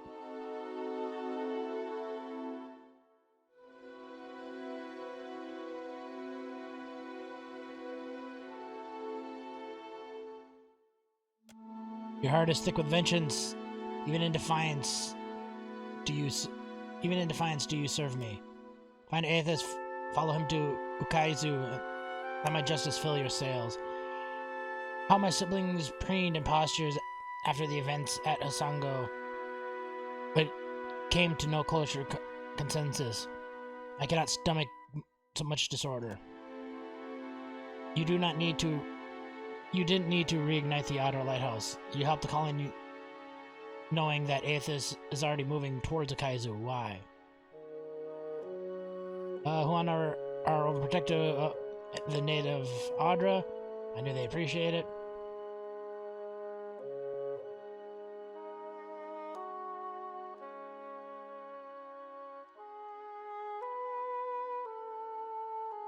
I reignited the lighthouse before I knew he was going to Ukaizu. Payment, reward, the usual. Acting on self-interest alone is purely mortal quality. At least you're honest about it. So you killed the upstart pirate that put an end to his delusions of grandeur. Bravo. I thought I might chide you from slaying a ruthless and effective leader, but something about your righteous vengeance always brings a smile to my face. Making you question my trust in you, Watcher. This is a sacred communion, and you conduct is beneath any acceptable standards. Even though you are living up to my admittedly low expectations of mortals, know that I am displeased, and that is a dangerous way to approach me. You have no power over me, I owe you nothing. Is that how you see it? Very well, then. I am one at fault for putting trusted confidence over you. From now on, you do just as well leave my book shut forever. Wotica nods stiffly. You feel her presence drift as a breeze, rustling as it goes. I don't like you, Wotica.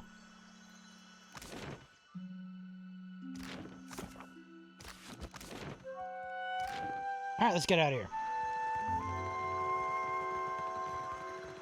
But there's skill out there. Will no one help me? Perhaps in a day or two. I see grateful.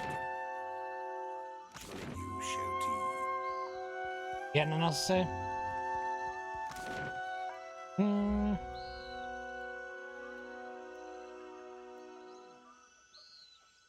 Where do I need to go? I have business at the Sacred Stair.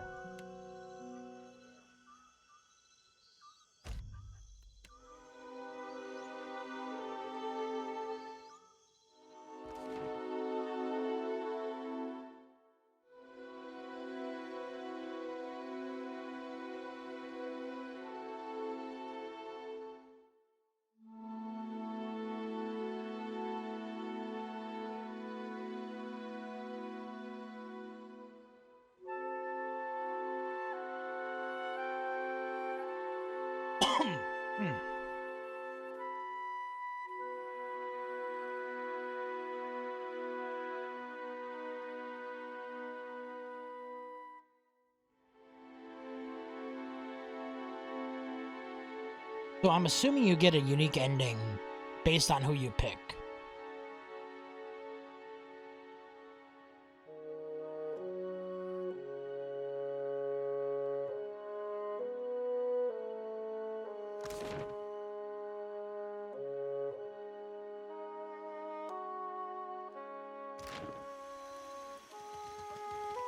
Incense? Offerings for the temple? Supplies! Get your supplies here!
Merla.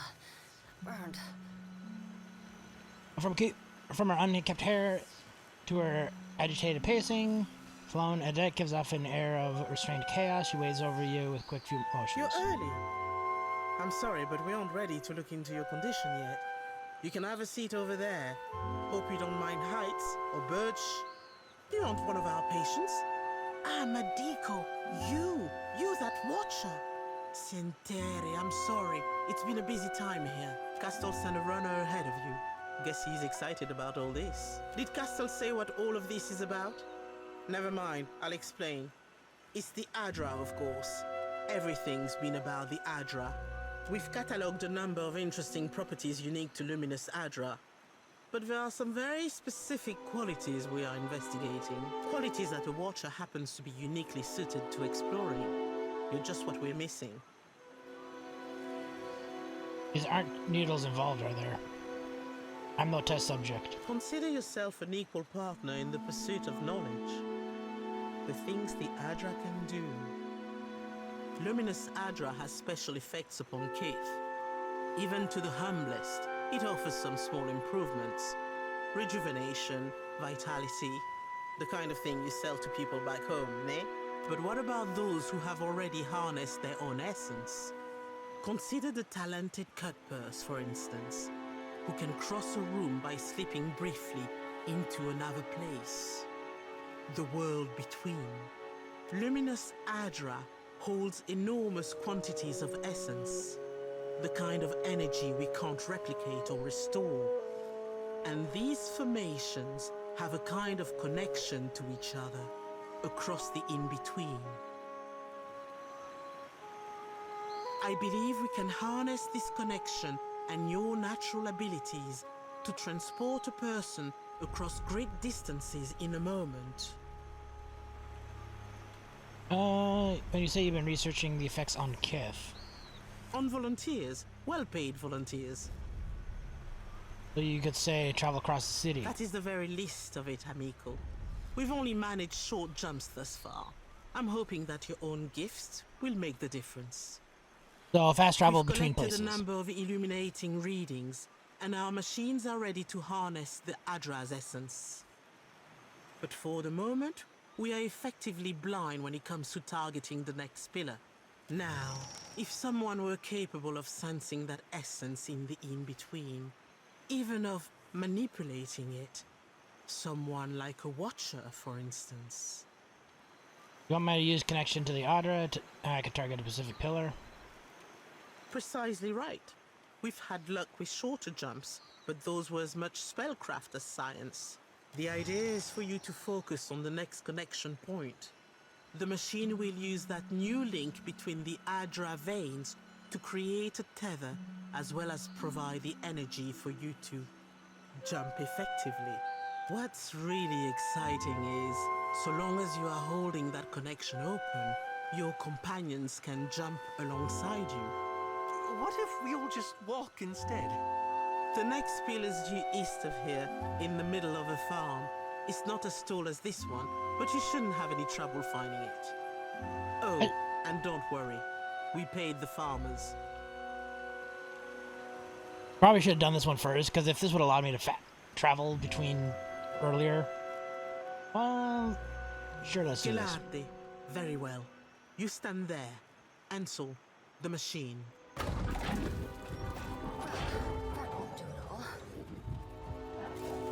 All right, Watcher. Remember, focus on the beam of light. It ought to be like stepping through a door. And remember, don't...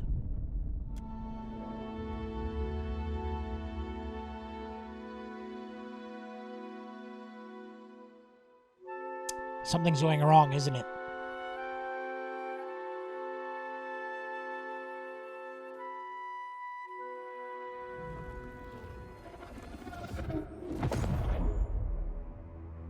I knew those damned Animancers would be the end of us. Ooh, what do we have here? Spirit residue. This is why I safeguard the souls in my lantern. Traversing hell ain't always as easy as it ought to be. Let's take a look.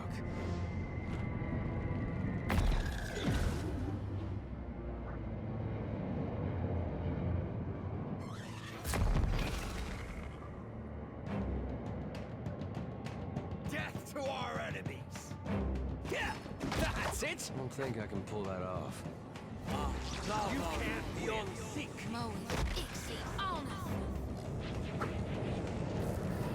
That didn't last long. Primal air? Nope. Good thinking.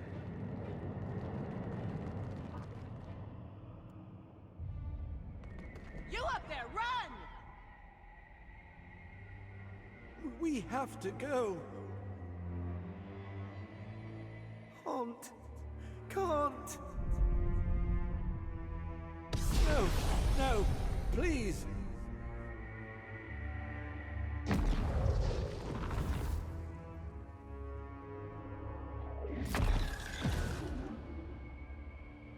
Help!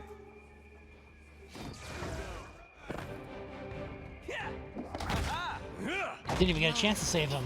Just help. Okay. Take a brush, pirate of yours, before he sheds his fur all over my things. You don't have things. They're my things now. Got something over here. Not a problem.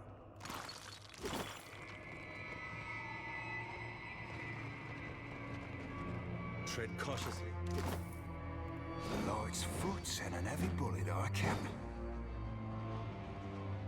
Trouble up ahead.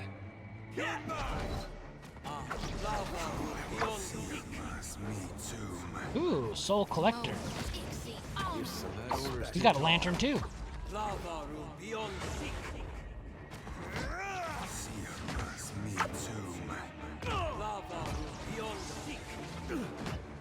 Death to our enemies!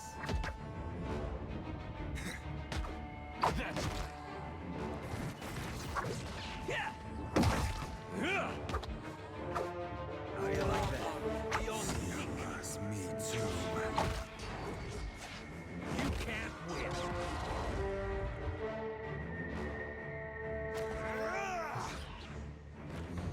Already. Primal water. I need primal air.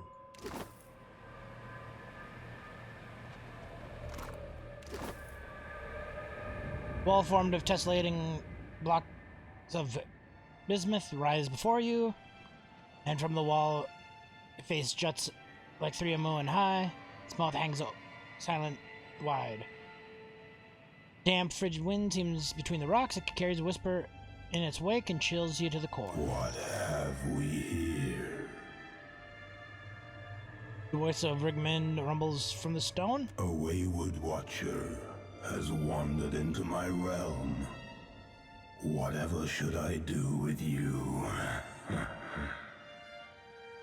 The gut chuckle sounds like boulders crashing down a mountainside. You did not receive an invitation to my realm, Herald of Barath. Tell me, why should I not grind your soul to dust? Doubt Barath would appreciate that. I do not fear Barath's wrath. Embrace oblivion with open arms, Watcher. The wind chills in your first face. You enter this place, picks up, becoming deafening cacophony. It shrieks so loud and sharp it might tear the bones from your skin or shred your soul to cobweb tatters. Do it. Let me taste oblivion. Your shout defines echoes into the void. Rigmond's only too happy to oblige.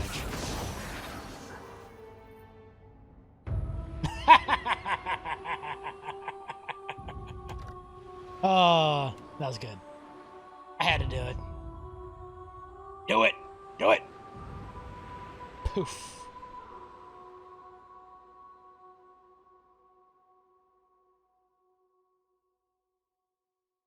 Yeah, that was good. Alright, now I gotta go through here again.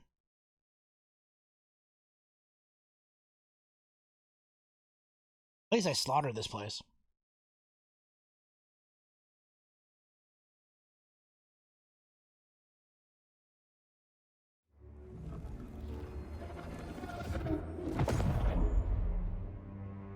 look right to you?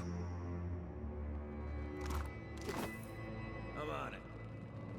Go down that hole, Captain. You ain't coming out again.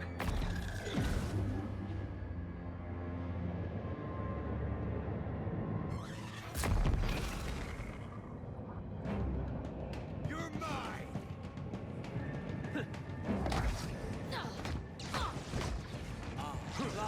Take that! Alright.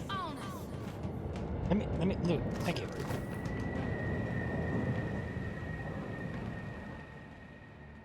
You up there, run! Well, not disintegrated. Turned to statue. We have to go. Can't. No, please.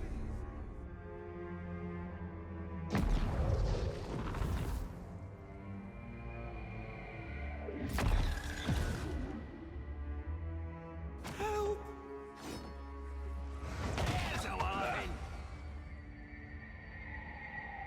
I don't think no matter what you do, you can't save that guy.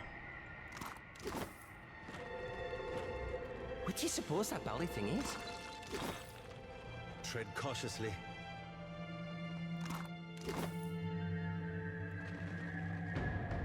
Better run! That's right. Mo, Ixie, on.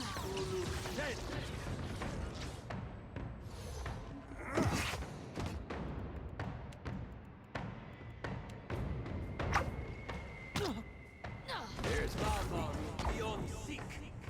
You can't win. Lava beyond seek. Yeah! I thought we were friends. Lava beyond seek.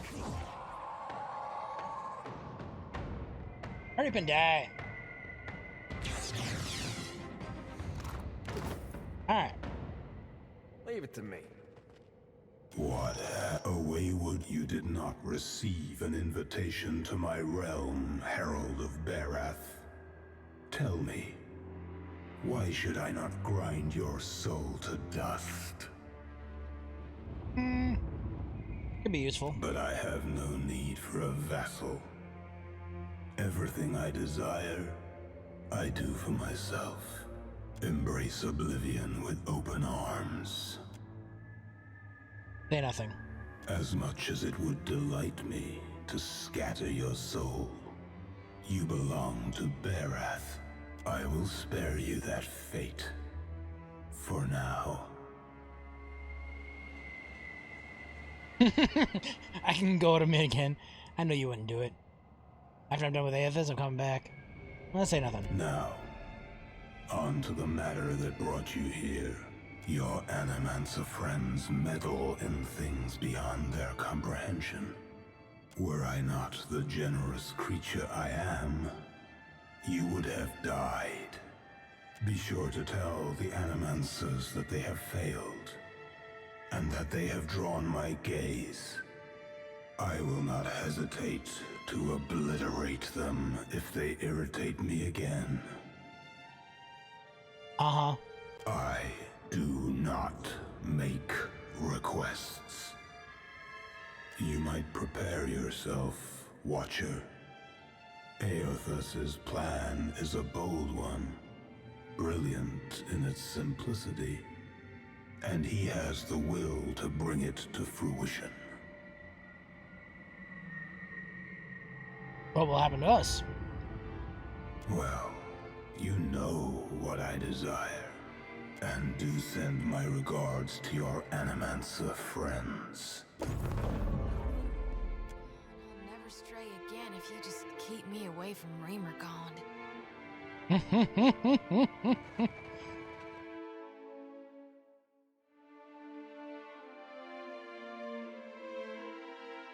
Oh.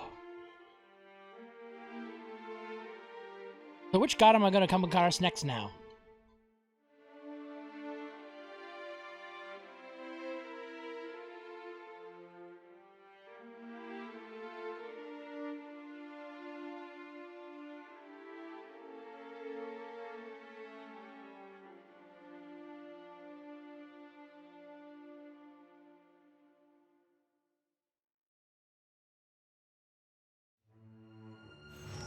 You know, that should have been an achievement just to get vaporized. Watcher, can you hear me?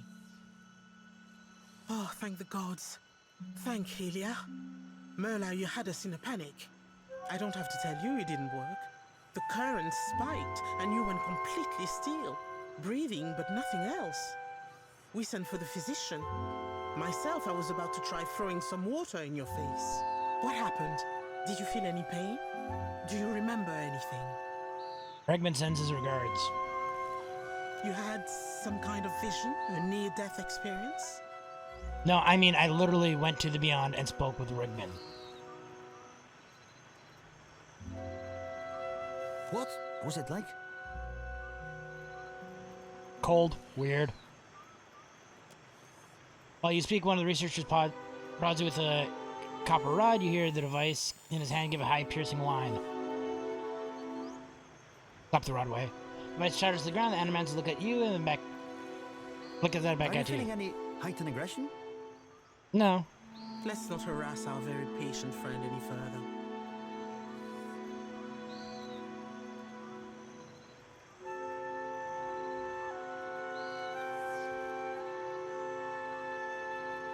Yep.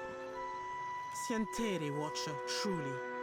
It seemed we sent your mind further afield than intended, and without the rest of you in tow. Not entirely outside our predictions, but not the result we wanted. We have stipend for volunteers. You're welcome to the sum of it.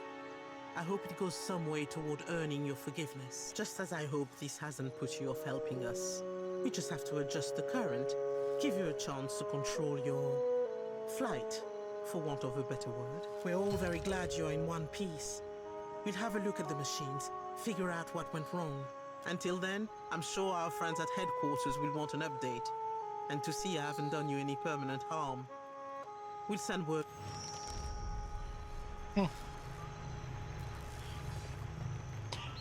I'm gonna assume the DLC in this game is like the DLC in the first one. As long as you do it all before the point of no return. And going to Uzaku would be the point of no return.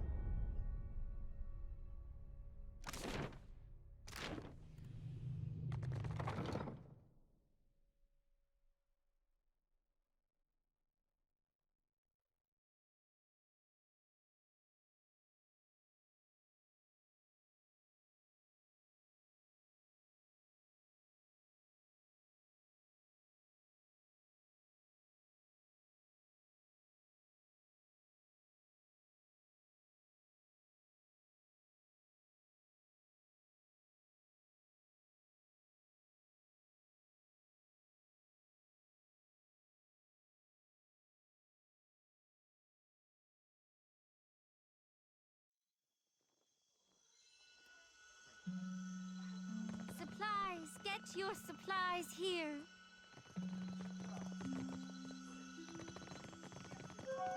Said you like, it followed you like I was supposed to talk to you.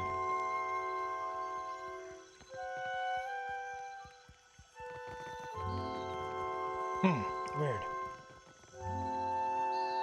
Somebody in the tower, I'm guessing.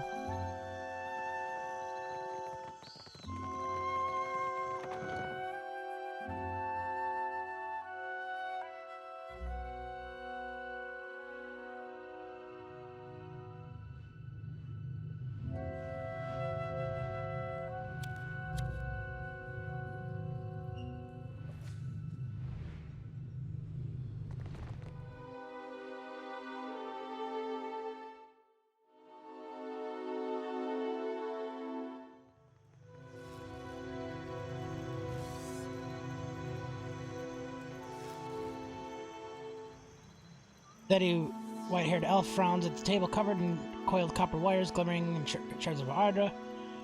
Gloved hands, smooth, well-trained Villian coat mumbles under her breath. Apparently absorbed in her work, the Animancer doesn't acknowledge your presence. Woman spins at you, blinking rapidly. Pair of brass-rimmed spectacles, her bright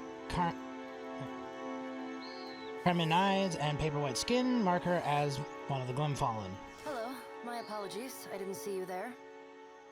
Her Aiden bears crisp, clear but difficult to place accent. Pale elf examines you waringly.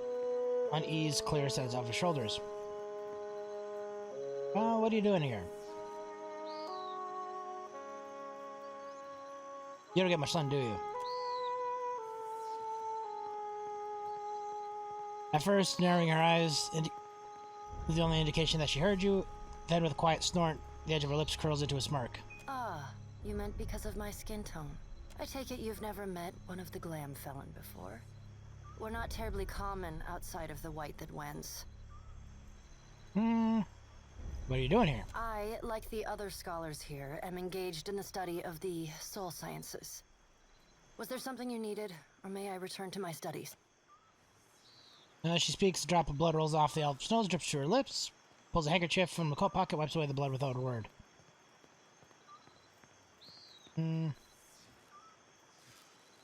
Bleeding. Indeed. I apologize if you find the sight of blood unsettling. Though, from your appearance, I would expect you to be well acquainted with it. Yep. In any case, why are you here? Attack! Your accent is valiant. Why are you dressed like one? Just a bit of culture I've picked up along the way. I admire their tailoring tradition immensely. It's much grander than clothing one finds in the white that wins. I am, of course. You're an animancer and a seamstress. A curious mind is an agile mind. Besides, the two practices are more alike than one might think. Suppose they both require careful handling and an obsessive attention to detail. Care and patience, yes. It is gratifying to be understood. How do you come to be a Nakataka? It is a mundane story. I sought out the ship with the longest oversea route departing from the Republics and booked passage. Her words are flat and her voice affectionless. Yadwin is not calm. She shifts her weight from foot to foot and looks anywhere but your face. She has a restless, nervous air of a horse about to bolt. I had intended to perform a handful of experiments regarding the nature of souls that could only be done safely at sea. I know no animancy that must be done strictly at sea. A fellow researcher. Then perhaps you will understand. I'm not gonna like where this is going, am I? I've long been fascinated by the nature of entropy. Nothing is unaffected by the passage of time, excepting souls. Supposedly, is it not possible that repeated reincarnation damages a soul? Could the process of reincarnation itself be responsible for some of the many ills that plague the souls of Kith? I deduced that it was possible to escape the cycle, escape Bareth's grasp, to remove one's soul from the wheel. And you decided to attempt the procedure yourself? I'd not experiment upon myself without relative certainty it would be a success. There were complications. My soul may be uncoupled from the wheel, but it seems to have become dislodged from my flesh as well. Still, I am free. How do you intend to manage the decay of flesh and escalating the desire for soul essence?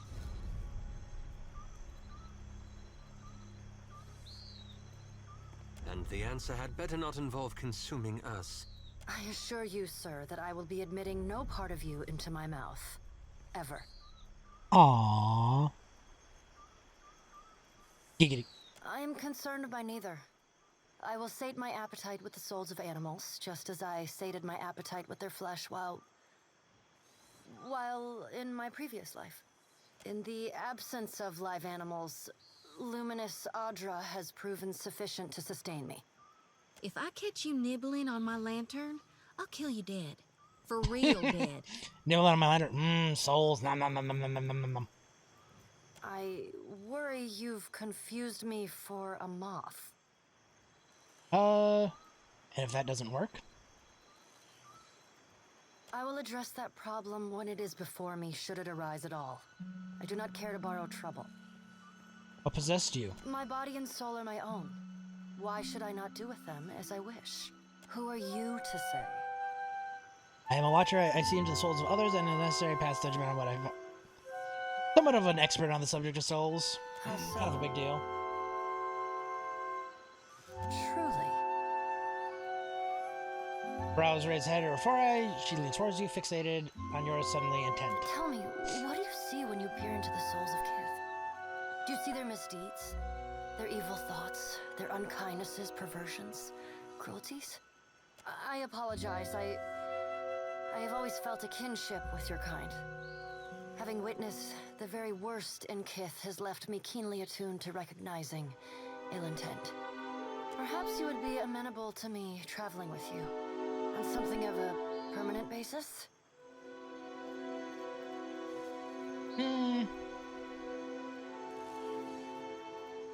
What can you do for me? This blade is not merely for show. There are no end of swordsmen in the Deadfire, though, right? I, however, possess some little sway over the minds of others. Sure, you're welcome to come along. Truly? I just know we're gonna be the best of friends. Thaklat, traveler. I am grateful. After a quick pat down the various pockets of her sewn coat, Yadwin nods sharply and rests her hand over hilt on a rapier. I have all that I need. You may depart at your leisure. Vinestalker, Cypher Rogue. I'll leave that as is.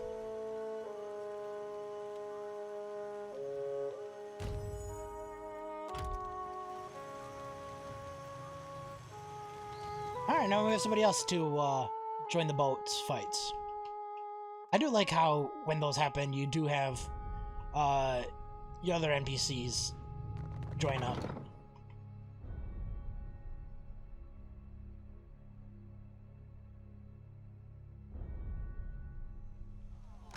Okay, let's get out of here.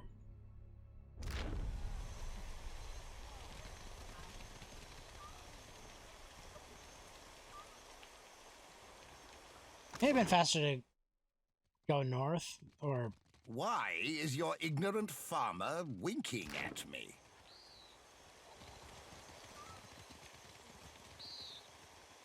You must... Oh, where was I going? Queensbirth.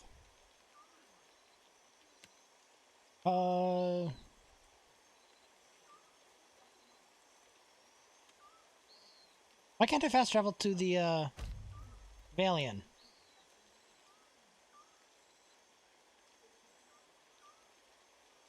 Ah. How does...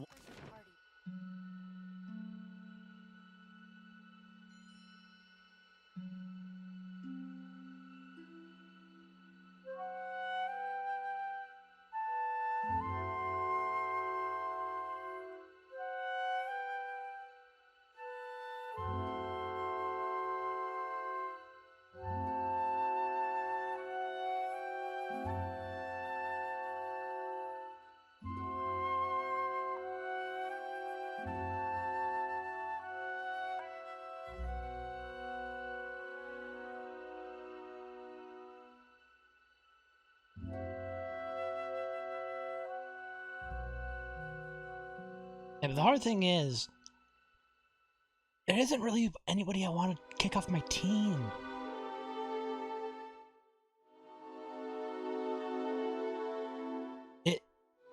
I got a really solid team right here.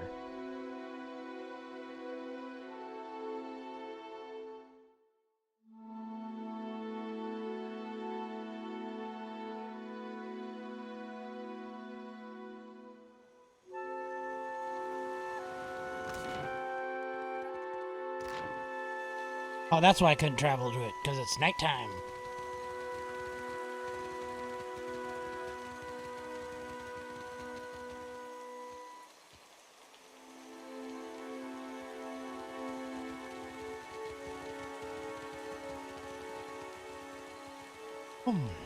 Alright, let's wait a little bit.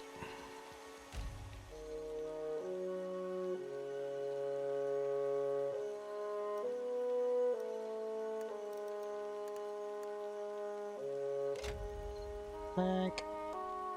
Insufferable.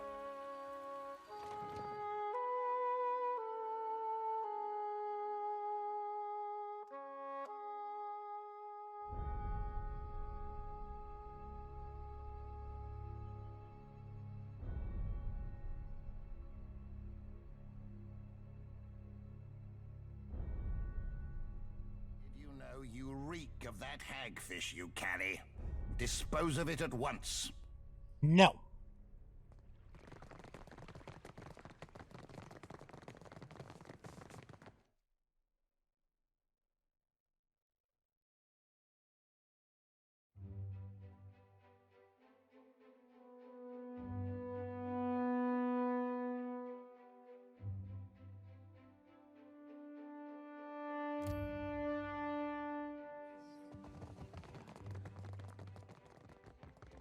Here he is, and in one piece. I jest, of course. Was the experiment a success? Hmm. A very dramatic first attempt, I hear. Though, Alette has a tendency to gloss over details. But, I want to hear it from you. How my soul was sent into the beyond? To one Rimgrand's realms?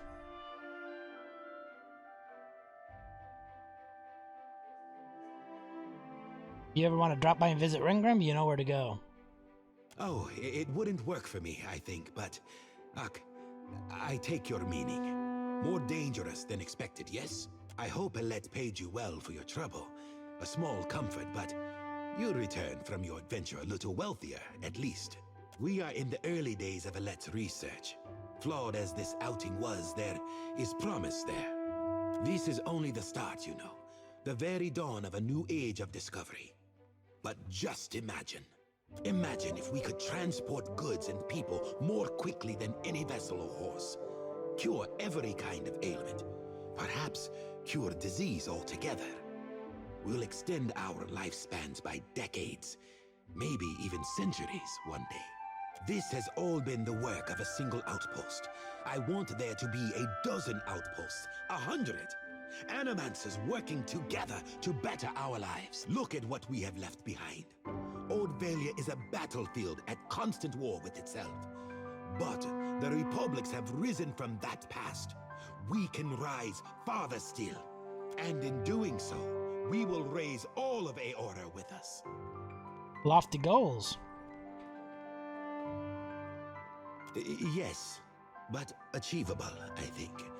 I may not live to see it, but I will see the groundwork done. But I've said enough. Too much, I think. There will be more experiments. Until then, I have a more grounded task I need assistance with. Nothing that should put your spirit in any danger. Nekataka sees its share of smuggling. I doubt that would surprise anyone. But we've learned of a particular exchange that will have more dire effects than a few spoiled Hawana peasants. There is a Royal Deadfire Company official by the name of Quarno, who has been meeting in secret with one of the Principi. He meets with a Captain Tola, a known pirate and smuggler. I hope I don't have to tell you that an alliance between a crooked royal official and the Principi is not the kind of trouble any of us need. I have a woman, Britza, waiting in the luminous bathhouse in Pariki's Overlook. The smugglers do business there, and she has kept an eye on things. I promise to send assistance. Find her, and she will tell you what she knows. If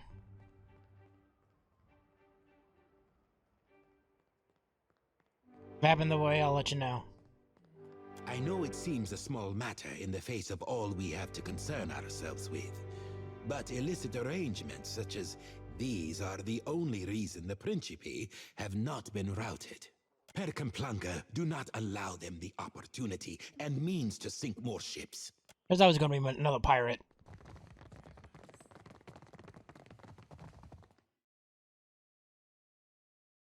Speaking of which...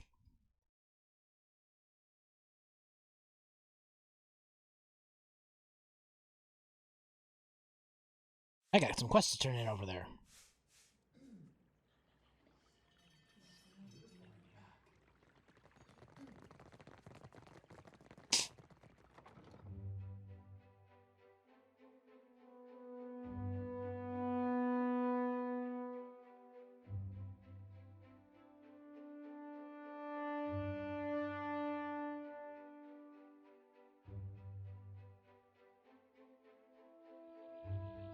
Let's see. Shipwright. My See if I can make this mind, hull. My blood, Watcher. What I need is to harvest a soul. Are you sure it's not something else you need?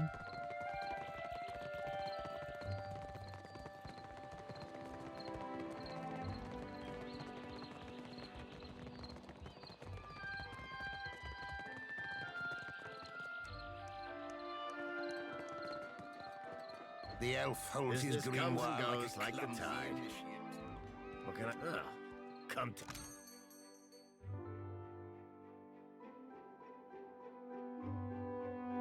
What? I already have something like this.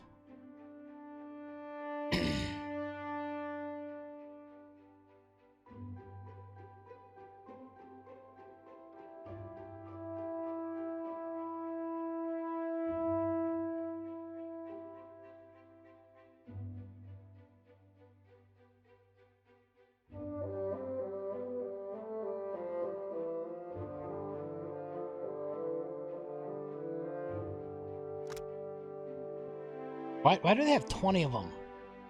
I only need one.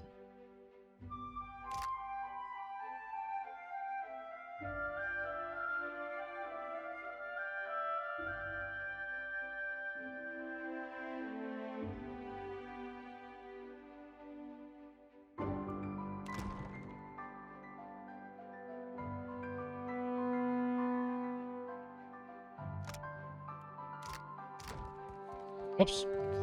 I didn't mean to close out all the way. Business comes and goes like... Oh, come... Now that I actually have some money. Still don't have enough to... Here, let's, sell.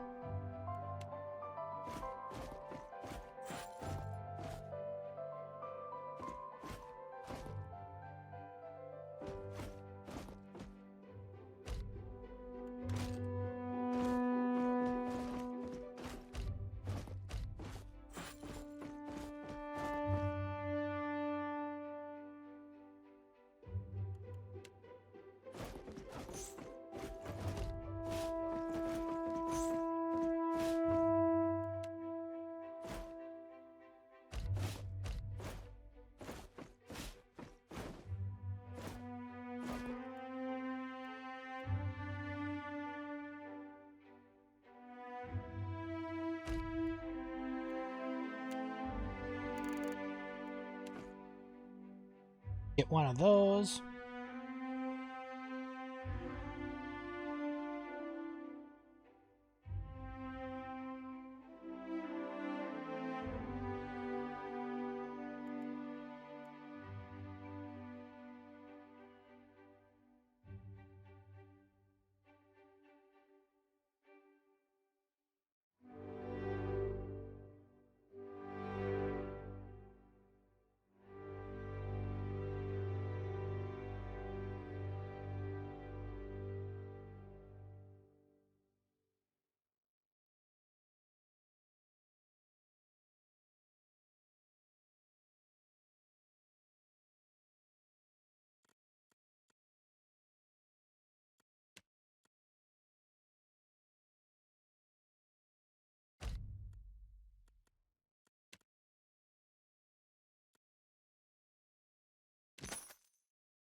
Where did that go?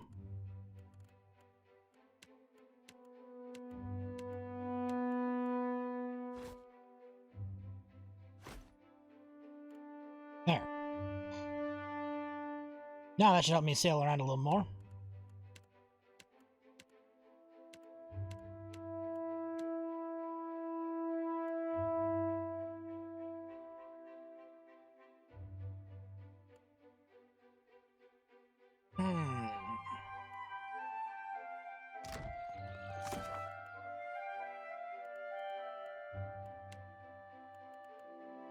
Now what? How do I found a blackwood log. Maybe it'll...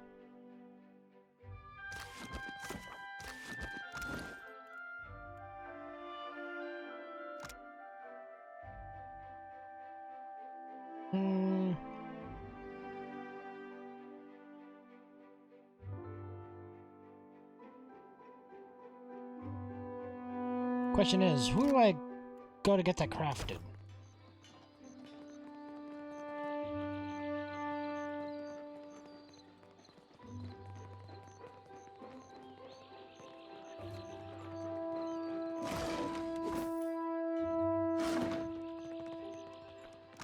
Alright, screw it, let's just go to my ship.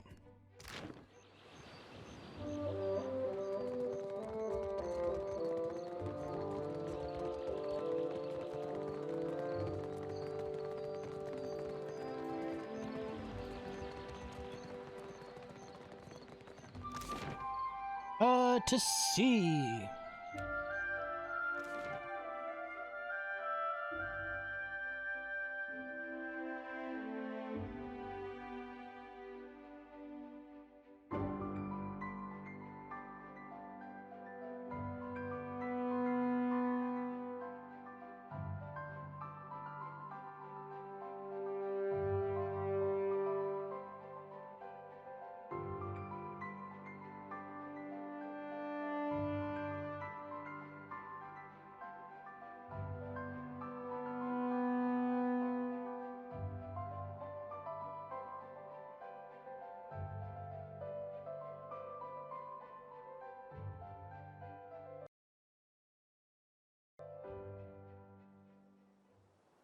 Alright.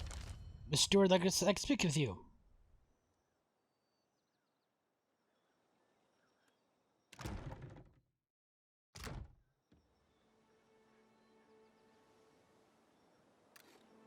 How do I go into my docks again?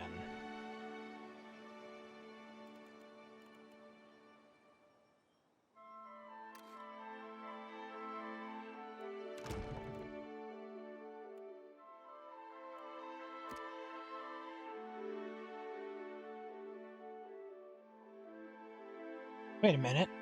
I never noticed the set active ship before. I wonder if while I'm at port I can switch. There it is. I knew there was an arrow. I just never do it, so I forget.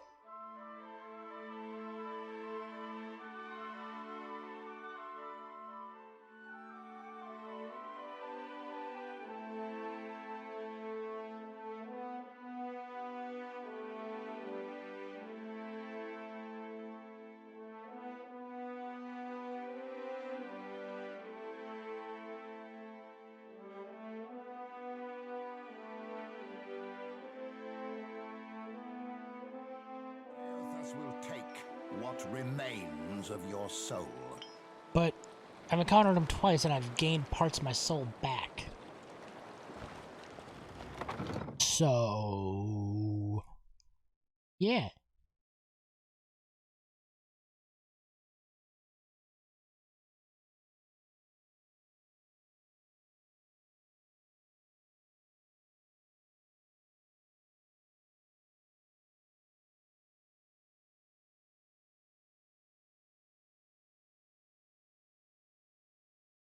A moment of your time, Watcher, if you will. Yes, steward? Some of the hands discovered an unusual crate in the ship's hold. How did a crate get onto my ship unnoticed? Unfortunately, the ship lacks the defensive fortifications of Cadnua.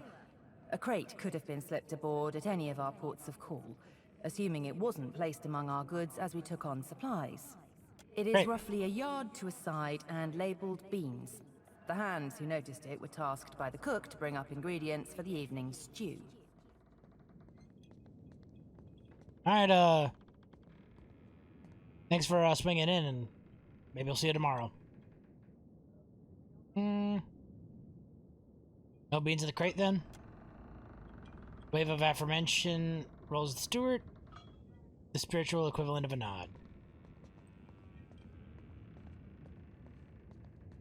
I'll see what it is. The hand left the crate in the hold if you wish to examine it.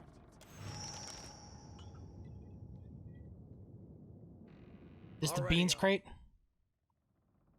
Scent of food, salt, spices, drink mixed with stale odor of old grass, the musty stink of rats, ever-present fragrance of the sea, the defiant rocks gently. You hear faint whispers like quiet brushing winds against the sails. Not far in, you notice a crate in question. Its sides split by crowbars, the dried grass used for packing materials spilled across the floor. Within stands an intricately crafted chest of some dark tropical wood. A polished visage appears up at you. A triumvirate of wild animal faces carving a swirling in Huana style. The chest bears an iron latch affixed to the complex iron mechanisms that run the top of the forged corners. You see no bolts or keyholes. Examine the carvings.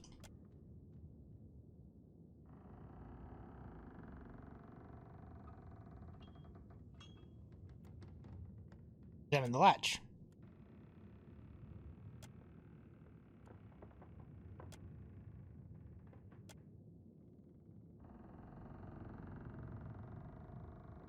Why can't I? I have a bunch of mechanics.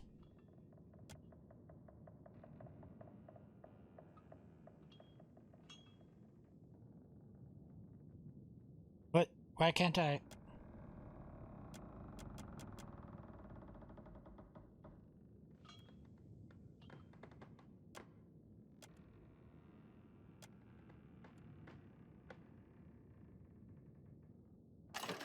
Turn the latch to the right, a series of arm mechanisms of the class holding the top of the chest freely, you lift it with the lid.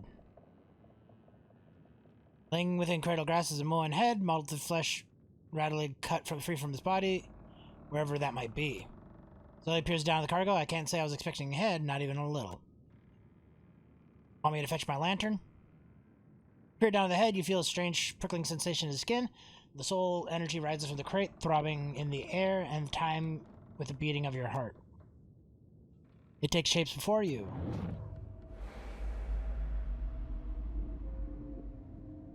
That's interesting. You can see me. It's really you then, the captain of the Defiance. Who's asking? Me, Muatu, formerly of the island of Kazuwari, presently of the Beyond.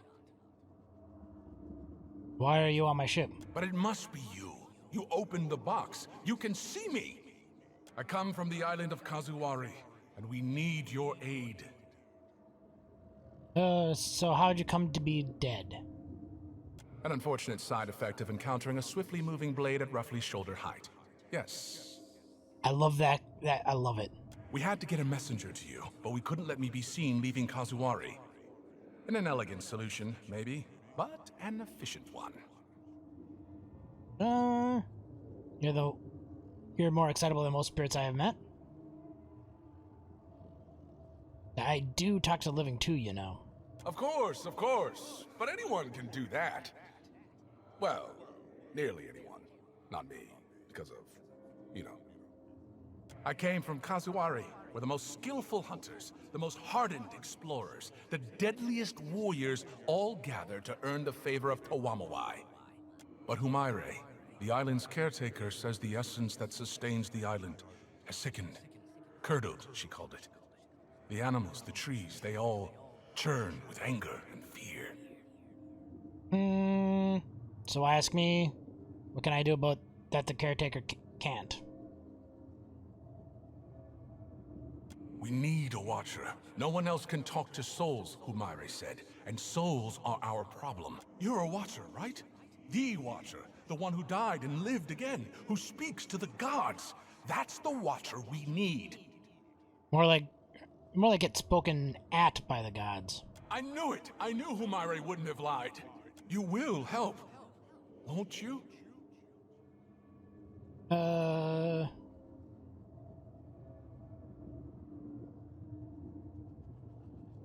You mentioned Tawana's favor. I could use a little divine favor? The favor comes in many forms, all of them wondrous. Tawamawai is very generous to the strongest among us. Speak to Humaire at Kazuwari, Watcher. She'll be able to better explain the situation than I am. Speak to Huama, I got it. Where's Kazuwari? Kazuwari's a huge island west of Hasango. It's pretty hard to miss, what with the high cliffs and waterfalls. There's one thing you should know. The faces of the hunt jealously control who enters and leaves the island. But there's a waterfall on the southern side of the island that will allow you to sneak in, so long as you're circumspect. I guess you should also know, the island's residents might not take too kindly to your presence if you're found. They're, prickly bunch. But I'm sure that won't be a problem for you. Before you had a chance to respond to the Spirit's warning, you noticed Kunstall hovering nervously behind you. Did you need something? Oh, you know, I just... Thing is, I might know something about that box there. A little more than something. All I'm saying is, maybe you don't want to touch it. Maybe we tie a big rock to it and throw it overboard. Right now. I'm gonna need a bit more to go on than that. It's a box with a dead man's head in it. Fair enough. Actually, there's a spirit in the head, too. Great. That's great. You seem to know a lot about this. Why is that? Maybe we should talk about it later. You seem to have your hands full. Hey, hello? I'm still here. Are you going to help us? We could really use the help. Helping people that don't want my help? Sounds like fun. They're really not so bad once you get to know them. They're almost... nice? Well, no, that's a lie. But Humare's all right. Once we've arrived, I can help you find your way into the heart of the island. You know, if you want me to. I wouldn't want to presume. In the meantime, I'll be here. Well, behind you, really, with the rest of the spirits following you around.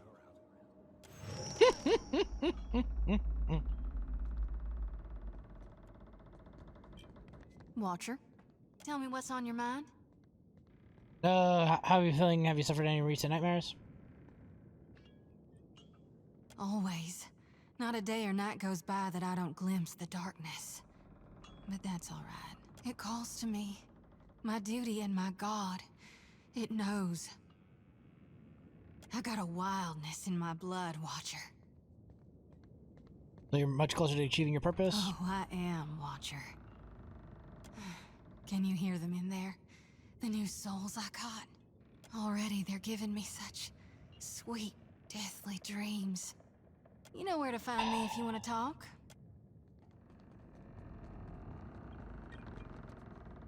I was chewing through Cadnua's foundation long before Aothas finished the job.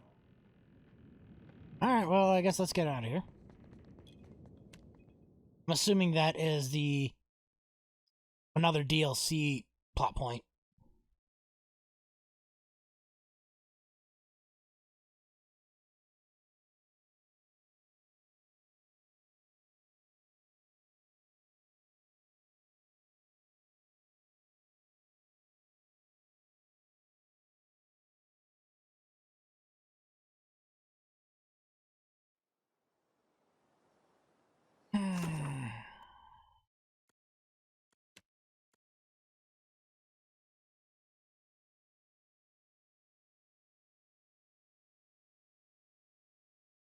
Oh, record companions. I didn't even notice that.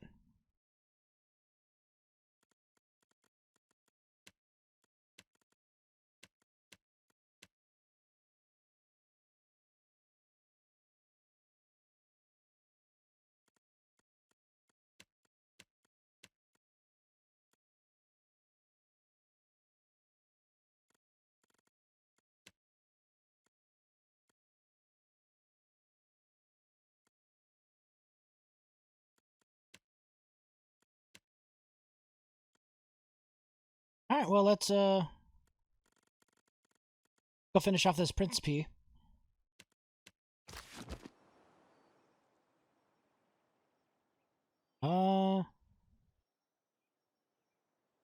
Isn't there one at Fort Deadlight, too?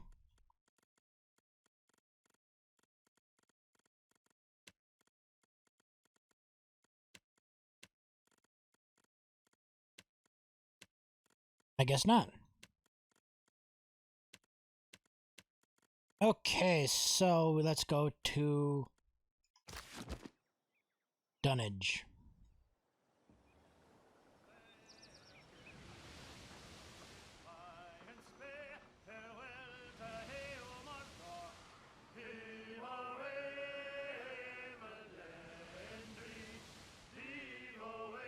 You find yourself in cold, suffocating darkness.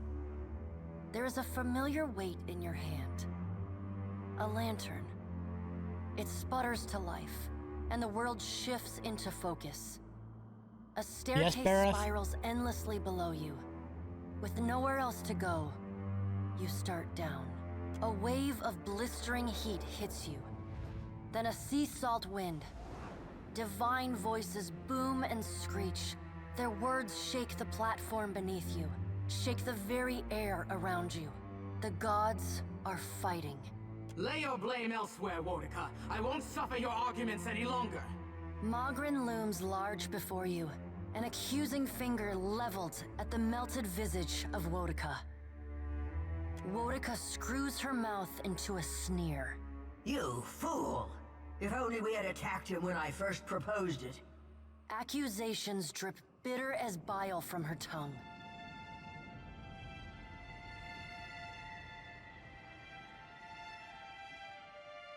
Shut up!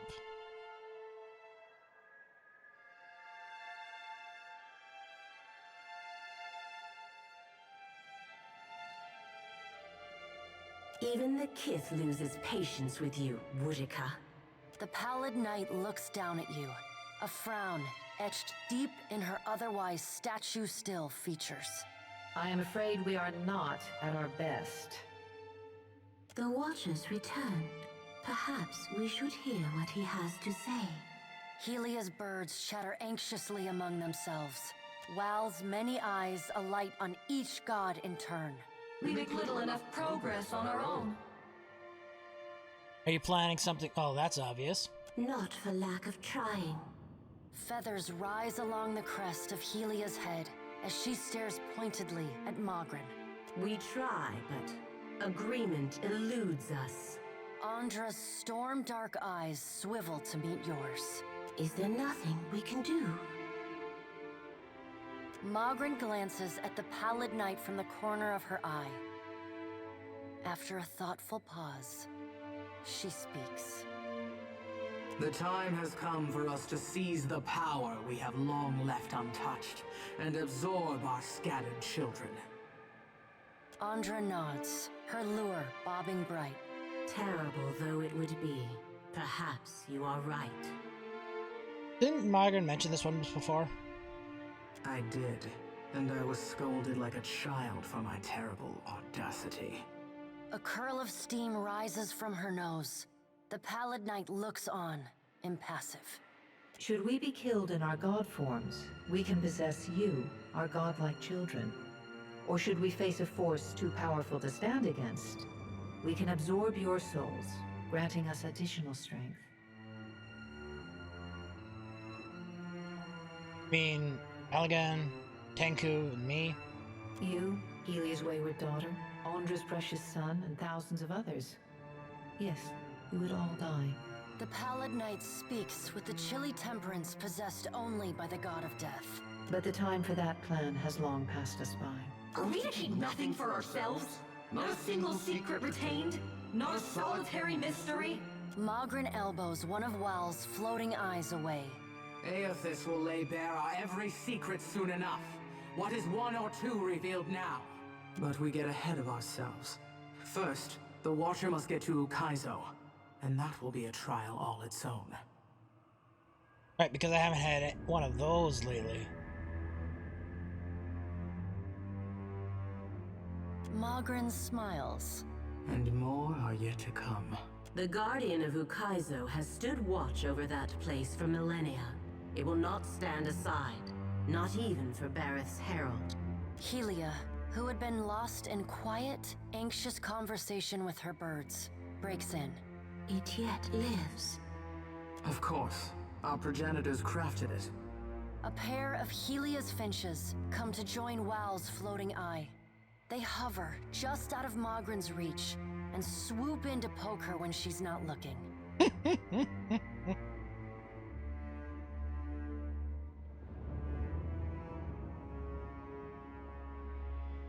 And the Watcher will be forced to reckon with it if he wishes to confront Aethys. The birds at last linger too long, and Mogren slaps them away.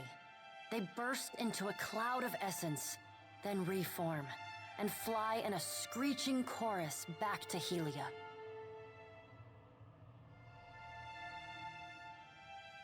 I'm gonna say nothing. But you like a challenge, don't you? You met my challenge at the Searing Falls without hesitation, after all. And when Firga faltered, you restored her faith in me. Go prepared, Watcher. The Guardian will not stand aside, not even for the Herald of Bareth. Won't Aethys take care of it? It is not one of Gallowayne's mindless beasts. It has a heart and a mind, and it will throw neither away to oppose Aethys. And Aethys will not fight the creature. It would prove little more than a distraction for him, especially as my tsunami and Mogren's volcano couldn't stop him. Can't you just get rid of it? It is its own creature, Watcher. It does not listen to us. There is another topic we have yet to address. The Pallid Knight holds up one gauntleted hand, and the other gods fall silent. Tell me, Watcher, where do you stand? What do you think of Aethys' scheme to destroy the wheel? Oh, let's see here. With the gods' guidance, we might survive Aethys' plan. But don't account for the guidance. Kith will have to figure this out on her own. This doesn't feel like the act of a caring god to me. I still don't understand what it all means. What will happen when Aethys destroys the wheel? The Pallid Knight spreads wide her hands. Think of the beyond as a reservoir, the in-between as storm clouds, and souls as rain. When a living thing dies, its soul enters the in-between. And when the in-between grows full, it releases souls into the beyond, where they wait to be redistributed to new bodies, new lives. The wheel is the process by which souls are moved from the in-between to the beyond, from the rain cloud to the reservoir, and from the reservoir into the living world. Without the wheel to mediate the transfer and redistribution of souls, the souls of all who die remain in the in-between. And without souls to fill it, the beyond gradually empties, trapping all of the remaining souls in existence in the in-between. When the beyond is empty and the last creature on Aora dies, that is the end of everything. It is Rimergon's future, the one he wants for us. And how does that affect the gods? Soul essence sustains us. We feed off it, off the little fragments you mortal kith shed like snakeskin as you pass into your next life. Without sustenance, we starve as any mortal might. We die and leave a great silence behind, an eternal emptiness from which nothing is born. So why do you waste... I think if you prefer it as a very long vacation.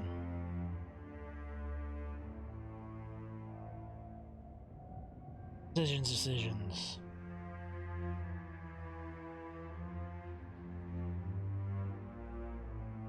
I am certain Rimergond would appreciate your company.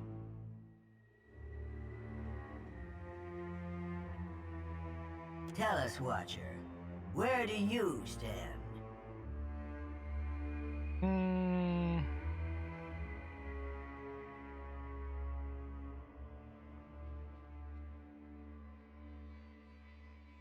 Long time coming, because we'll finally know what a bunch of frauds you all are. You're a fool to trust him. He does not have your best interests at heart. Aethys loves the mortals more than any of us. He has always been their greatest champion. He believes Kith will rise to his challenge. I am not so sure, but I look forward to watching them try. How did Aethys fool you all? You're the most powerful beings in Aora. He found our blind spot and exploited it admirably. By the time we even had a hint of what it was he intended, it was already too late to stop him. If we still had our bodies, we could oppose him. Wotica balls her bony hands into fists and glares long at Andra.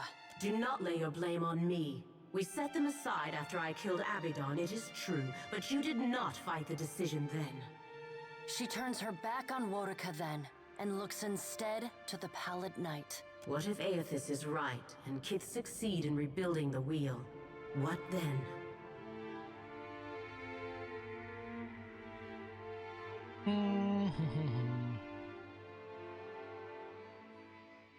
I don't know, but aren't you curious to find out?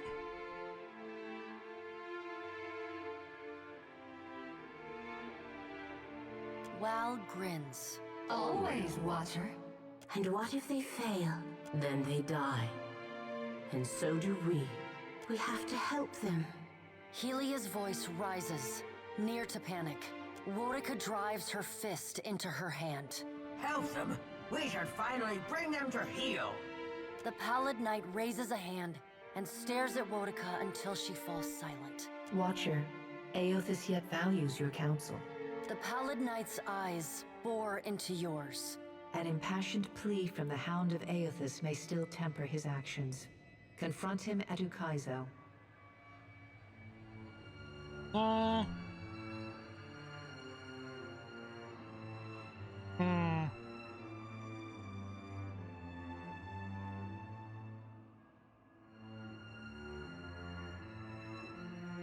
Time moves swiftly away from us now.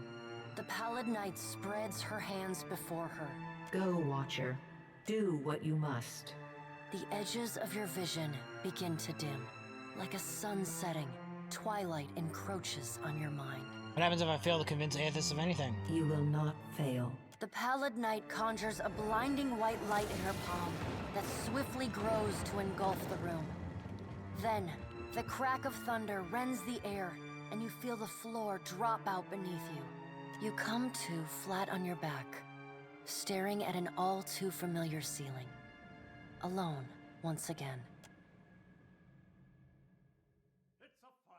Man, these dreams I've been having. I tell you what. It's crazy.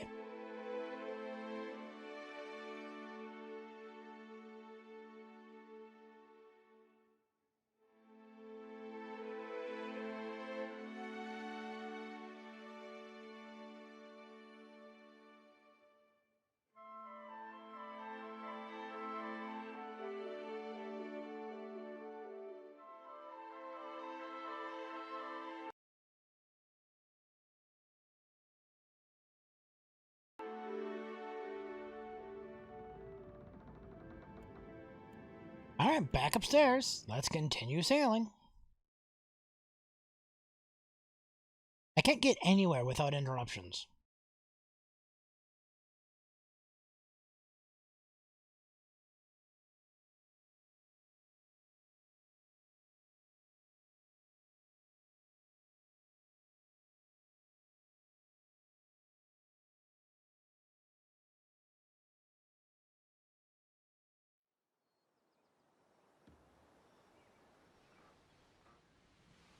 What do we have here? Beto points to the ship in the distance. Galleon captain, a three-master, or it was.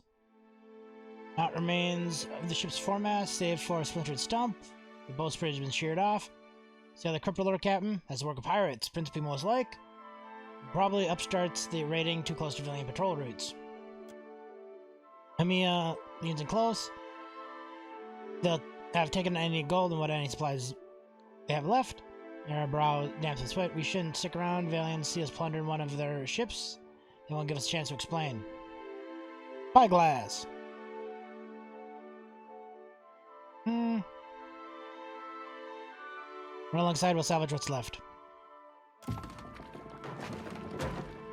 Take a small exploring to spot the galley. Most of its cargo and the crew are missing, but you do find several barrels of fresh water, a few stacks of dried ice, and coarse meal. The compartment hands make quick work of the task. You return to the ship, and Bedol set sail.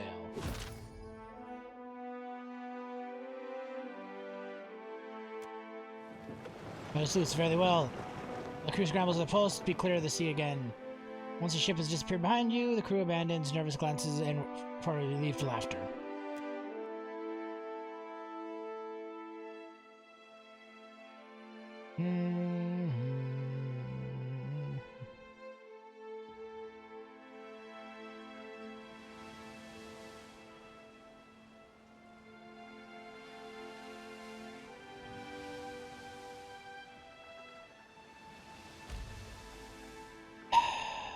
Sea seems fair, but something shifts on the horizon. The Deadfire sea is calm. The Defiant cuts smoothly across the surface, gulls trailing in the crosswake. At the wheel, Irina whistles quietly to herself. Bidu and little Lucia stand near the starboard railing, quietly discussing the safest route to destination. Approach the whale. Anything I need to know about little Lucia? With a shake of the head, the navigator shoots you a grin. Nay, Captain. Sailing smooth. Looking out how to best chart us. Lucia chuckles. Of course, if you had a mind too, the gorgeous sea like this, I don't think a kith aboard would say opening a cask of grog. Little Lucina grins in excitement.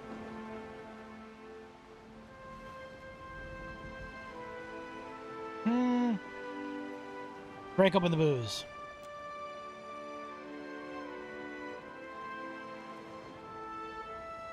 After sharing a brief, distant glance, Bidu and little Luca make the galley and turn a few casks of grog. Soon sailors were cheering in the name and toasting your health. Baron thinks, I think I started be liking you, Cap. Breeze tugs at the clothes, the salt-laced air shifts. Long gray stretches along the horizon, and it seems to shiver, just like on a hot day. Bidu's nose wrinkles at the sailor, stares at no storm like that, too low, growling too fast. His very ears flattened against the rise. Flogging fuck, Cap. Whatever that mother be, she be moving with quickness. Best be bring her about while you have her to bring.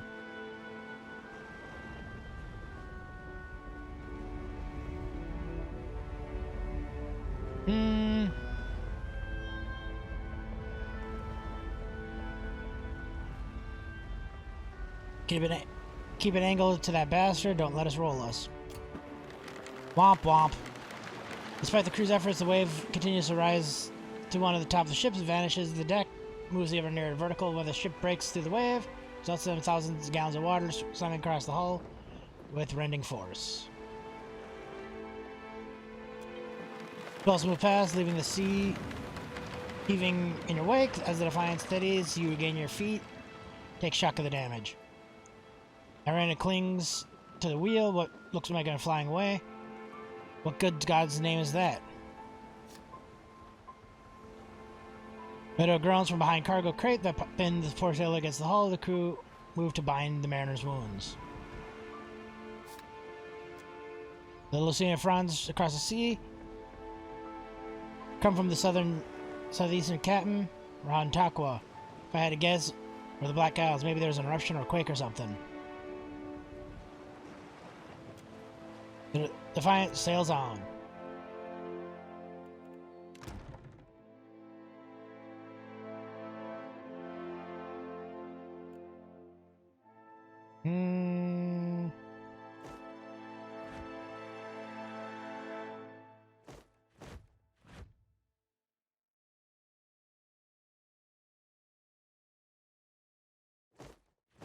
There we go.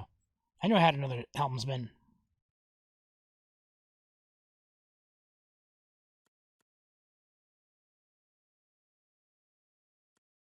All right, let's keep going.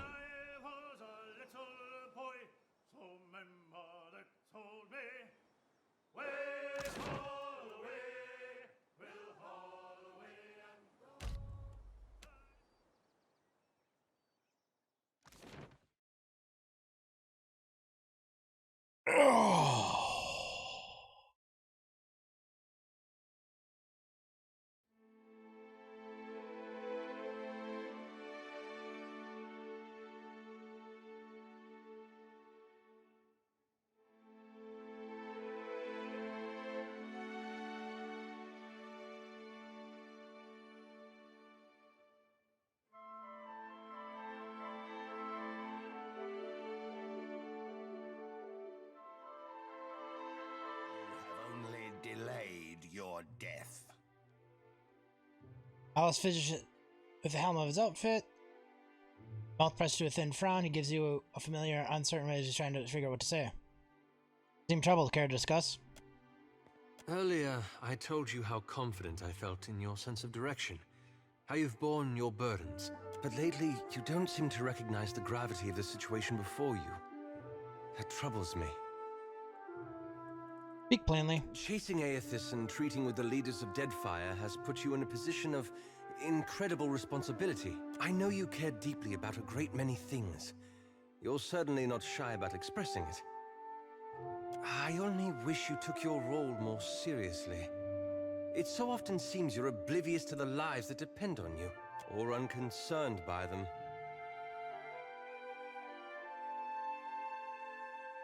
You misunderstood me. I do hope so. We both know the choices before us aren't always clear or simple. I only ask that you give them due attention. Like I said, you misunderstood me. I do take seriously, even if you don't express the way you expect. Perhaps I should know better by now than to take you at face value. Well, thank you for hearing me out. This is a...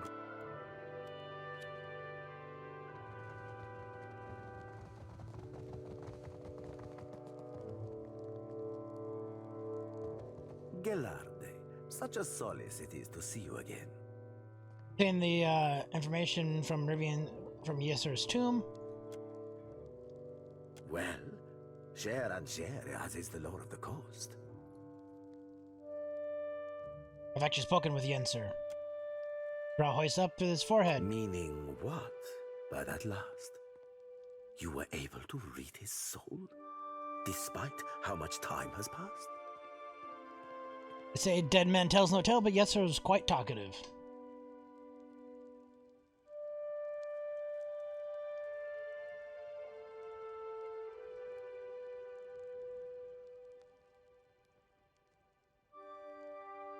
You're trepanning me.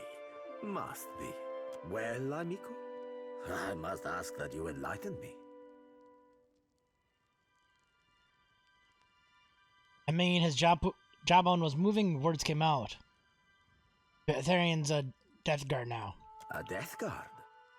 How fascinating. And terrible. I must, of course, presume that you've unearthed a promising lead for us. Perhaps you were able to learn about Rivan's whereabouts, of where her spectral ship oft anchors? He hasn't tracked Riven after she became a death guard. They found near the Isle of Dusk. I can summon to mind no island with such name. Likely it hides now behind another. I will charge my best chroniclers to track our isle through the centuries. I believe you're becoming an invaluable asset to the Principe, and I deeply value each of my assets. You must accept this token of my immense appreciation. Durante clears his throat. He tugs at the frill of his covered sleeves, his posture more rigid than usual. A matter of a rather delicate nature has arisen. One which I believe could benefit from your, let us say, expertise. An associate of mine is in need of a favor. A favor? A favor that necessitates a great deal of discretion. See to this for me, and I will weight you with a considerable amount of coin. Who might this associate be? A wealthy and influential man. What more do you need to know? Exactly what I'd be doing. My associate conducts dealings with a group of traders of a sort. The traders Smugglers. are having a bit of trouble with their newest stock. Lavers.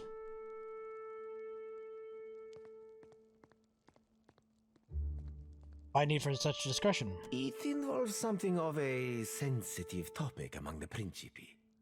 I'll explain further once I can trust you're fully committed. First, swear it. I have your word on pain of death. Glower at him. Go on. Then you're to head to Crookspur Island, where you'll meet with Master Kua. He runs the biggest slavers' port in the Deadfire. However, they've run afoul of the locals. So now, their trade routes are under constant ambush. Serves him right. I'm not one on slavers. The Principality works with slavers? Excellent goddamned question, Cap. No, it is my associate who does that dealing. My opinion on the trade is of little matter. It is legal, unlike many of our own activities. Since when be the fucking laws of Kith of any goddamn concern of the likes of us?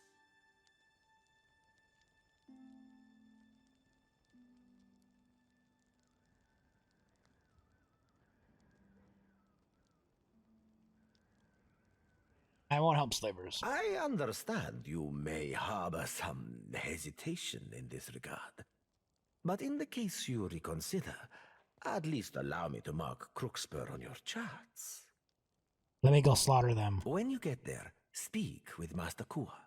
Tell him I've sent you, and he'll fill you in on what he needs.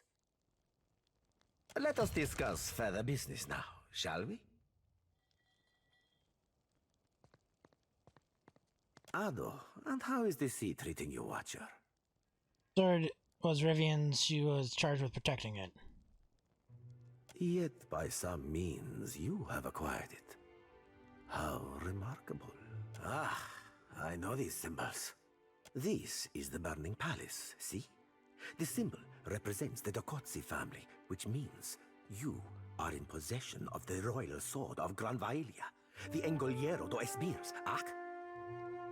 Fish flushed with excitement as he endeavors to unsheath the sword, his arms trembling from the effort. At last, the stab of dismay cuts across his face. Merla, but it appears to be sealed tight. Perhaps we might use this to bargain with Rivan, should we ever chance a meeting with her. Come, let us share a fine conversation.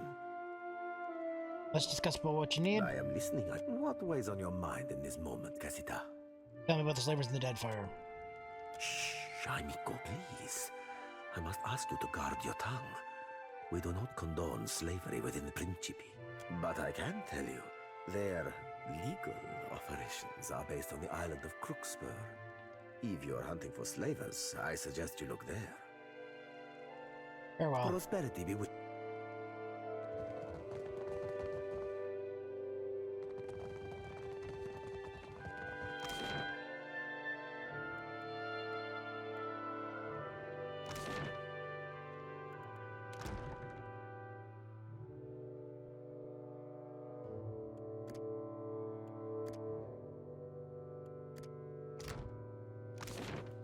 Alright.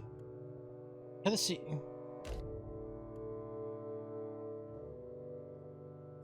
Yes, I don't need anything else here.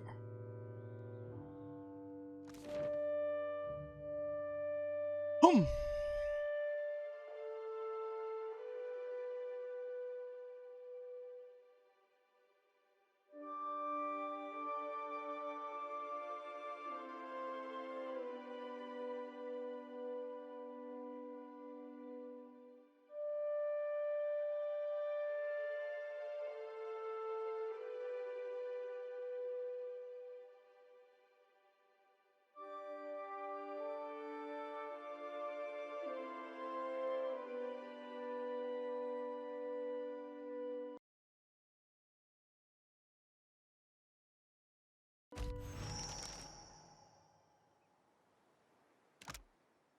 My dearest watcher, a god with an agenda tends to put our things into perspective. Now more than ever, it is imperative we commandeer the floating hangman.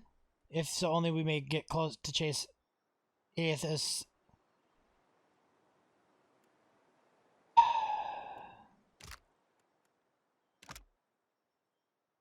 Hello, Lovesome. Glad you got dealings one another really going on with Frenda and look across mess that is Crookspur Island before you go sailing into that cockrod bidden.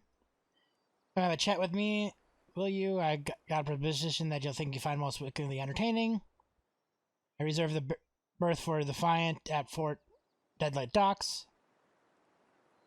Your most ruthless and truthful friend, or my own damn blood, 80s. Yes, bring more candy nuts. You know how I like them. Alright, since I'm here...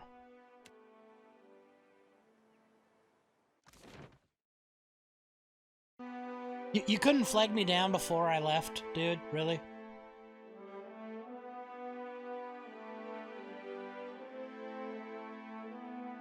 Like, your dude had to run past me to get to the ship before I did.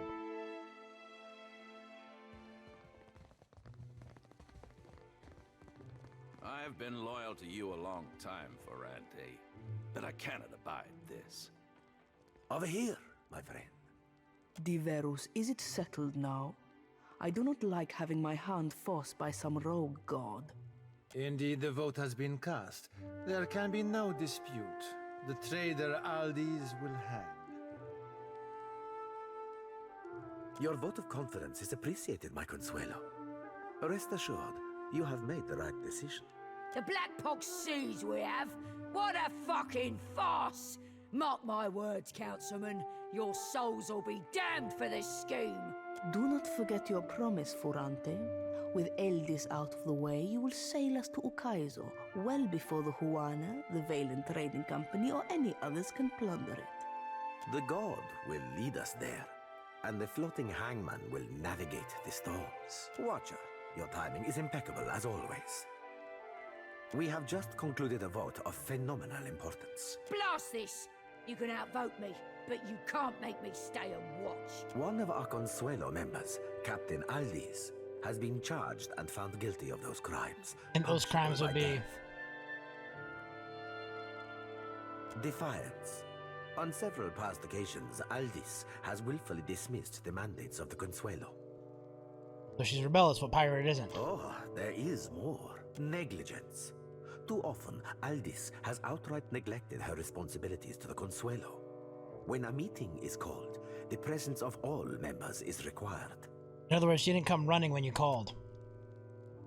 Excessive cruelty. Aldis and her new bloods often commit extreme violence in pursuit of financial gain. This drives our foes to take harsher measures against us. Or you're too weak to handle the Valiant Trading Company ship hunters. Sedition, which you witnessed firsthand when Aldis negotiated with our enemies without the consent of the Consuelo. She has single-handedly endeavored to spark a civil war within the Principe on multiple occasions. Don't know what you're talking about. And, worst of all, betrayal. Aldis sacrificed an entire crew of Principe in an ill-fated attempt to lure out the floating hangman so that she might captain it. This Consuelo session is now concluded. Watcher, what happened at Magran's teeth changes everything. We must acquire the floating hangman if we've any hope to reach Ukaizo before Eothas destroys everything. Which brings me to my current problem.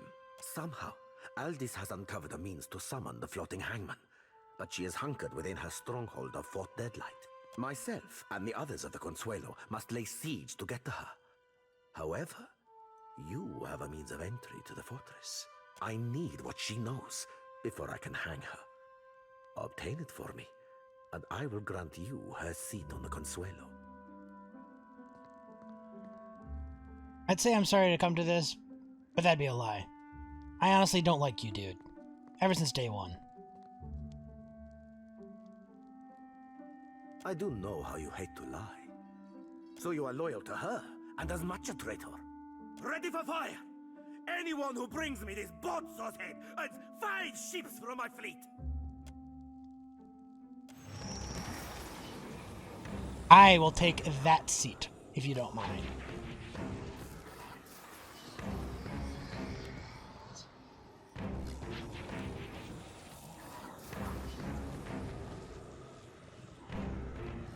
You take over the priest.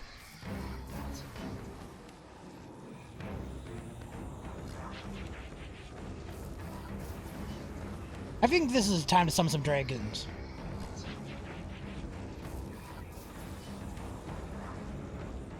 And you summon some shades. We're going all out. No use is left.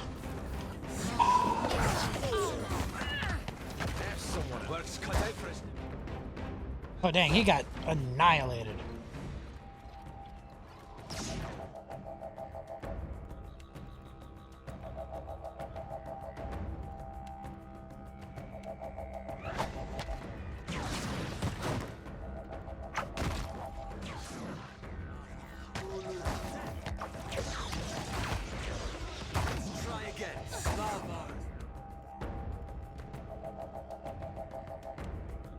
Here, with someone Castle Hot.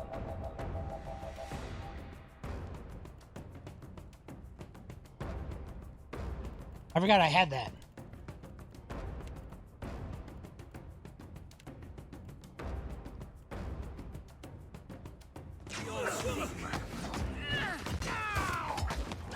do you like that? I said summon Cotzelhot. Can't take much more. Another withers on the vine. Darkness, take.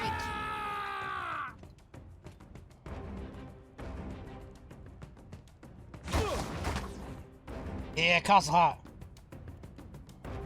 Oh, you don't have your hammer? Oh, there it is.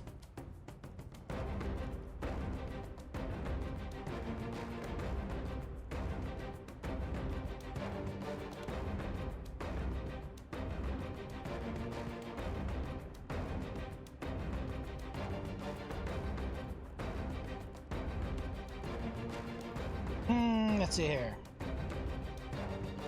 Give a massive restoration.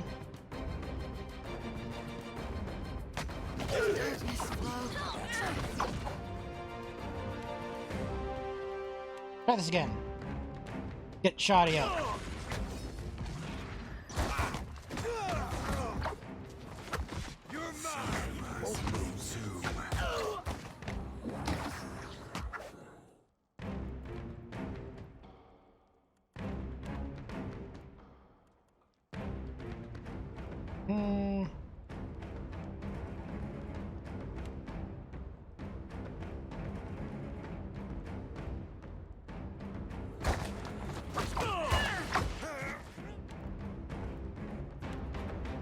Actually cast this.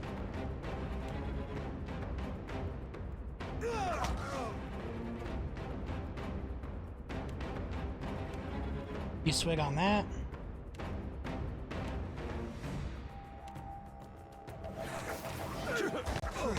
I need some help here. Back on your feet, Sailor.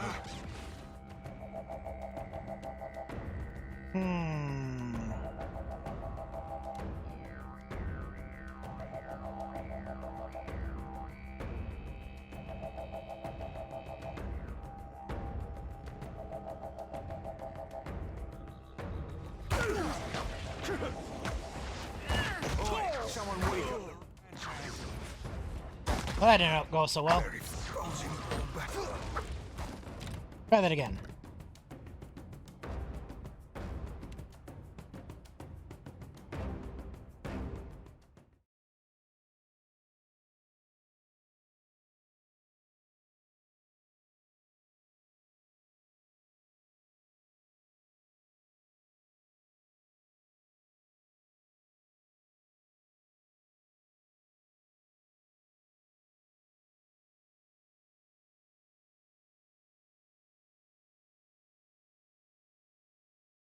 That could have went better.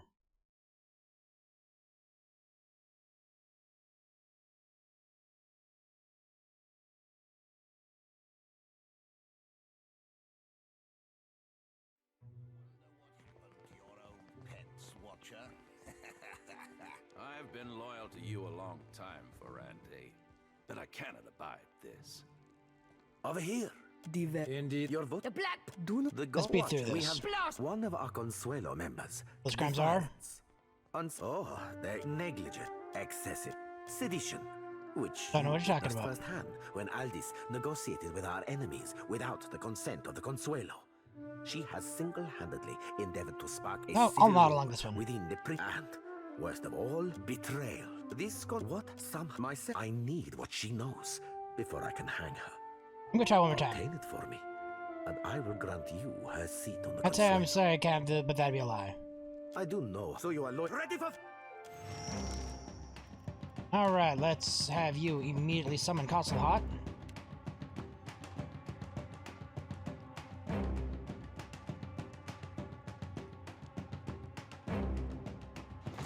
Right here.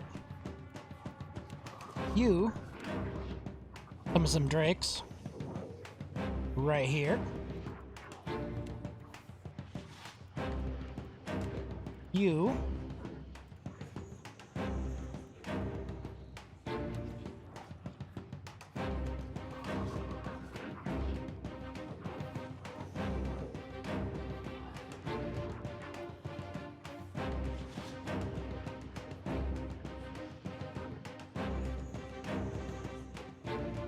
You try to take Captain Goldfin.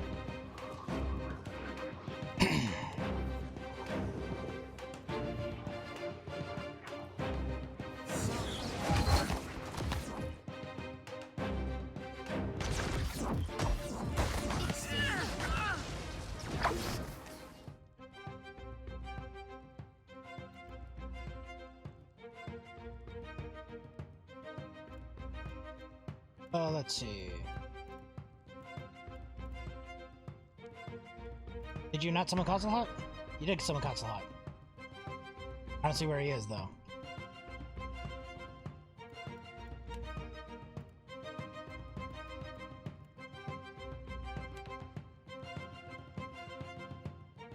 You drop him with a cleansing flame.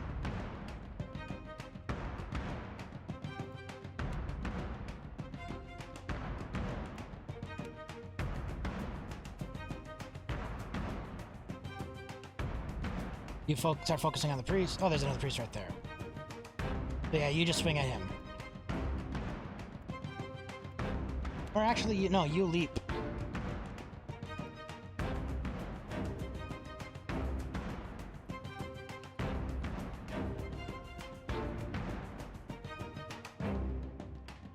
You leap onto the priest.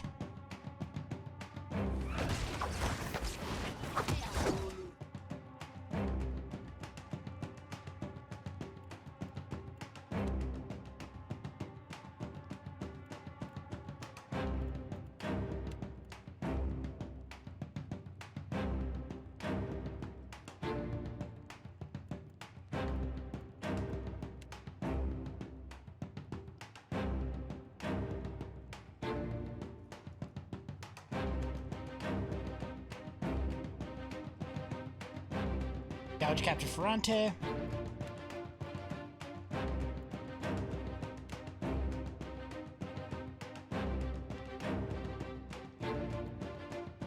Focus the priest with that.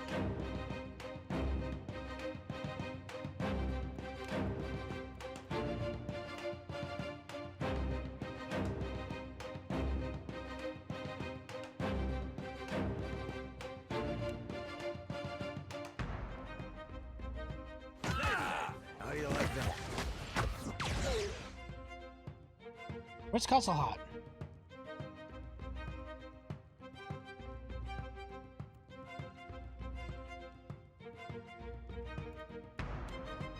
You're still casting that.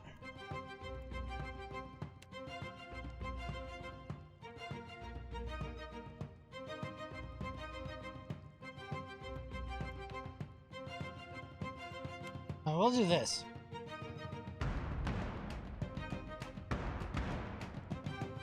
Let's make sure those guys sleep as possible.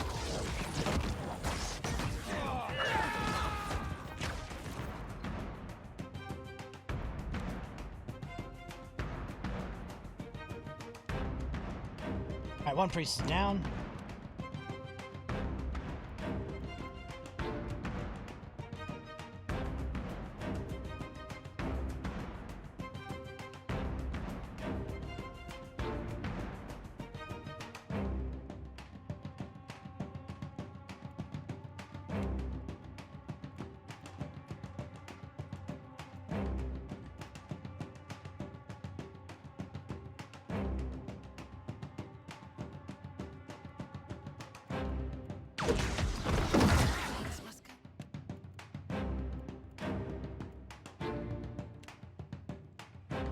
Grab another sleep spell right on top of us.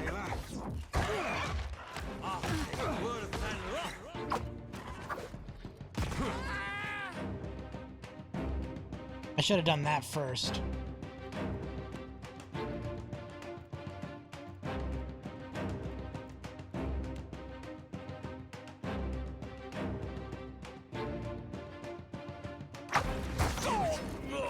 Still hasn't learned how to take a hit. We had some good.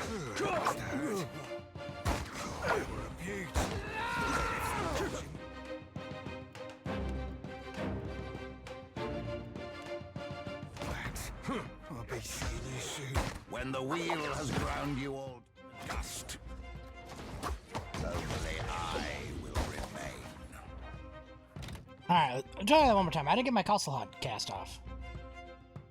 Let's start with a sleep spell this time.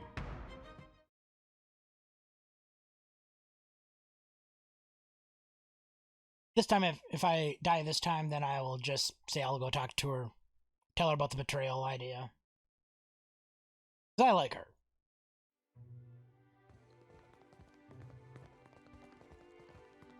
I've been loyal to you a long time, Ferrante, but I cannot abide this. Of Diverus in your The black... do not the god watch. We have Blood. one of our consuelo defa negligence. Excess sedition, which you witnessed firsthand when Aldi and what betray this what some myself I need what she knows. I do know. So you are ready for Let's see here.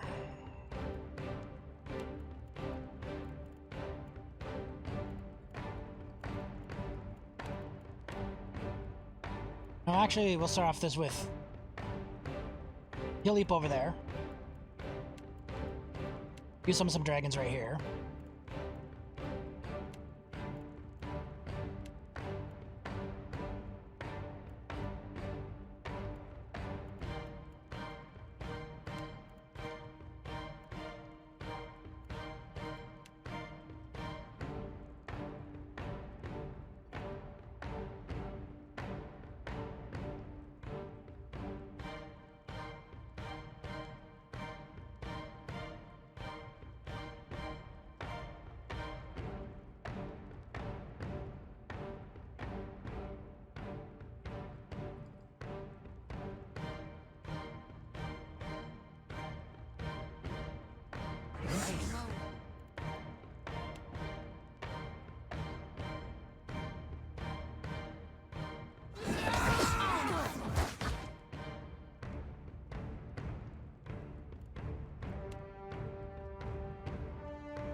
Let's see.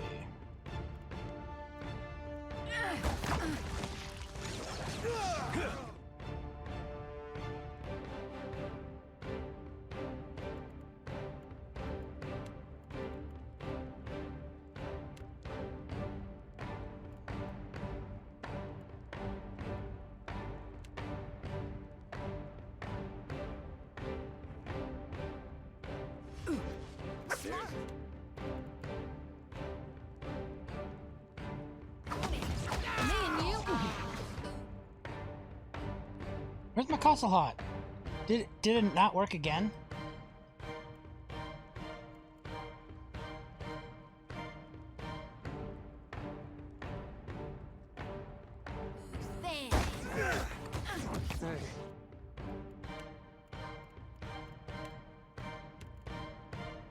Cast that.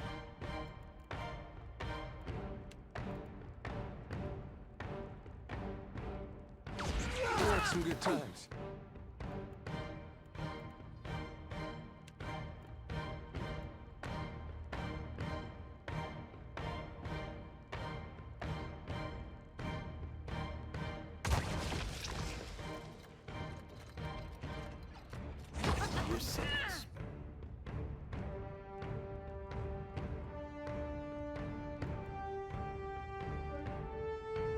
Yeah, you do just focus on the pirate.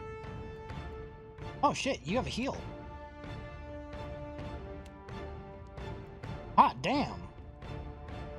Infinite cast heal.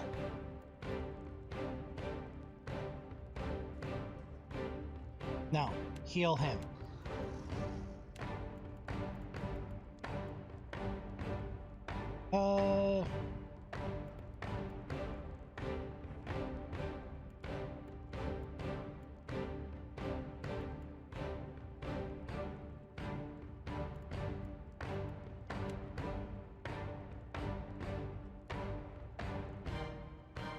Oh no, you gouge strike this guy.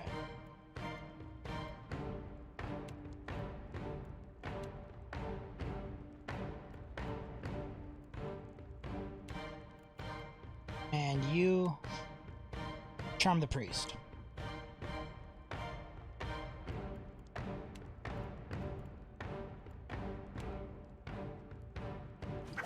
See you.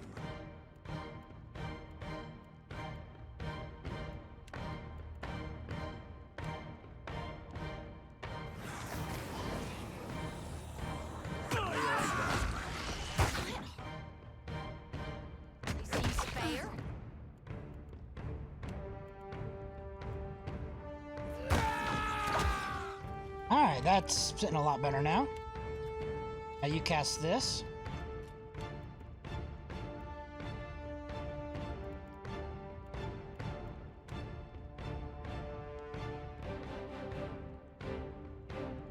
You drop a nice sleep spell on these guys. While you... Ooh, I got another. I'll wait.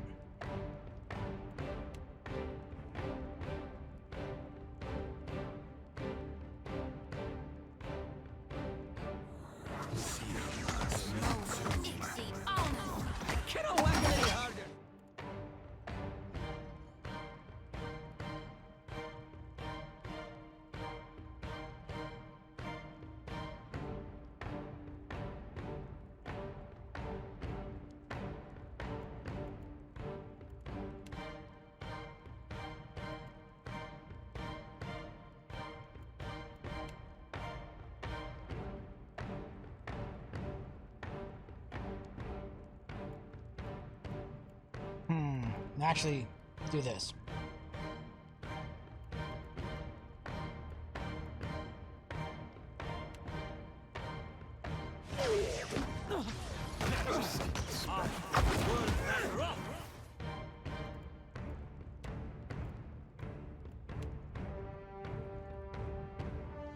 Mind control this priest.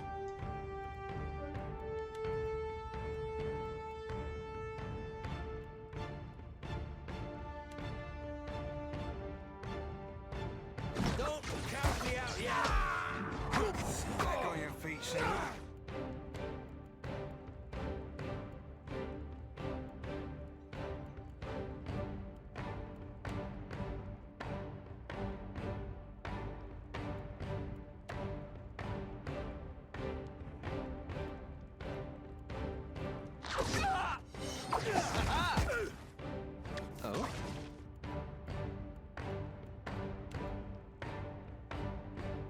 Got some tentacles right there.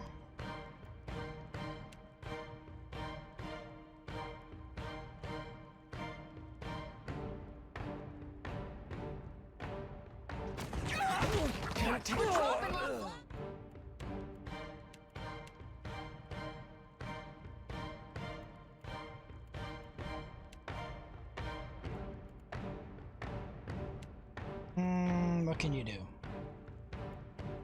You can enrage. You already have that buff on you? Yes. A refreshing defense.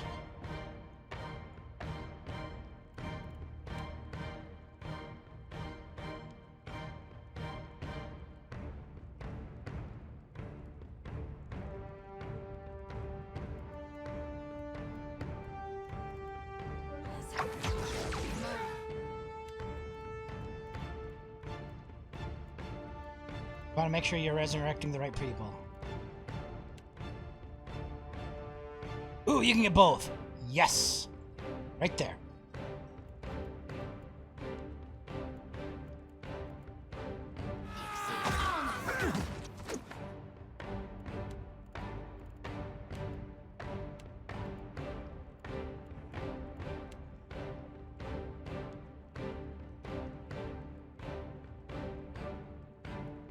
Right here.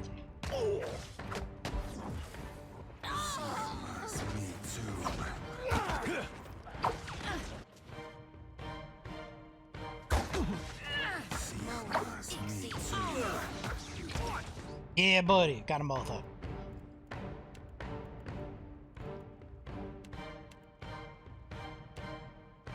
Drop another massive heal on these guys. You guys both do your little self-heal.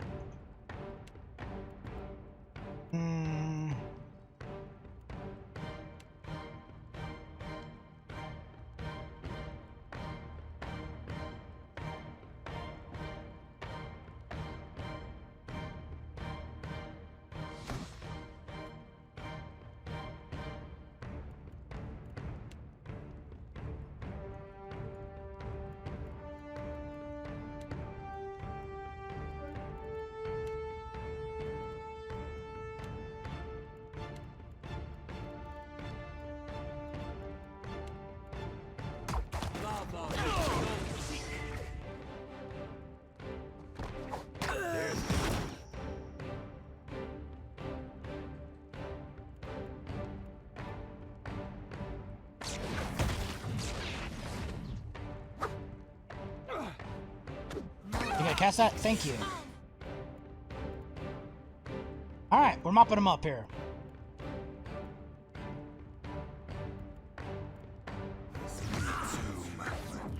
I think we pretty much got it handled now.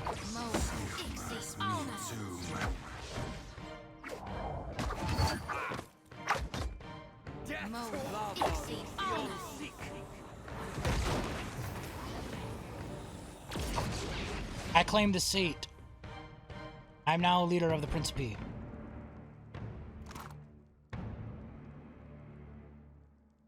Bronte's breastplate. Grant's bodyguard.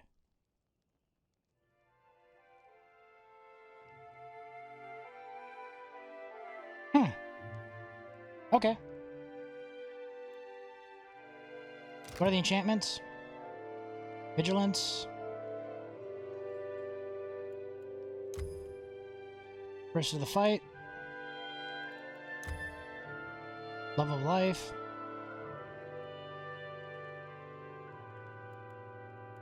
Prevention.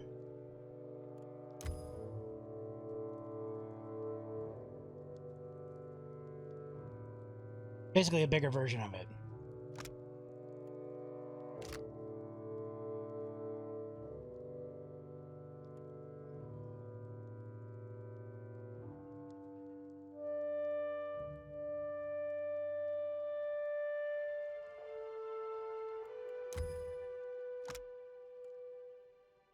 Self plus minus 10% damage taken.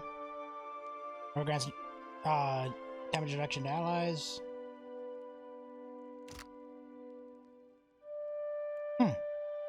I might have to put this on Ader.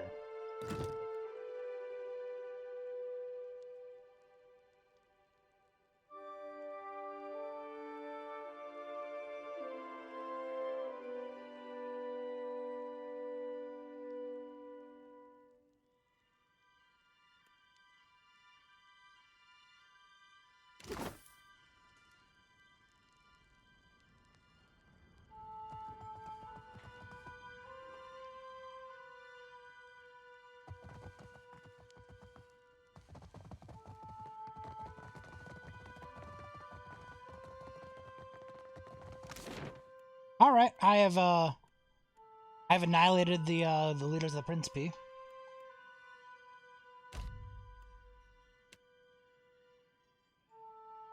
So that was the thing that just happened.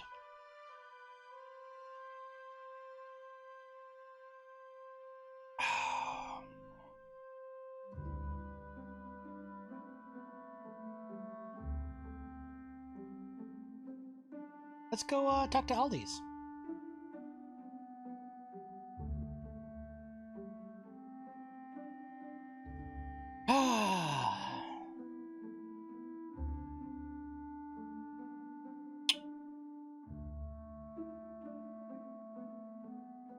Was a fight.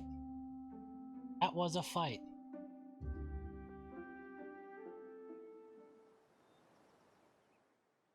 I should have rested there first, but oh well.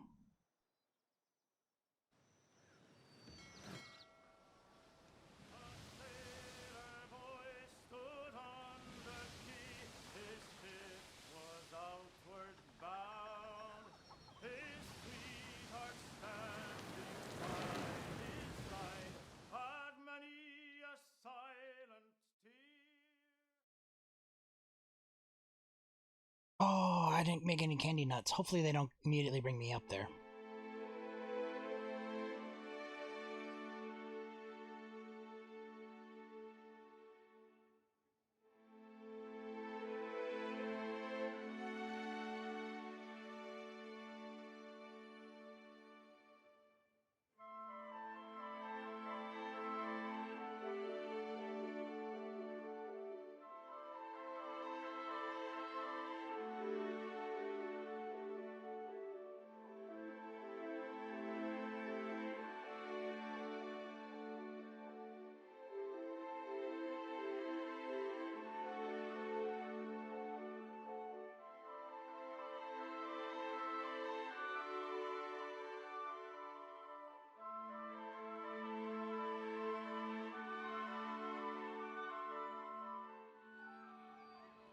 Awesome. Crafting.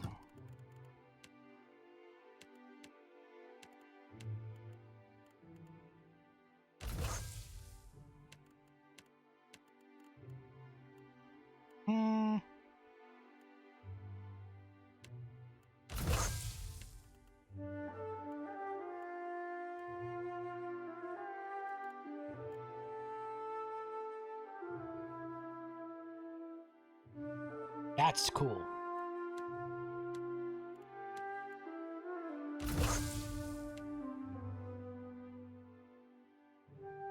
Be able to spam those spells a lot faster.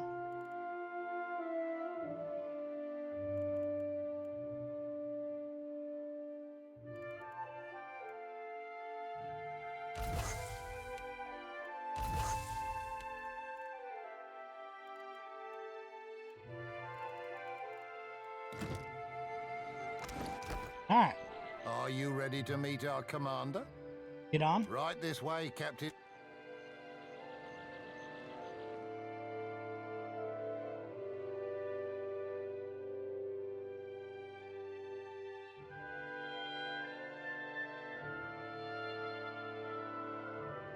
Okay.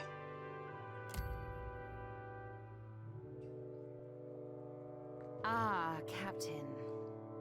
Beholding you never ceases to be a wonder. I only wish we met under more pleasurable circumstances. Giggity. She rubs her thumb over her bottom lip. Black and blue eyes hooded. Eyes hooded for desire, for bloodshed, for other things. Would have liked to see Ferrante hanging, myself. I can imagine it well enough, though. For your loyalty, I'd like you to have Scoradeo's Edge. It's been a good sword to me. I know you'll put it to good use. Hopefully by killing more of my enemies. I'll be taking command of the Principe now. I'm calling a meeting of the Council at Dunwich. But I want to be commander of the Principe. Sail with me to Dunwich, Lovesome. I'd like to have you at my side when I bloody the place. I'll sail to Dunwich. Arriving with the full protection of my fleet is the best call. We're off then.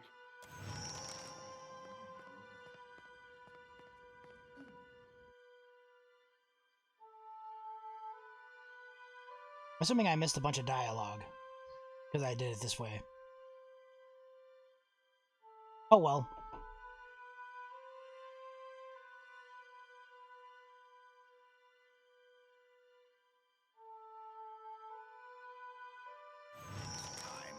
I will secure a body that lasts. Well, it makes you feel any better. I died since last time I killed you too, so there is that. This.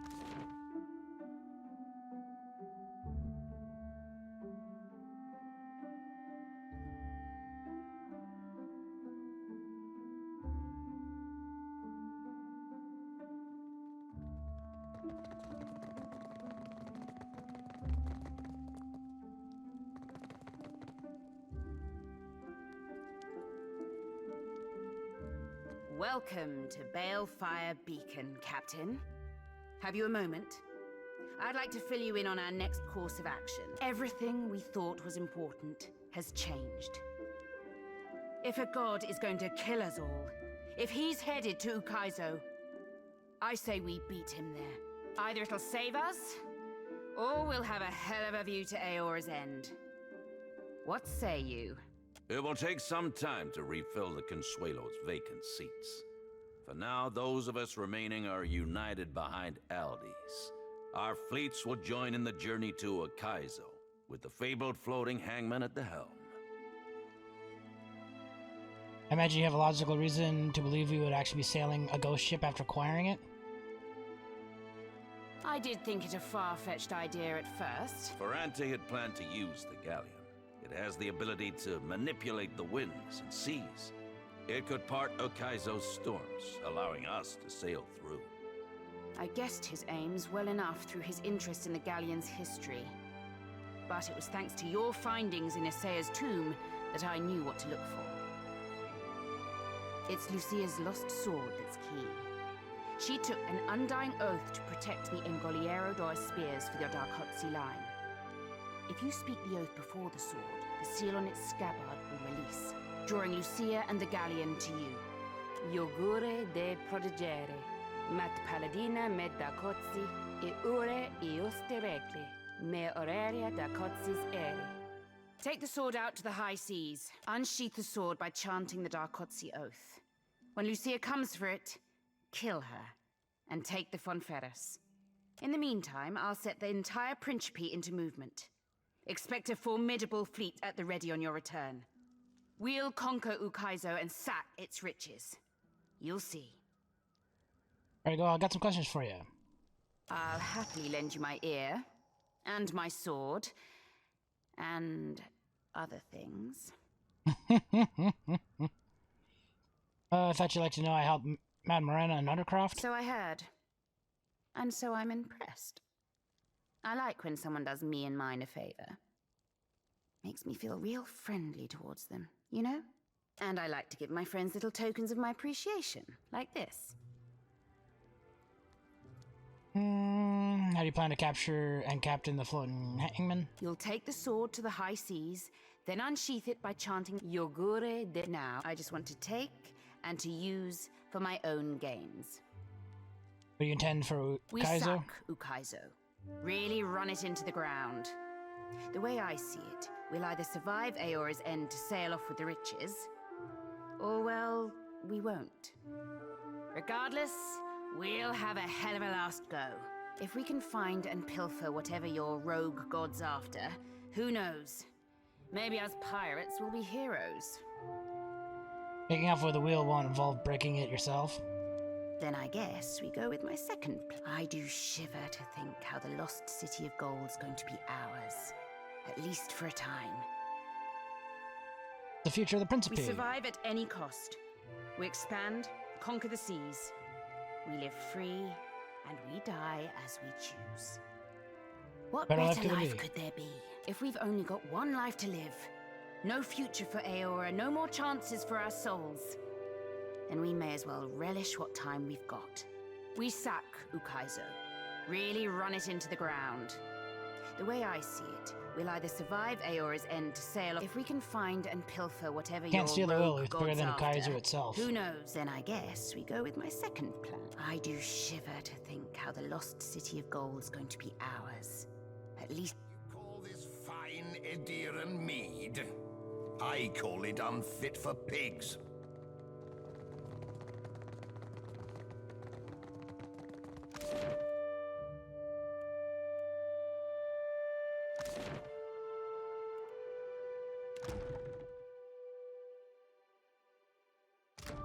Well, I guess we move on out.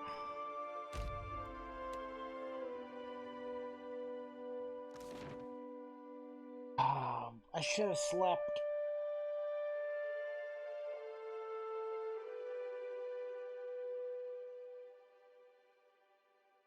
Oh. Well, I think the might as well go to Nekataka. The White Mare gives me a better rest bonus, or that I think at least.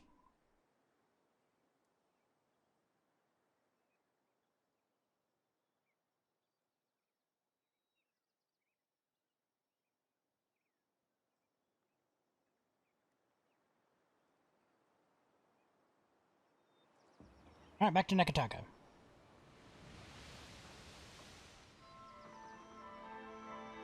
I want to rest before I fight.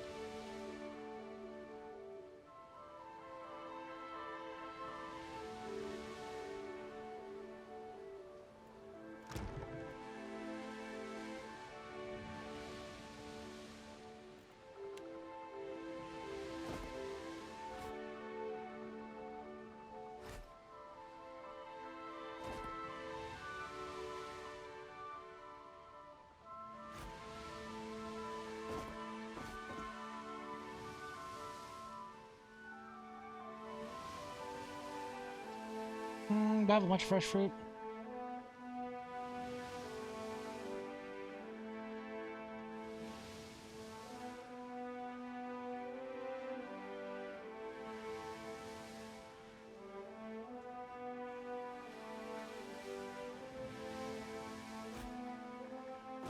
Give him 1 day of rum.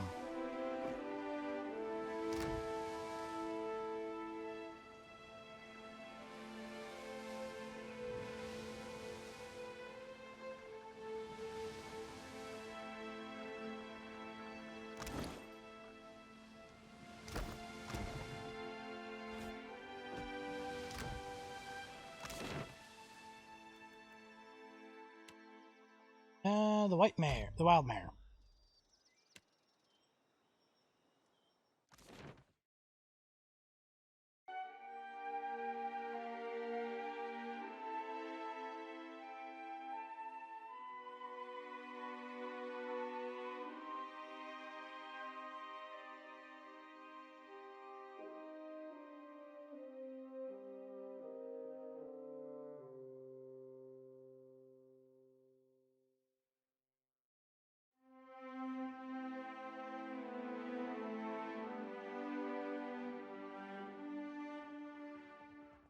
Give me a bed. Now, you see anything you like? Candied nuts? Pardon me as I indulge myself.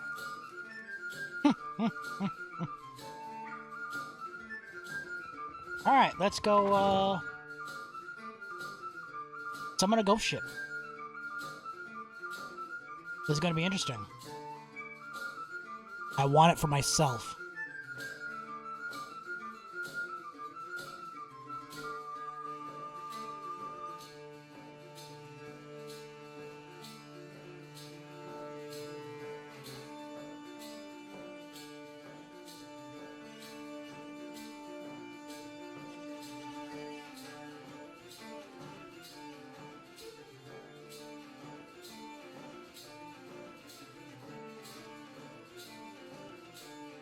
Why can't all the loading screens have music like this? They're gonna be long. Be entertaining.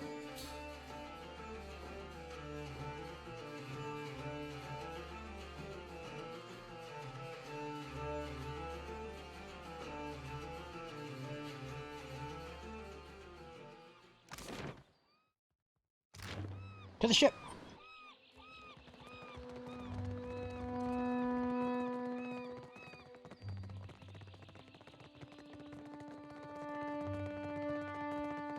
I see great potential in you, Shoti.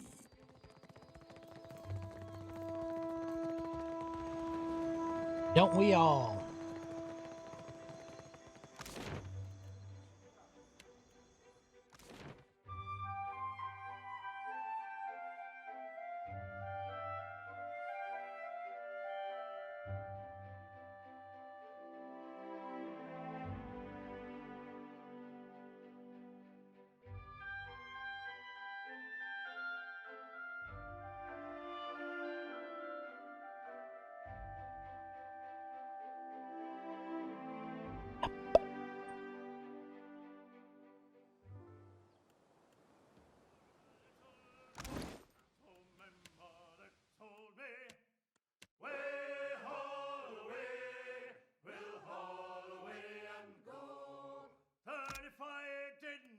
Oh yeah, that's for the DLC.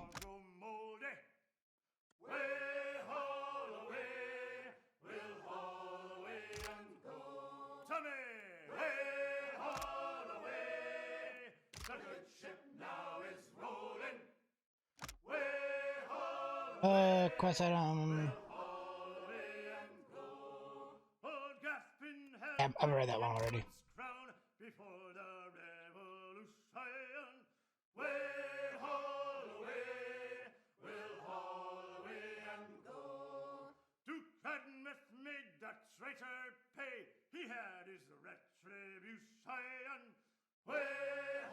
How do I?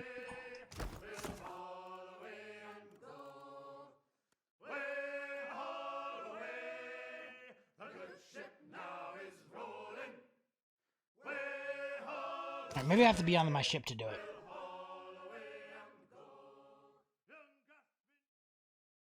Can't do it from the world map sort of thing.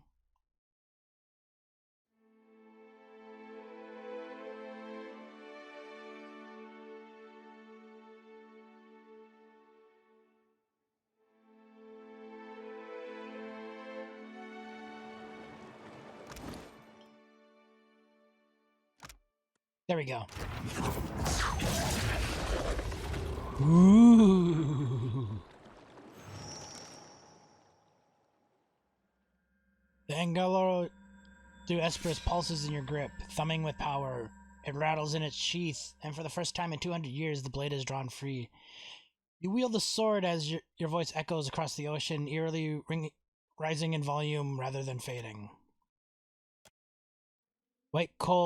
White fog, cold as the grave, churns up from the sea. It swells over the sides of the Defiant, right as you hear the sounds of the galleon approaching.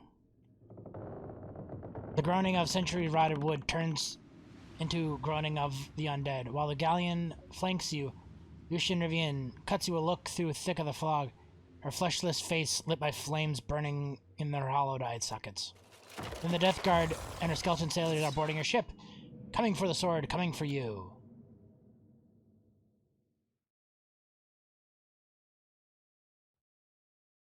Okay. I want your ship.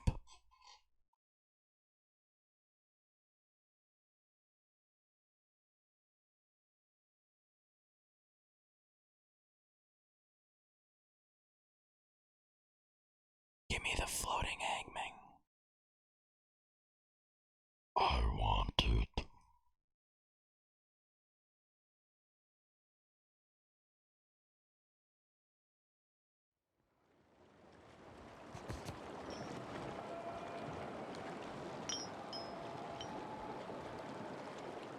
Did the dude just casually walk over there?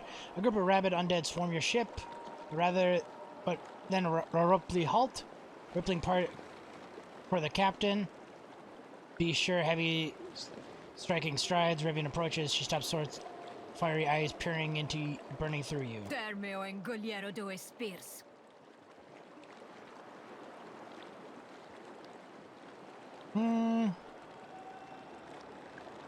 I promised Yasmir I would use this sword to kill you. Do you intend to keep your oath to the Berethian? I took an oath, I plan to keep it. As did I. Mine is eternal. Is yours? You will relinquish it to me, once I have vanquished your soul from your corpse. Well, I purged your kind from the Direwood before. I can and will put you down, Death Guard. Few hundred undead, a few of the undead floating aboard the floating handmaid recoil in horror. Rivian turns on them, one switch motion, eviscerates a Framp in two. Have any of you more to say about this matter? Any cowards wishing to leave my crew? There is but one way out, as you know. Crew falls still and mute as the dead. Silent, Rivian steps back and the undead surge forward, shouting battle cries as they clamor for your ship. Why did you run all the way up there?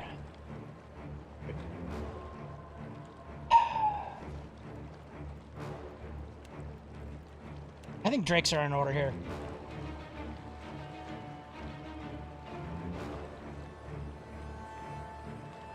And I think Castle Hut's in order too.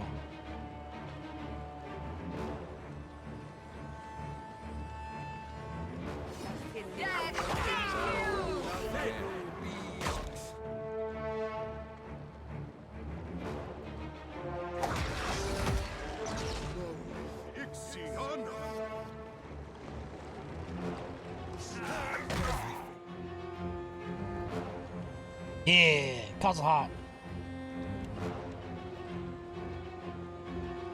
Drop that on Rivkin. I got my own undead, you see.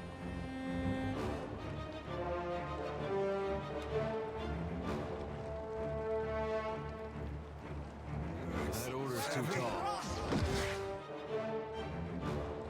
I meant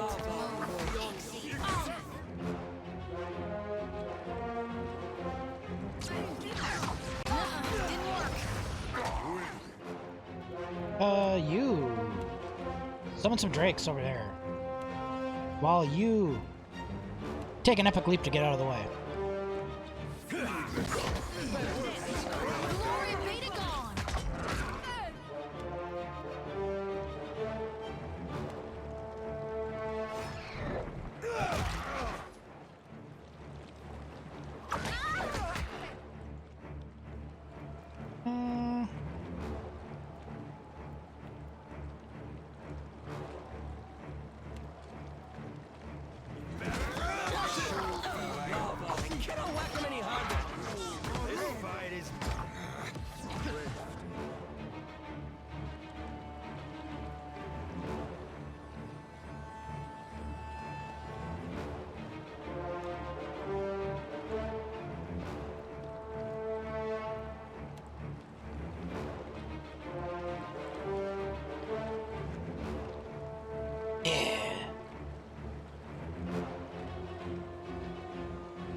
we got a bunch of risen mazes up there.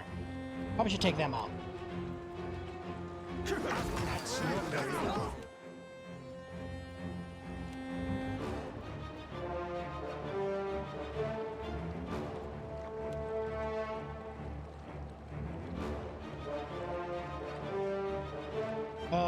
We'll actually just have you leap up here first.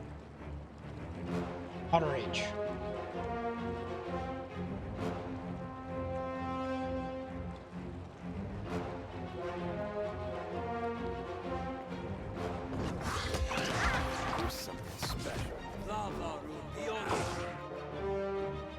You actually probably should have stayed down there. I should have had other dude go up there. Odd wrong.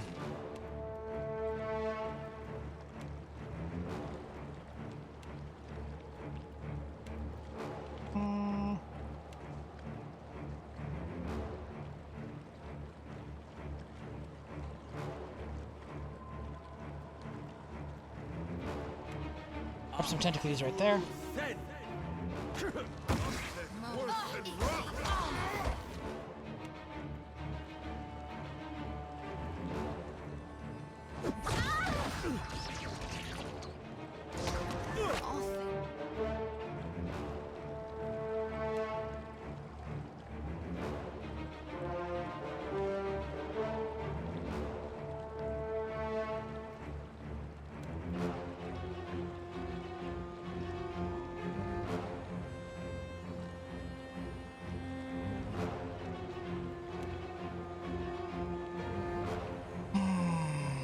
I should already dropped that.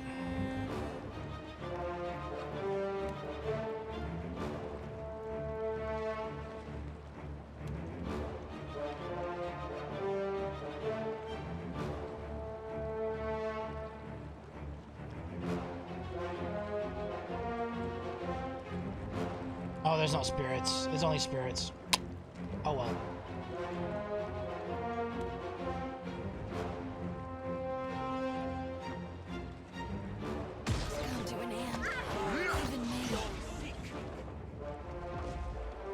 Come on, cast it.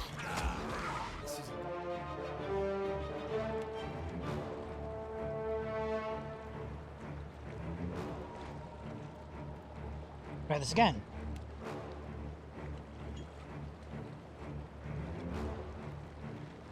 Cast Big Healy.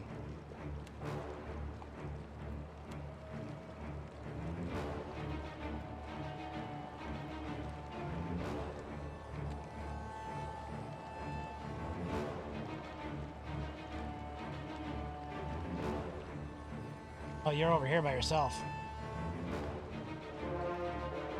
Yeah, I said the wrong person up here. This will not do.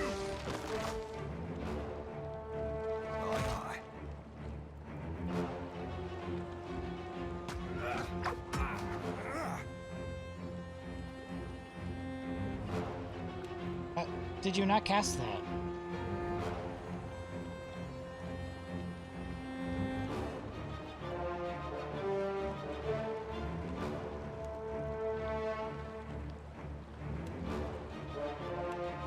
Just straight up cast a heal.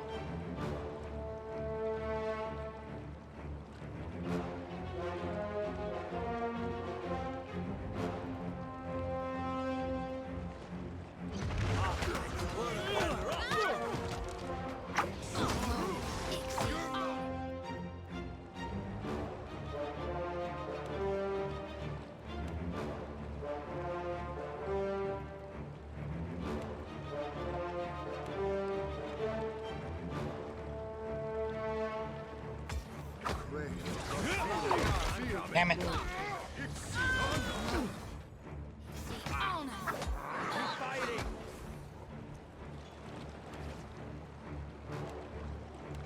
Alright, get her up.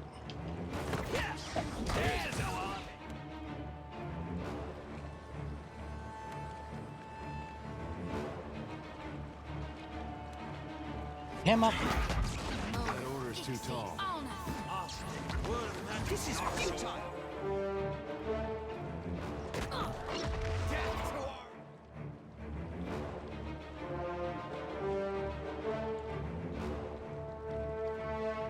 Oh.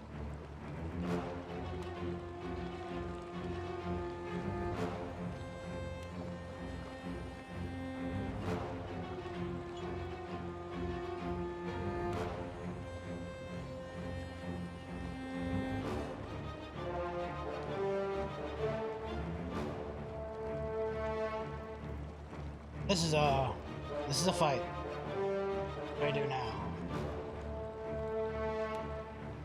This would be a better cast. Oh, darn it! All things must come.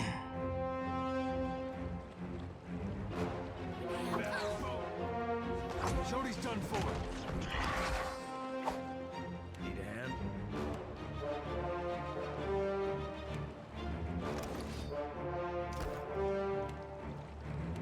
Oh, he's charmed, that's right.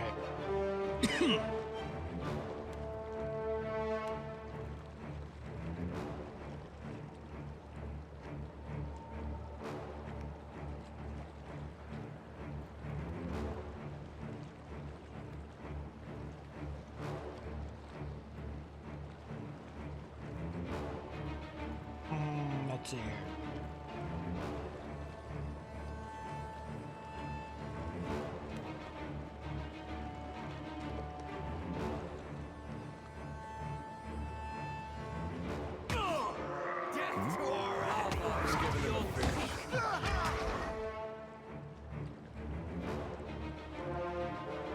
Actually,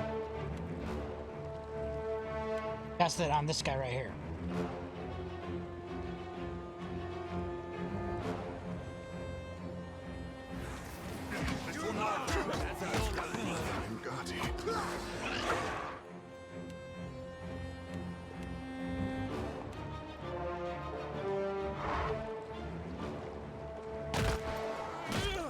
I get some shades? I got some shades.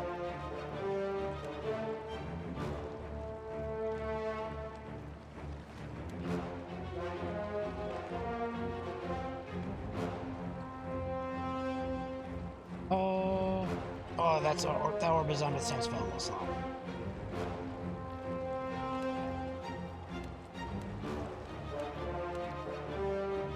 Get her up.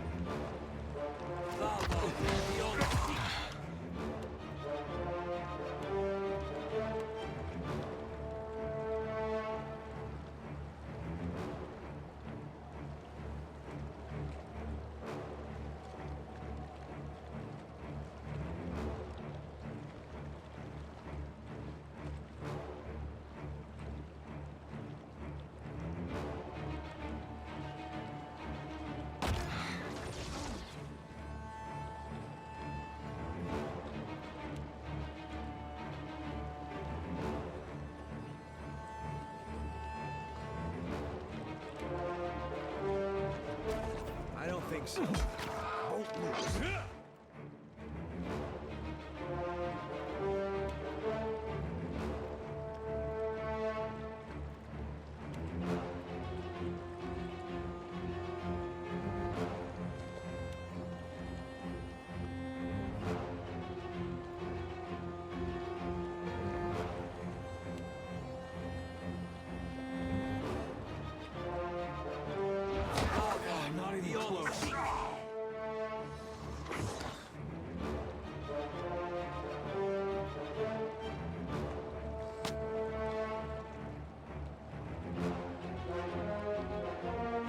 Yeah, that guy will die immediately. So let's just jump you up behind.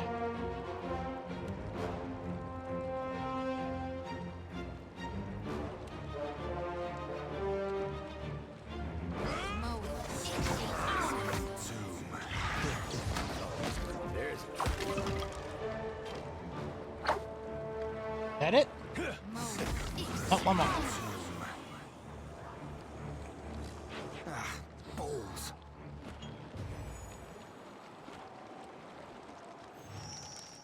Yes!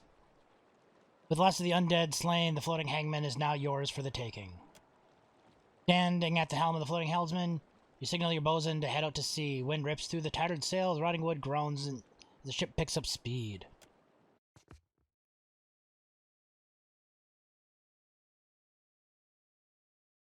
Ship is mine.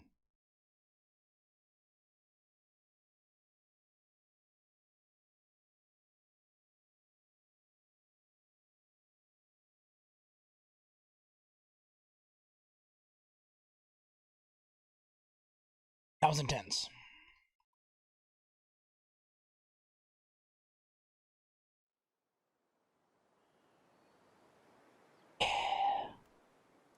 Let's check out my new ship.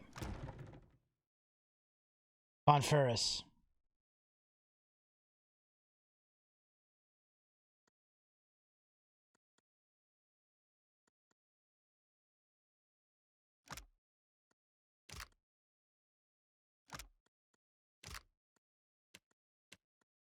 Let's see here.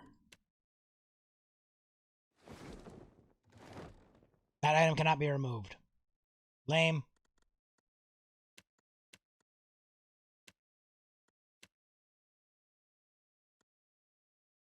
I want more Watcher colors.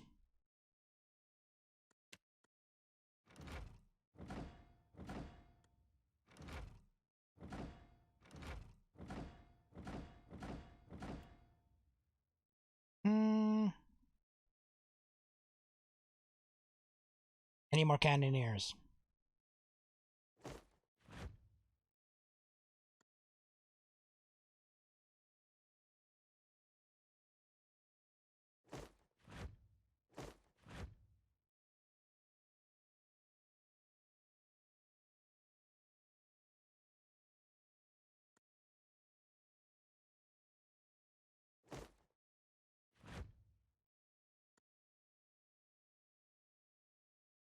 I have a bosun?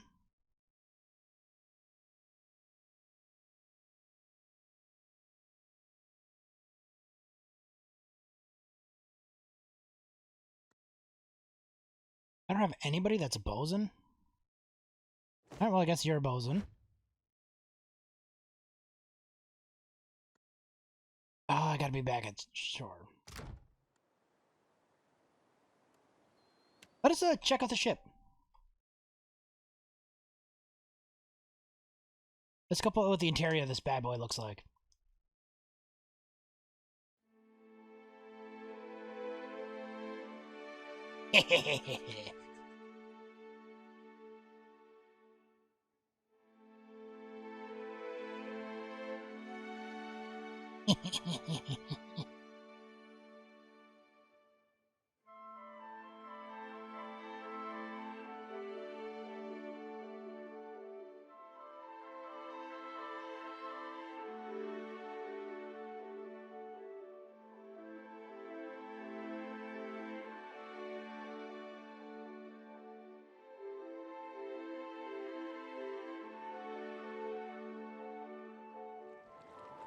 Ooh. Nice. Kaizo, we are actually going to... The tribes will look to me to bridge our past and our future. A heavy responsibility, I say. They should empower you, not paralyze you. The praise they showered on Ngati's chosen. Until now, it all seemed an empty gesture. Never a promise that I could fulfill. I was the toast of Nekataka. But all of that is behind me. I must turn away from delights and think of the tribes. Ukaizo will show us the way. The tribes will find themselves again. I would discover what our ancestors forgot. The Covenant is more important than ever. Learn what you get from Ukaizo, let the tribes find their own way. I will give it thought. There is time. Ukaizo should be the discovery of our lifetime. With the trading companies and the Principe ready to descend on each other, I wish the island had kept its secrets a while longer. The world around you darkens. Once again, you feel an intense tug on your attention. The pull centered around Take's soul. Under the sensation. You stand in a great hall, underwater, cloaked in oppressive shadow. Pillars of coral and bone reach up to the ceiling. Must be 100 fathoms away. Chandeliers lit with bioluminescent globes and dangle from long ropes, swaying languid tentacular motions. The far end is the feast hall sits Andra. As tall as the castle keep and leaning forward on her throne, she adopts the head of an anglerfish, regards you with his globular stare. Her sickle-shaped jaw opens and closes in a ridiculous of confined emotions. It pains me to see my boy so conflicted. Questions tear at his heart, and the ache reaches me even here. Hunter pops open her jaw on her fist and regards you coolly. He so longs for his independence. But his people will not relinquish his destiny without a fight. Empires have fallen since I favored the Huana with power and wisdom. How they wield it is their choice. Just see that my boy comes to no harm. Before you have a chance to react, Honor claps her hands and your surroundings assert themselves one more. There is much to consider, and little time to decide our course. I fear that we will see the path before us before we are... Yeah. Damn me, the cops run dry.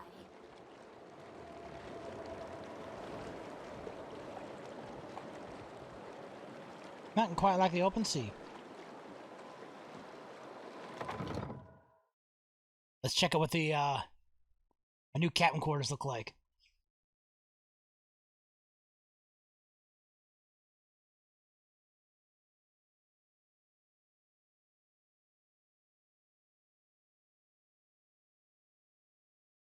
Now I have to go return the sword, damn it. Not like I was able to use it. Just something else I have to go do.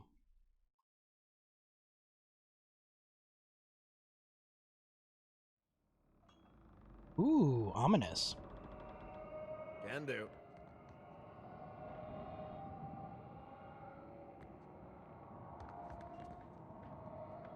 I do like the bones littering everything. Well, hey, tell me what's on your mind. Oh, wait, I got a wildness. No need to fiddle. I'm glad we talked.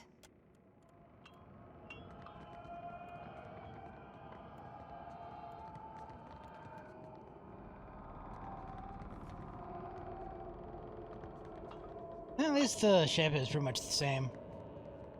Everyone's standing in roughly the same spots.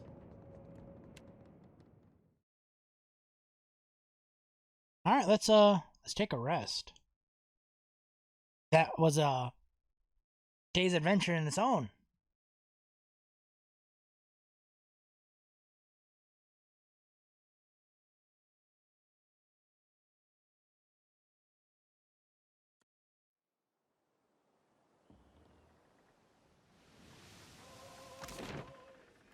Let's see here. Sacred Stair.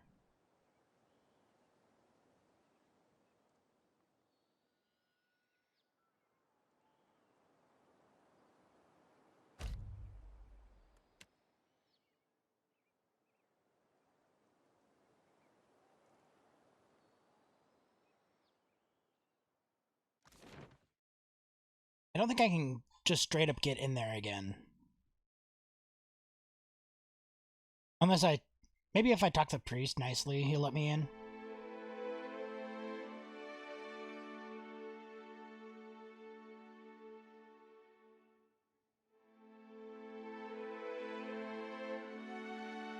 I'm gonna assume the hanging sepulchre is closed up.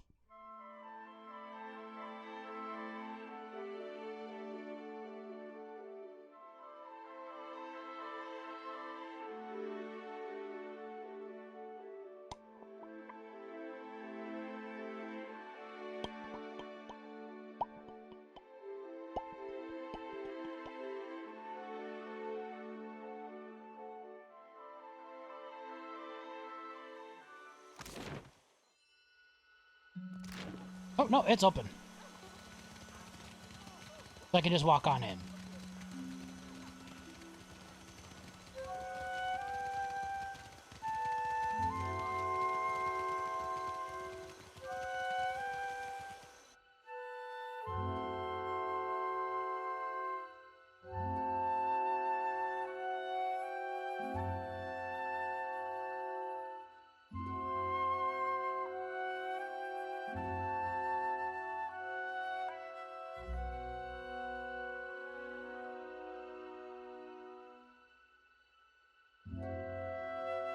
I'm gonna have to go to Aldi's. Sorry, my love.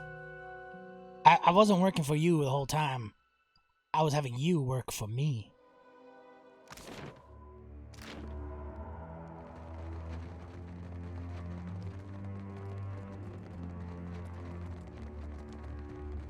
That ship is very macabre.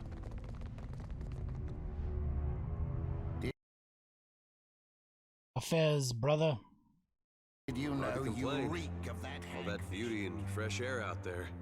You should come outside with us sometime. It'd do you some good.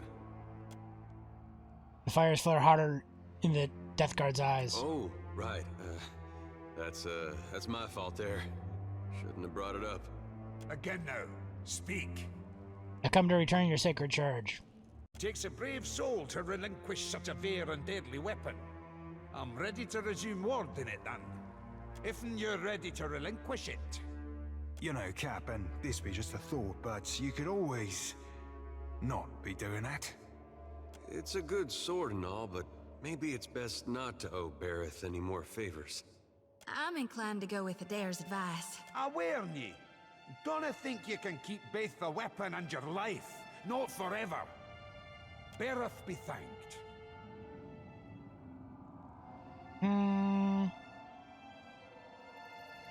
I can't well. What are you seeking to learn? I mean, I couldn't use it.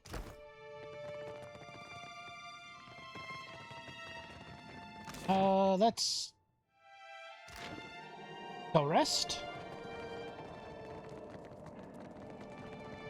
No, we'll level up before we leave here.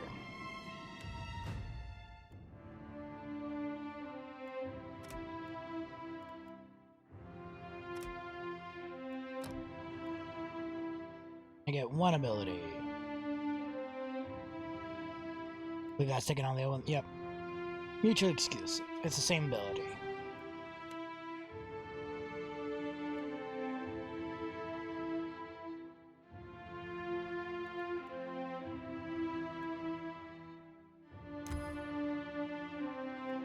I'll get the reimbursement on Sworn Rival.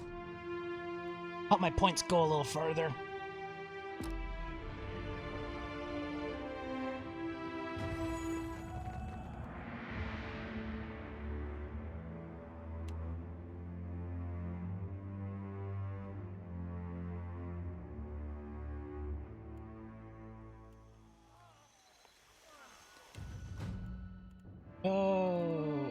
Survival. More athletics.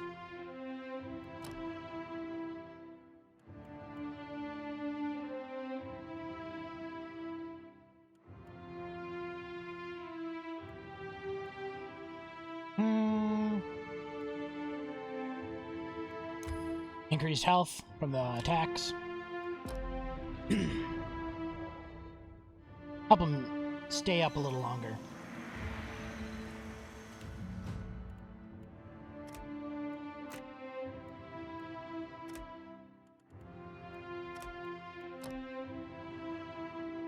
Ooh, I got another one at this level.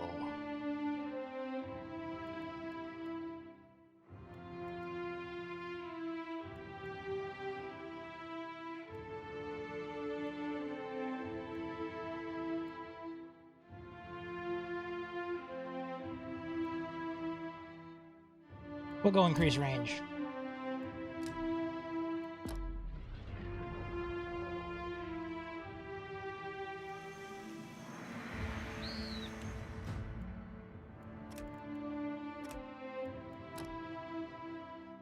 Oh, I can't go up and again yet.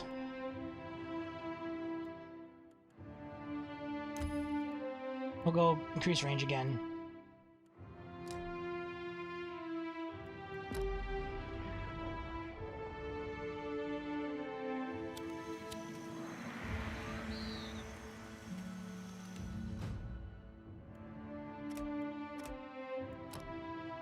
And for you.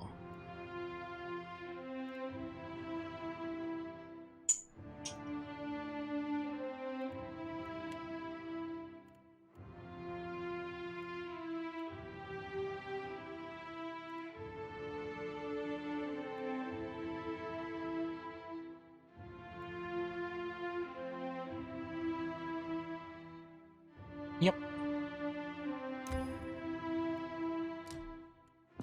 Just kaboom their soul.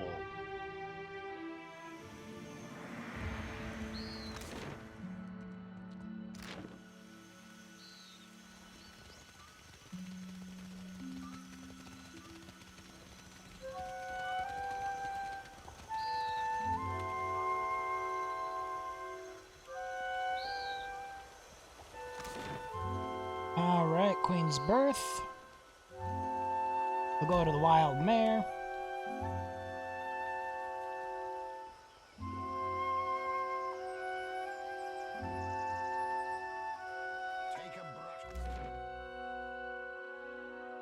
And actually, I think I'm going to call the stream right here. Seems like a great spot to stop.